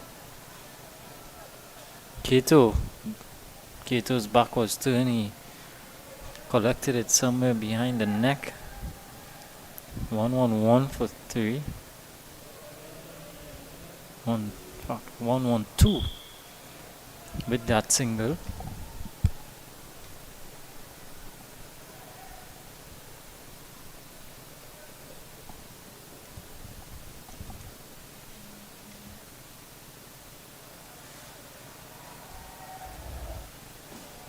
Wide on that occasion. Let's have a closer look at this. Good effort to stop it, but a bit of a misfield there, costing a few extra seconds, but the keeper not quite where he should have been. Booking this one out to deep mid wicket.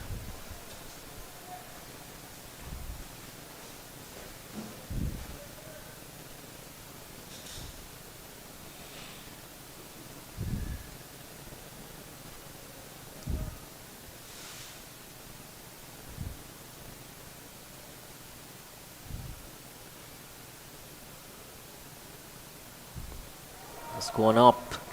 It's not going. It's going all the way for 6. Would seem. Umpire just confirming there. Let's see where it went. It looked as if it landed over the boundary. I'm not sure we've seen any signal from the umpire.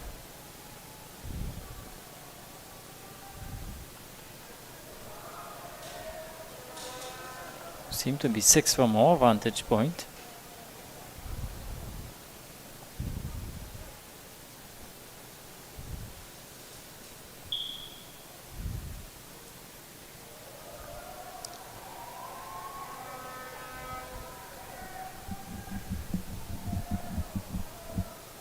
Really bringing the momentum back in their favor now.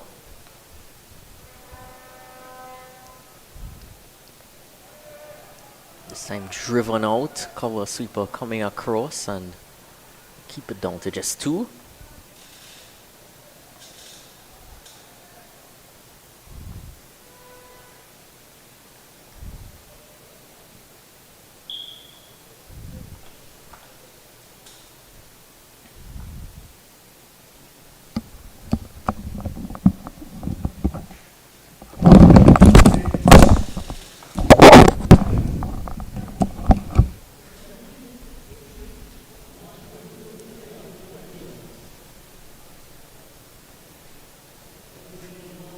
So after 20 overs, 122 for 3. 64 needed from the final 10.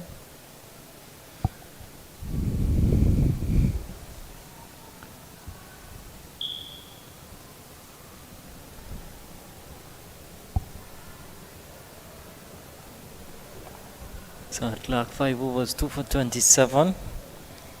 At this stage, PRANZ Commonwealth to 115 for 6.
Clark continuing this spell. He's bowled these 5 overs so far unchanged. Well, they're just dabbing it into the offside there, and the short third is still all the way back. He's not coming one bit. They seem to continue to spread.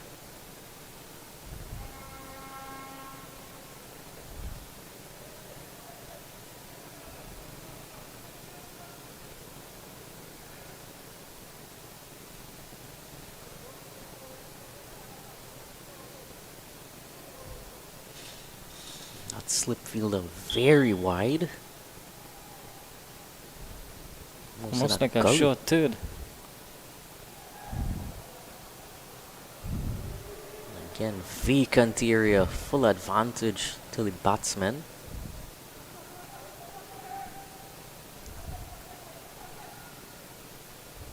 Easy 2 runs for them.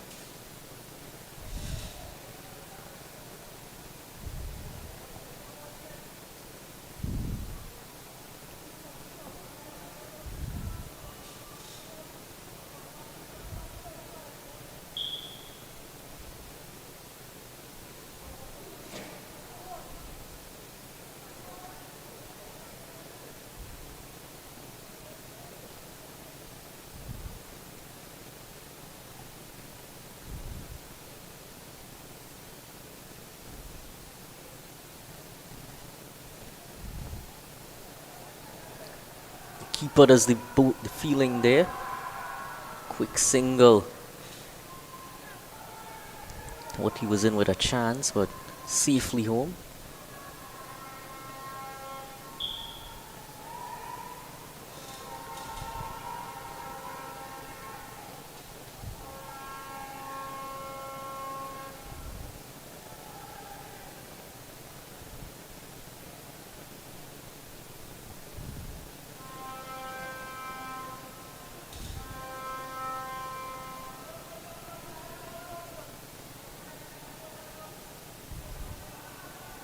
Bringing some fielders in now. Brought that slip closer.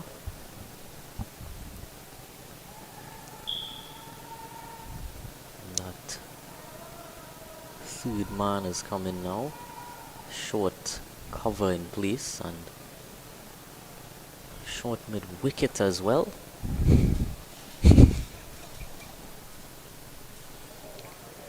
It's a dot ball, brilliant delivery there. Finish. 1, 2, 7 for 3.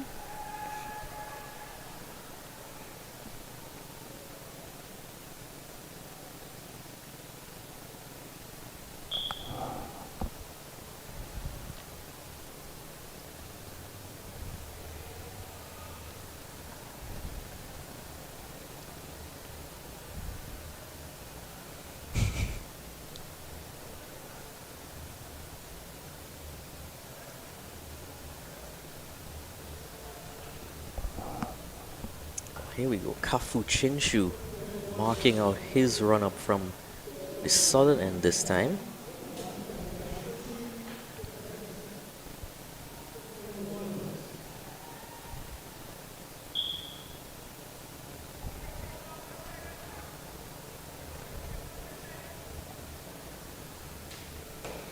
Such a Wednesday for Kafu.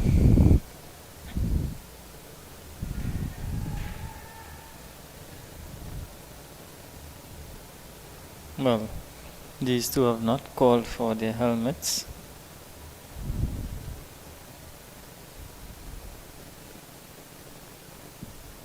Seems to be a time-saving measure from them.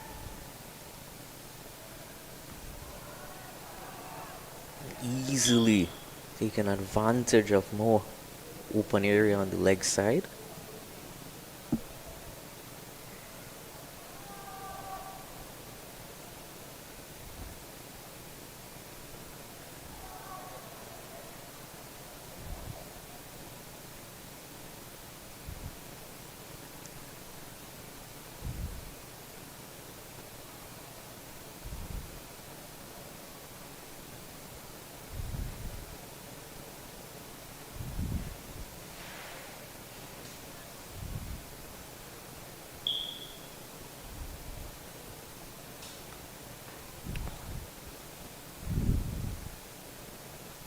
Chinchu in again and bold. Jason Katu is not going to score any more than 12 stumps. Lit up, bright red.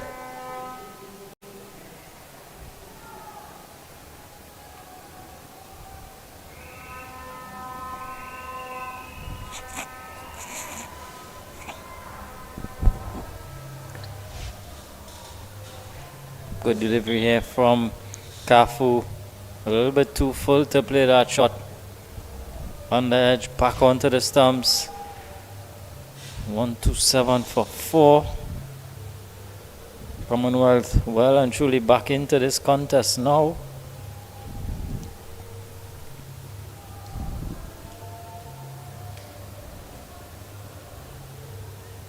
Alvin Edmond, a new batter.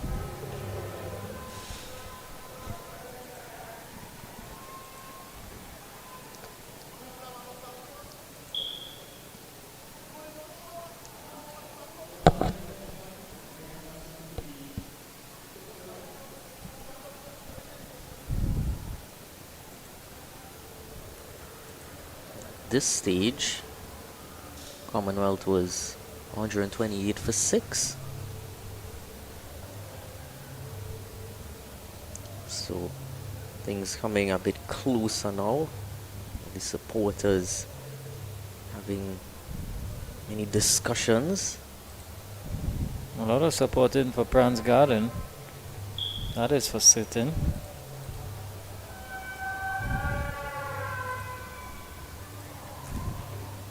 Two left-handers in now. 58 needed from 52.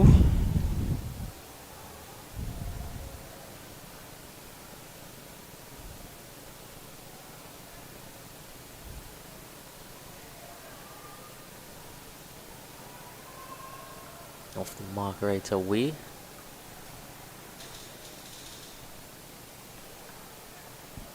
He certainly come out with the helmet.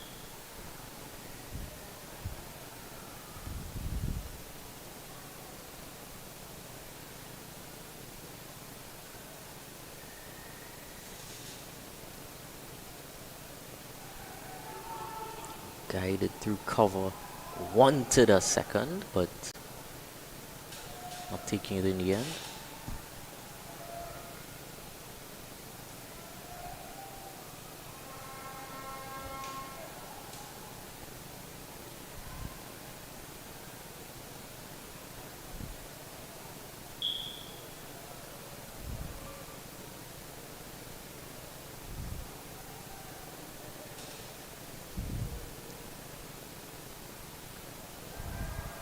Brilliant delivery from Kafu on that occasion. Just bouncing over the stumps.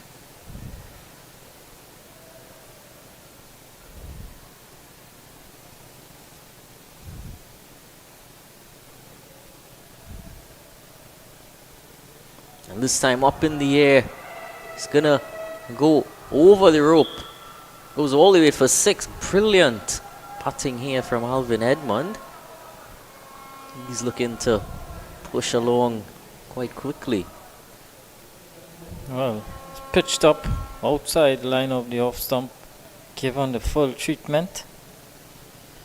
6 to finish the over, 136 for 4.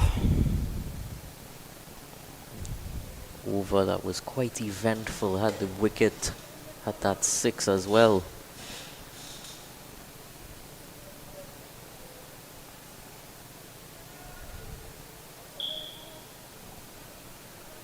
Well, after some consultation, the umpires have decided that the over is now completed. I think the umpire is calling for one of the zinc bails to be replaced.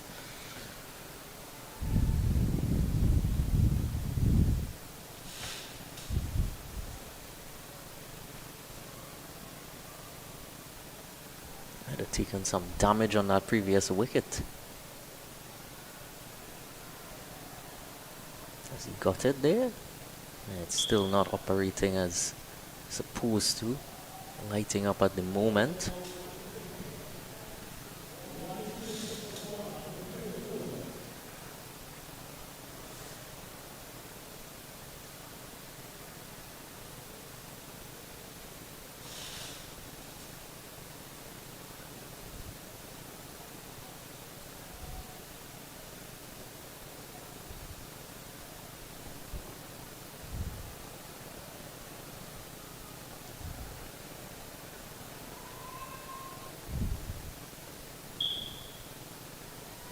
to Shaquille Cyrus. So pace from both ends now.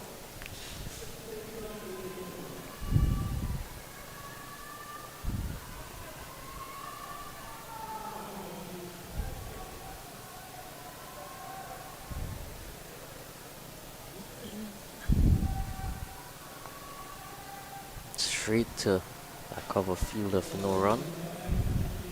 It's a fielder at deep third, deep backward point. Cover sweeper.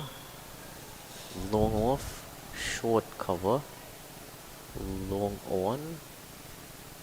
Mid wicket, deep mid wicket and deep backward square. And that's heading towards that deep backward square. Fielder running across. One. Umpire electing to stand on the offside at the moment.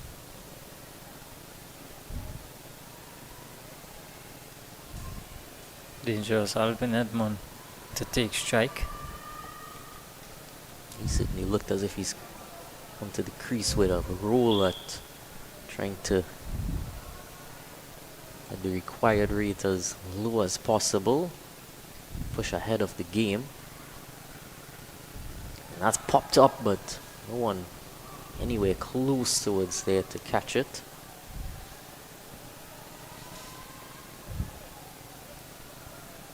There was an appeal from the bowler. Signaled as a leg by, but it's never anywhere close to being leg before.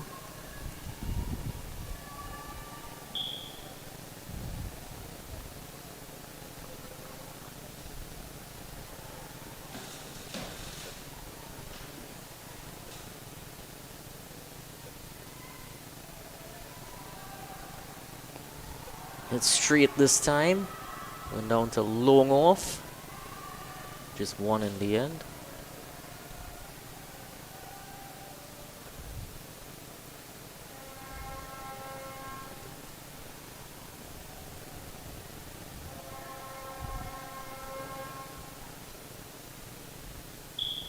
Alvin Edmond back on strike. 3 wickets to his name earlier today.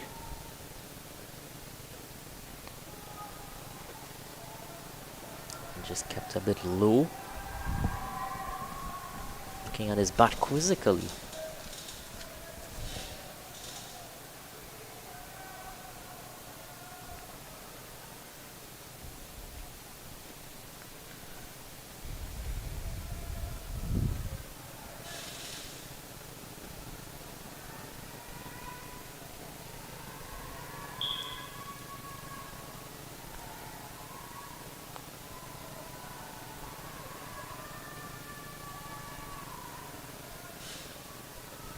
Actually 8 fielders on the boundary just now.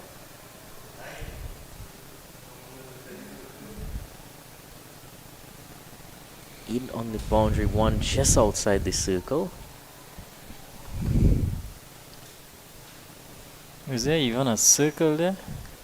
Well, there isn't any circle drawn on the field. Imaginary at this stage.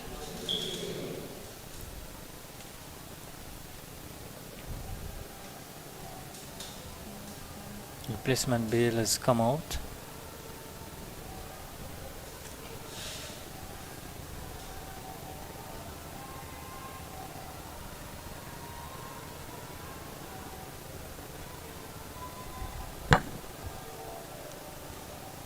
Kafu Chinshu to continue.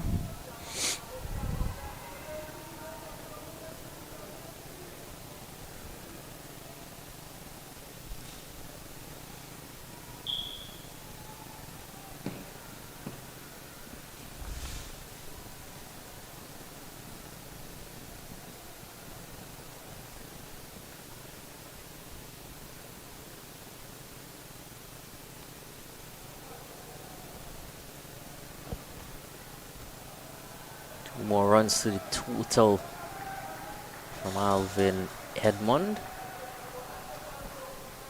Just come out here with some real intent, Edmond. He's also done his help Kenson Lewis sort of grow into his innings as well. Both sort of fed off each other.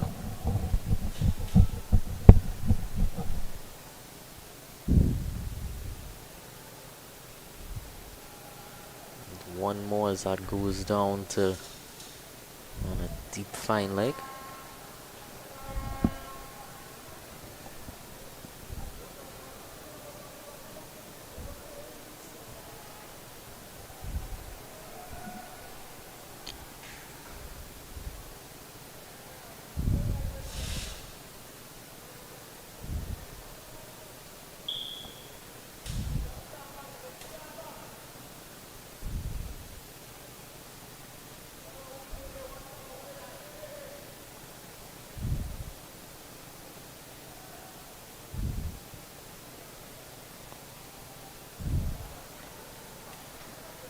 Easily played down to long off. That's one more to tally. At this stage, Commonwealth was 136 for 8.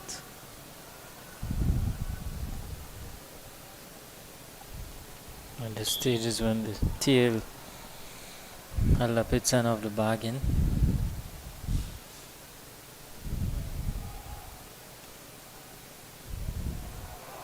Stylishly this time played through that square offside region.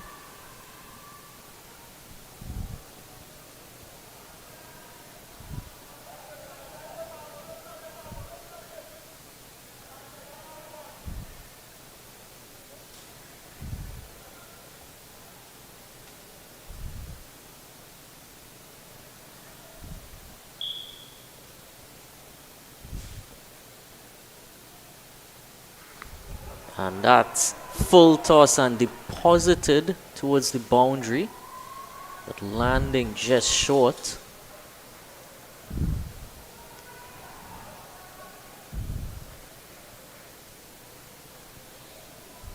Full toss, asking to be hit.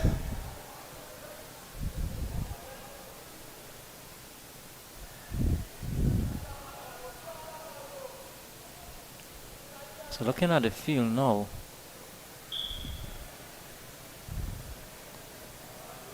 almost everyone back on the boundary.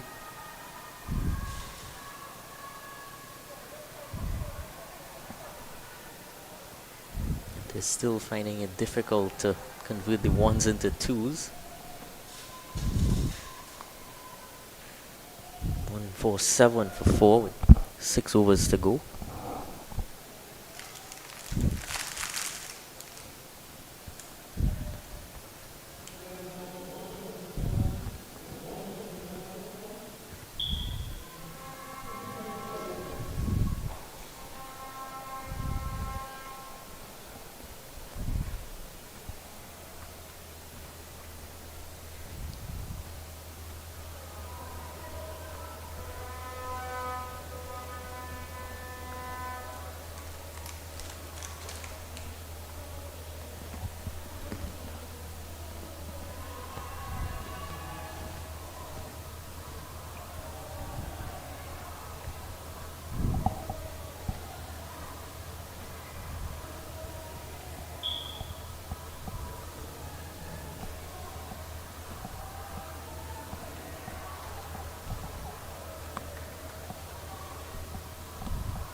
So here's to continue.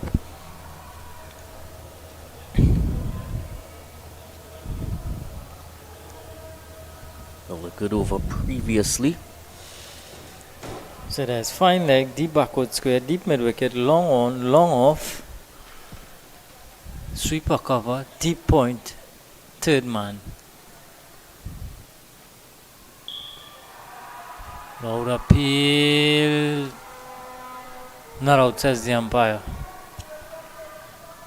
With just one man in the inner ring, Dylan.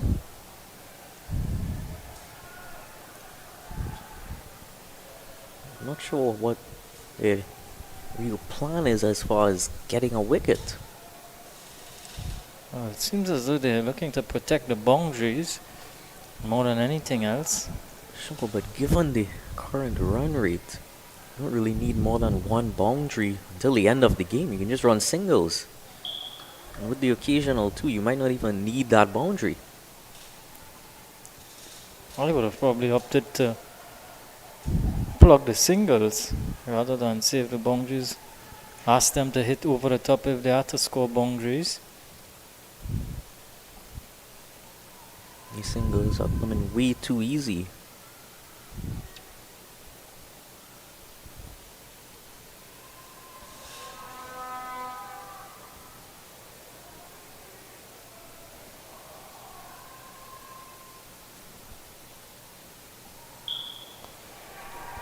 In the air and taken.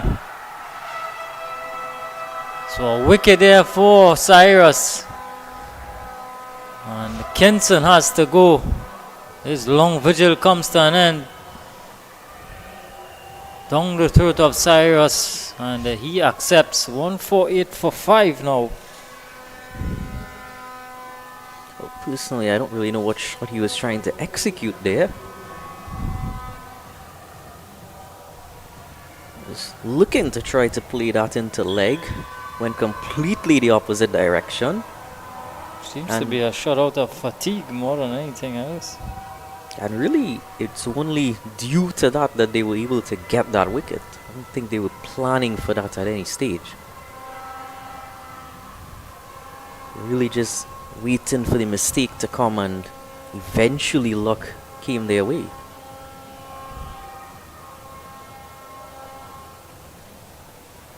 In the end, still a good catch running in from the deep. Yeah, good set of hands there from Cyrus. So let's see what's the tactics now, because 38 needed from 33, as you mentioned, Dylan. They could walk this game home in singles. So I'm not sure of the tactics here from Commonwealth. There's a new batter at the crease. Might want to put some pressure on him. Don't allow him to get off strike easily.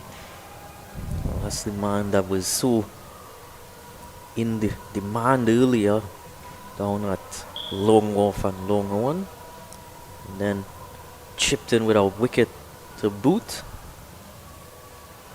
Let's see if his finishing skills are on par. Yeah, that's a job to do here now with bat in hand. Again, the tactics are the same.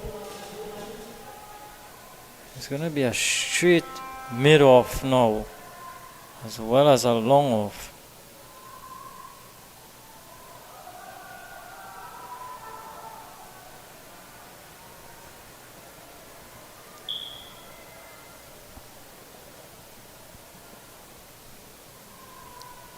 What Shaquille Cyrus would be trying to do at this point is probably just bowling as much deliveries to Jaden Swift as he can. As many dot deliveries as he can pull out.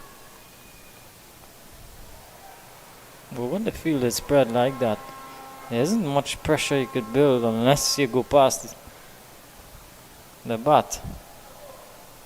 So just giving up the opportunity to keep Swift on strike. There again, that was too easy to get him off of strike. Yeah, brings Edmond back on strike, who's shown a lot of intent.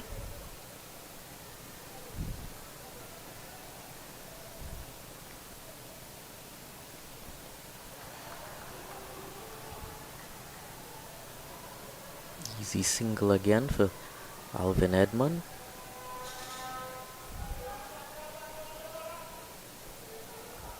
Finishes off the over 150 for 5.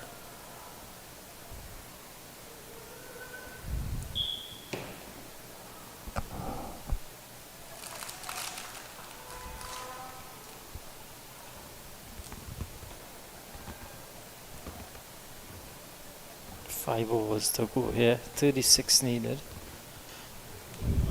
Required run rate has gone above 7.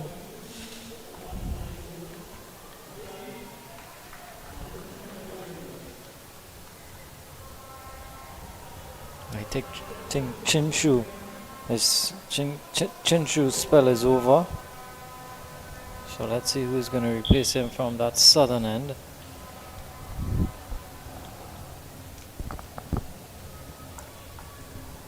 Similarly for Zad Clark, also bowled out. Rishi Ramnarayan has 5 overs remaining. Mendra Prasad 1 over. Jai Prasad Bihari 3 overs and Anil Subha Singh 5 overs.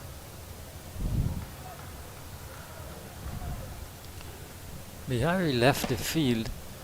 I'm not sure that he has returned.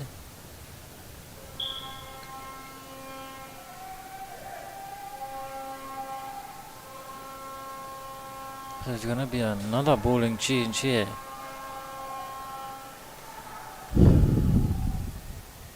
Sachin Chulan.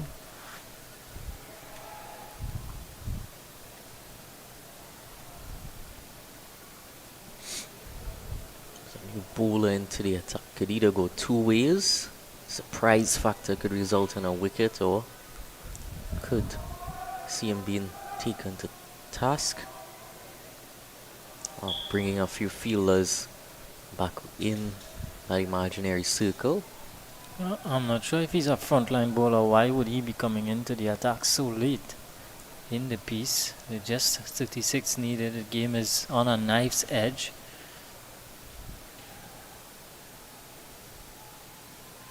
Leg spinner. This one is cut away into the boundary for 4. Never want to bowl part-time leg spin at this stage. Especially with a wet ball. If anything, he might be the one bowler that you would want to put all the fielders on the boundary for.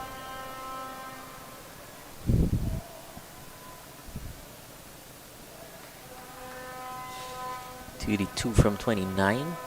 Required rate starting to drop. Prasad was tight when he bowled. Maybe saving his 1 over back for a little bit later on.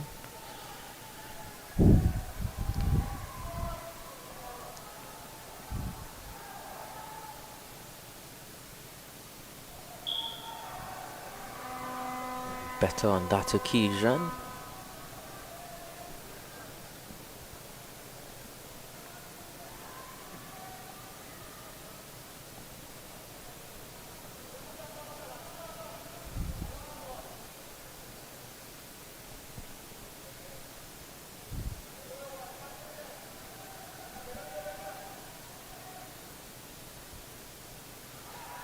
Loud appeal. He's given.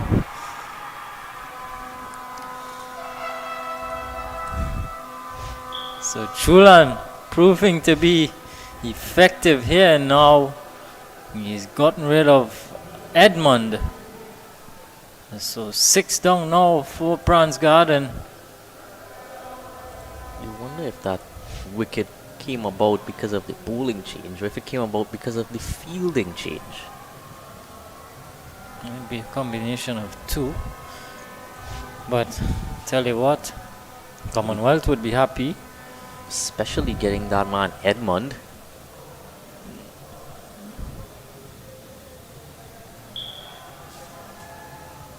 Akido Joseph comes in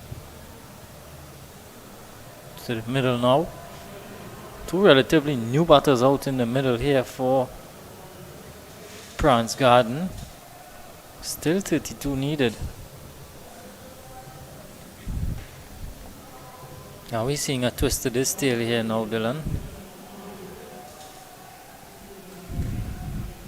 May just be seeing things turning Commonwealth's way, but still the run rate isn't all that troublesome for PRANZ Garden.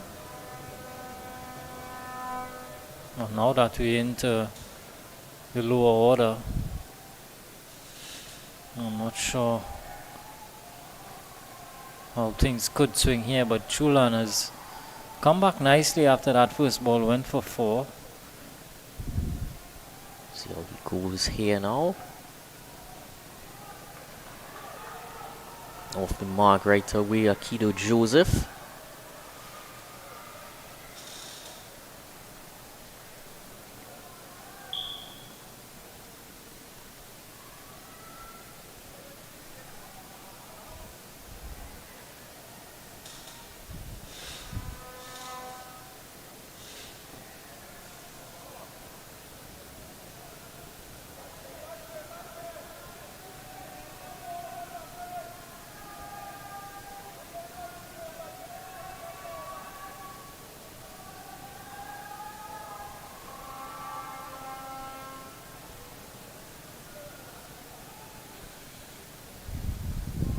Swift just faced the 2 deliveries so far. Trying to go big, a huge wind up from Swift.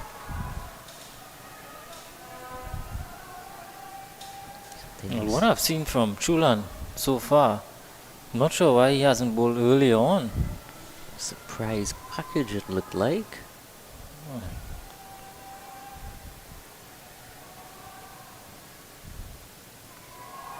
Again, another delivery. Wonder if he was just trying to hide away from bowling with that wet ball. 155 for 6. 4 overs remaining here.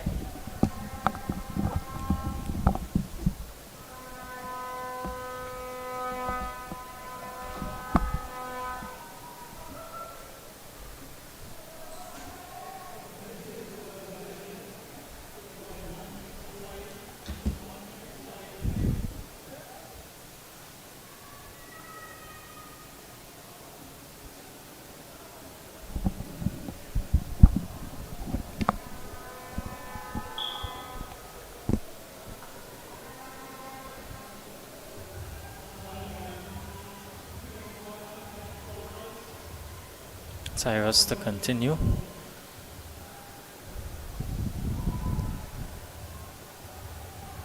It's getting a little bit dicey now. 7.7 the required run rate.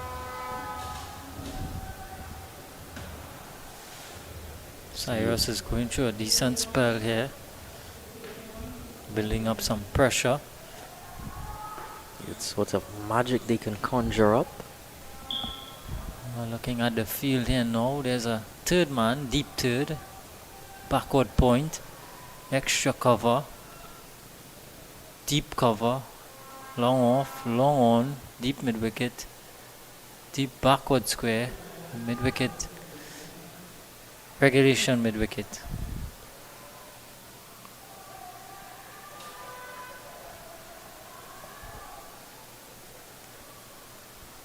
Good start to the over from PRANZ Garden.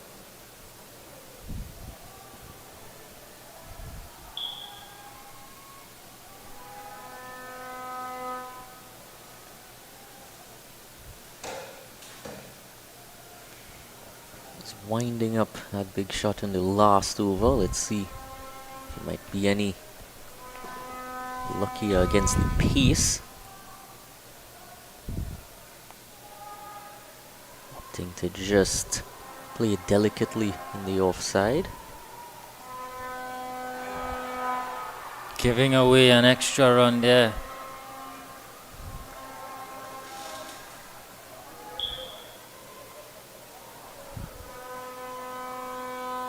Pressure telling here on Commonwealth. These small margins they wouldn't want to give away.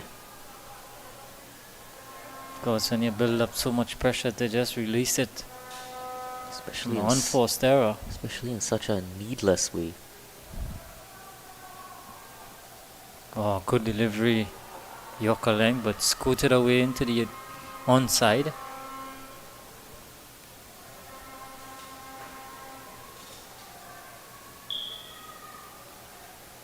Did good to get bat on it. It's one of those difficult low full tosses. Oftentimes it proves to be a wicket-taking delivery. Those low full tosses.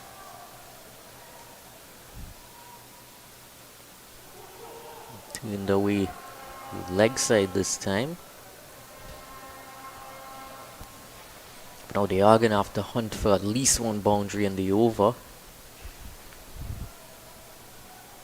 Maybe not this over, but at some point. 26 from 20. It would be eyeing up a boundary just to settle the nerves a bit.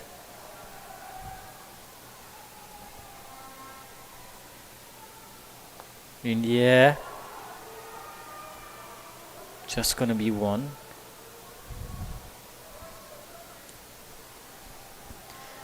Of course, the thought just occurred to me from earlier when the spinners were bowling and the field was out.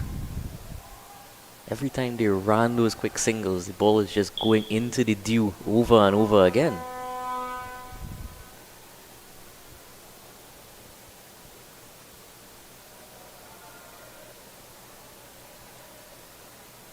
With the seamers operating, the seam operating, it's a little bit easier for him. Of course, it'll still be difficult if they try any slower deliveries.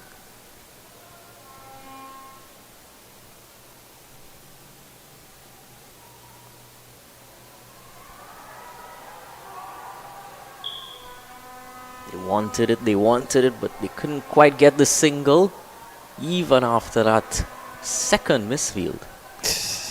Comedy of errors. In the end, a dot to finish, 161 for 6. They were trying to execute a ballet show. Both ends of the wicket.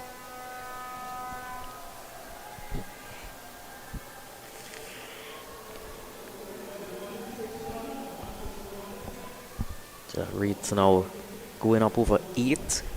Nerves in the PRANZ Garden camp just rising. And if Chulan is to bowl on over like he did in his first over, it's not going to be easy to score off him.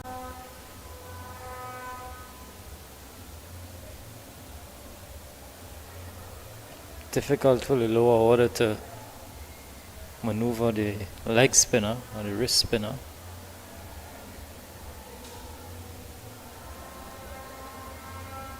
So one thing he has going for him is that his lower order batsmen are going to find it much more difficult than the top order batsmen.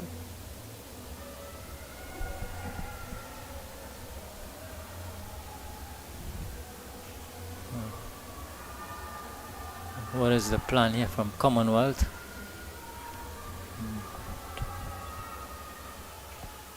Five back on the boundary. Sweeper cover, long off, long on, mid wicket. Cow corner. This one in the air. It's going to hand and it's put down.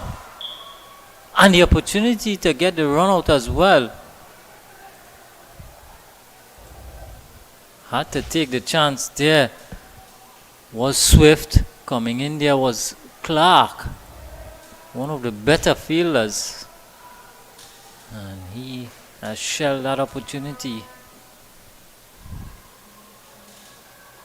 Came on a knife edge, a critical moment there.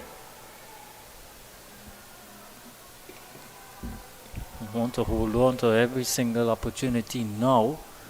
Commonwealth just to tighten their grip on this one.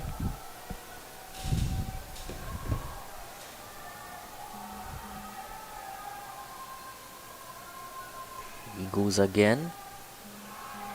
Big shot there from Joseph. Pressure on PRANZ Garden here now. No bat on ball.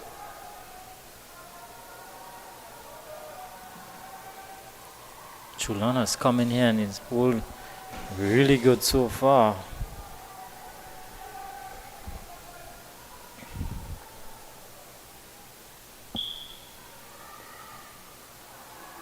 Should be just one.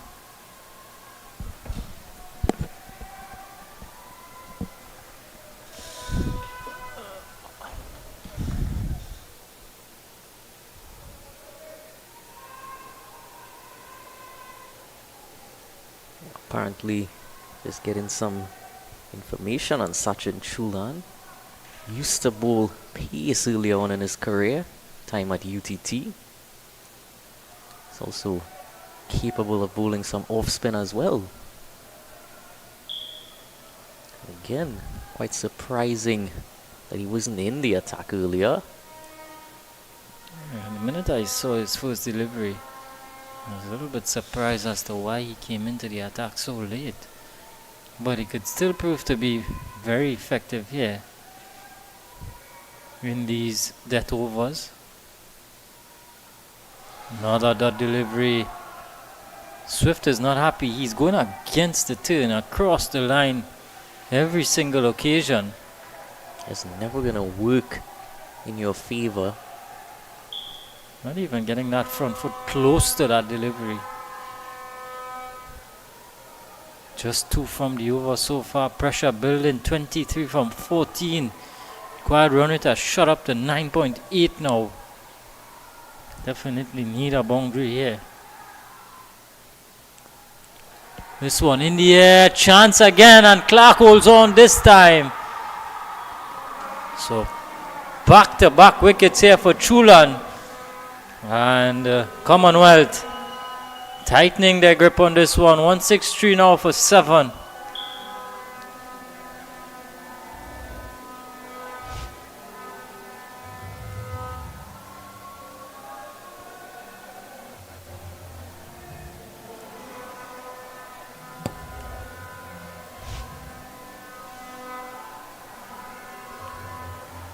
Crowd certainly glad that they would have stayed here at this hour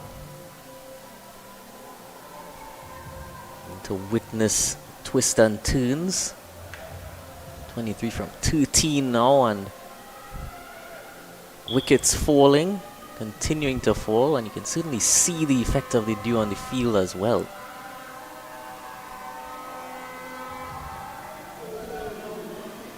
In spite of that, he's gotten himself a second wicket, Sachin Chulan. Multifaceted bowler capable of bowling many styles. That information came from our very own at Cricket 360, Tanvir Danpal. Also attends UTT.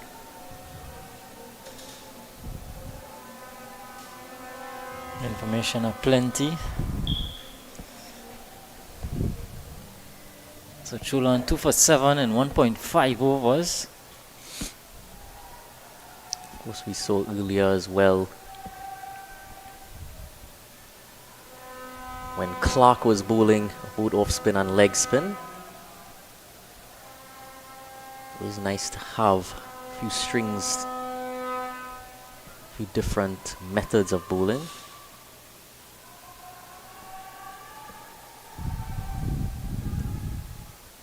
Yeah, once you're able to do it, it's such a handy thing to have in your arsenal. One delivery here for Matthews, Gideon Matthews, the new man to the crease.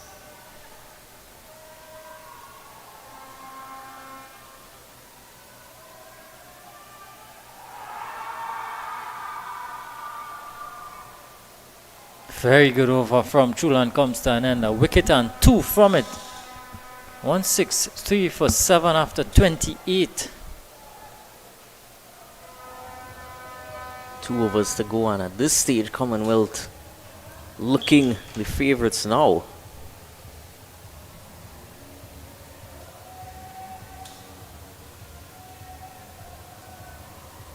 $23 needed from 12.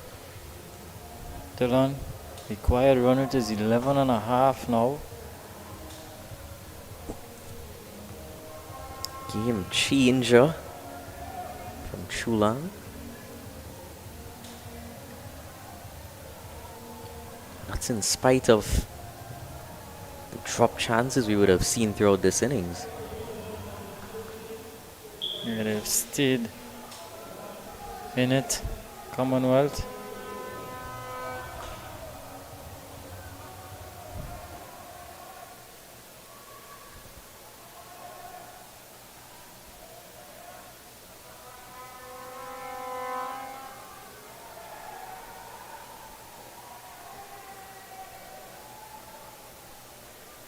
Send the extra man back on the leg side boundary, so there's a fine leg, deep backward square, deep mid wicket, long off, long on, deep extra cover, sweeper cover, third man.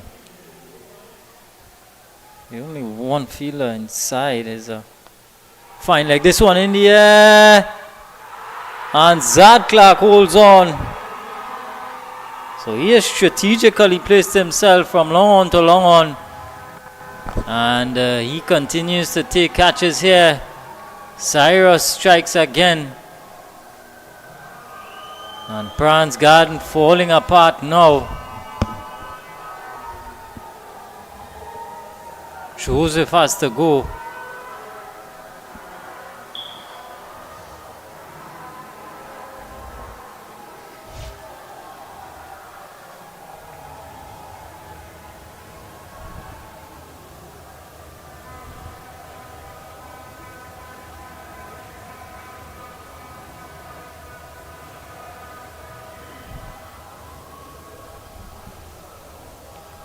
Last man in here for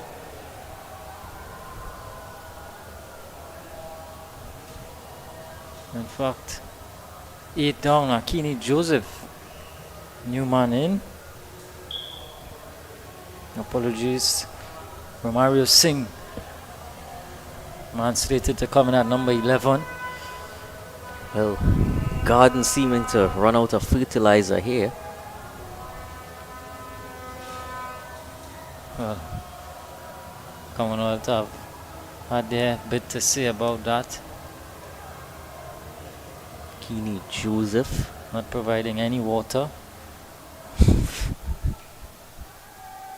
Due factor against them.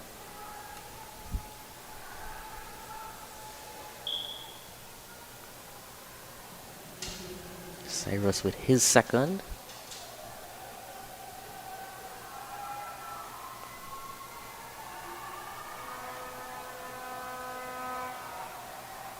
Looking for 2. And they're gonna get it in the end.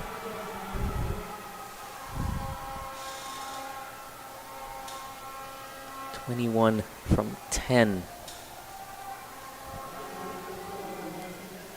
2 new batsmen at the crease. Lower order batsmen. Never easy when they have to come into a situation where you've got to get bat on ball, need boundaries.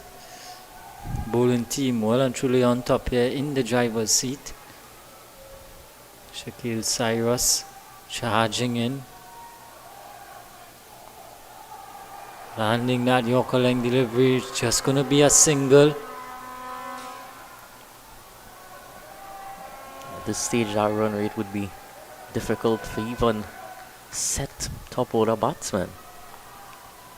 Definitely. Once it gets beyond 9.5, 10s, and you're not getting boundaries regularly, it's always going to be difficult to come in and start wheeling the willow from board 1.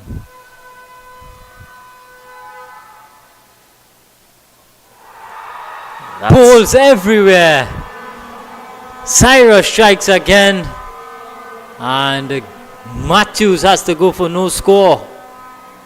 So Commonwealth clawing their way back, and now you could actually see light at the end of the tunnel. 166 for 9. It's a matter of time now. Bang on target. Not even flinching, Shakil Cyrus. Oh, how things could change. At one point, PRANZ Garden were on top. Supporters were up out of their seats. Now it's PRANZ guys. Commonwealth turn to celebrate. Right, I've had some very interesting discussions going on in the stand between the two team supporters.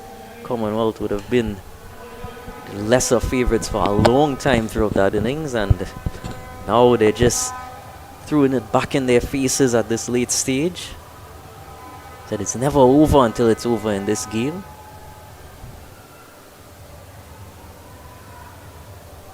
Oh, 20 needed from 8, Dylan. We definitely, singles aren't going to win it.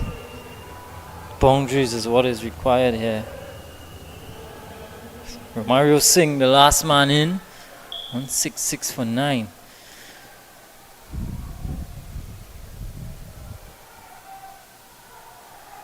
Dot delivery.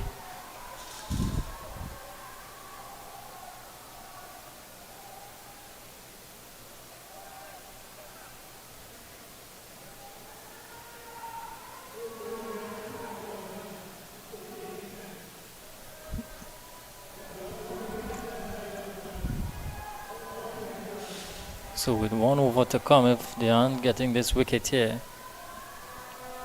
you think Chulan is going to bowl that final over? I think anyone can bowl that final over at this stage. Now the appeal, not out, says the umpire. Very close.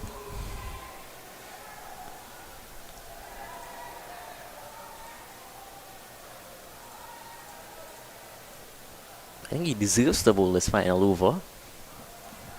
Such is the confidence of you as a captain. You're saying anyone can bowl this final over. 20 needed.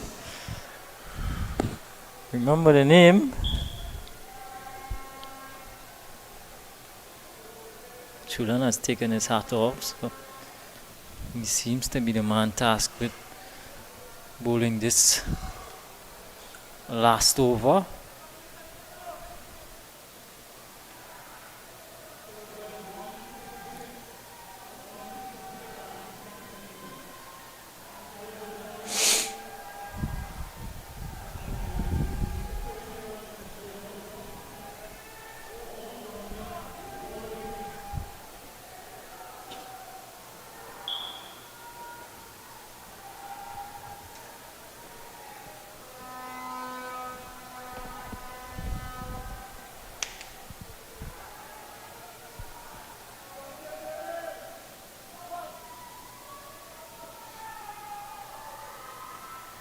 Run.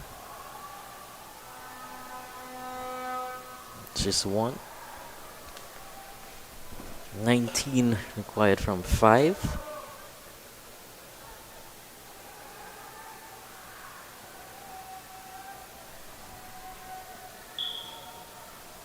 Mario Singh. Still no runs to his name as yet in this innings.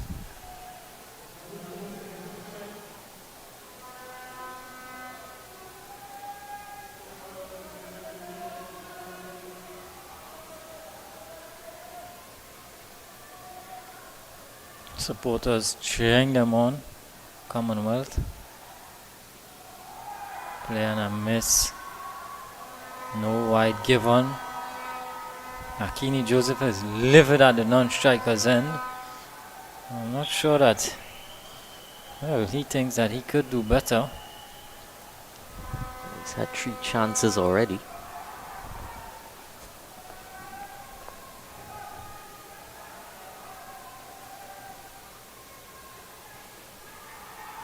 Generous flight on that occasion, and Akini Joseph is going to have his chance yet again. 3 deliveries to go. 3 sixes required. Let's see if he can match his thoughts.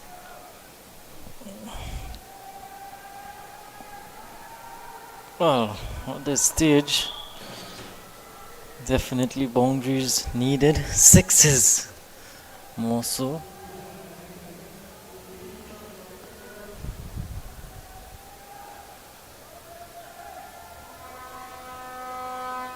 Crowd have come out in their numbers.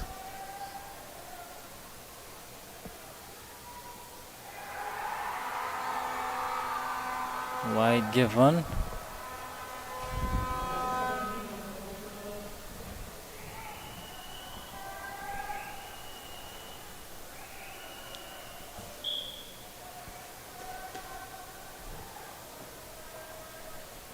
So 3 legal deliveries to go, 17 needed.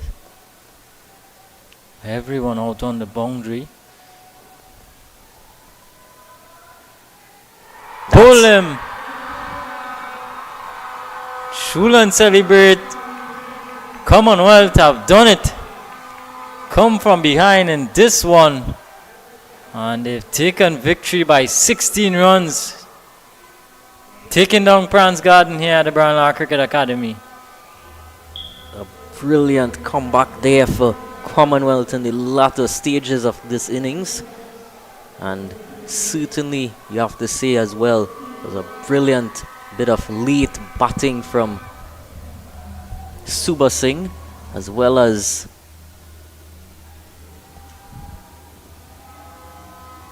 BJ Hackshaw.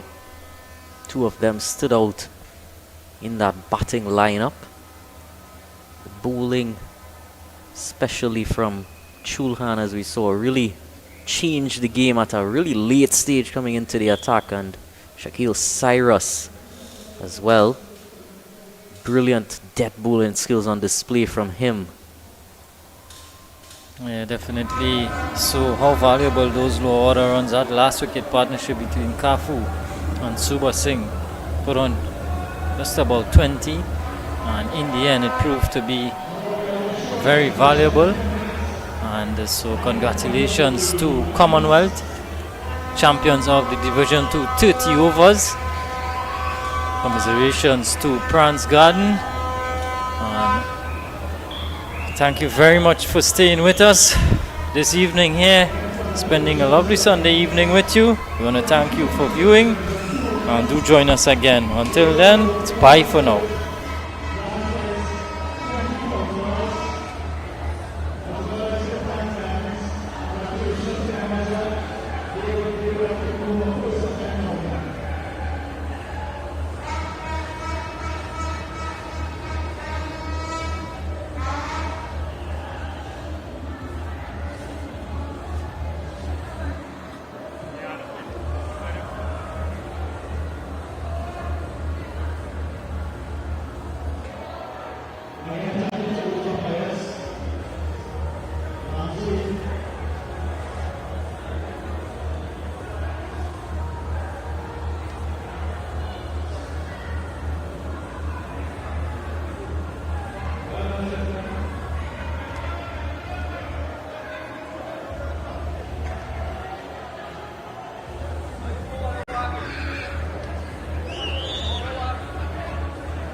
Only one people victorious.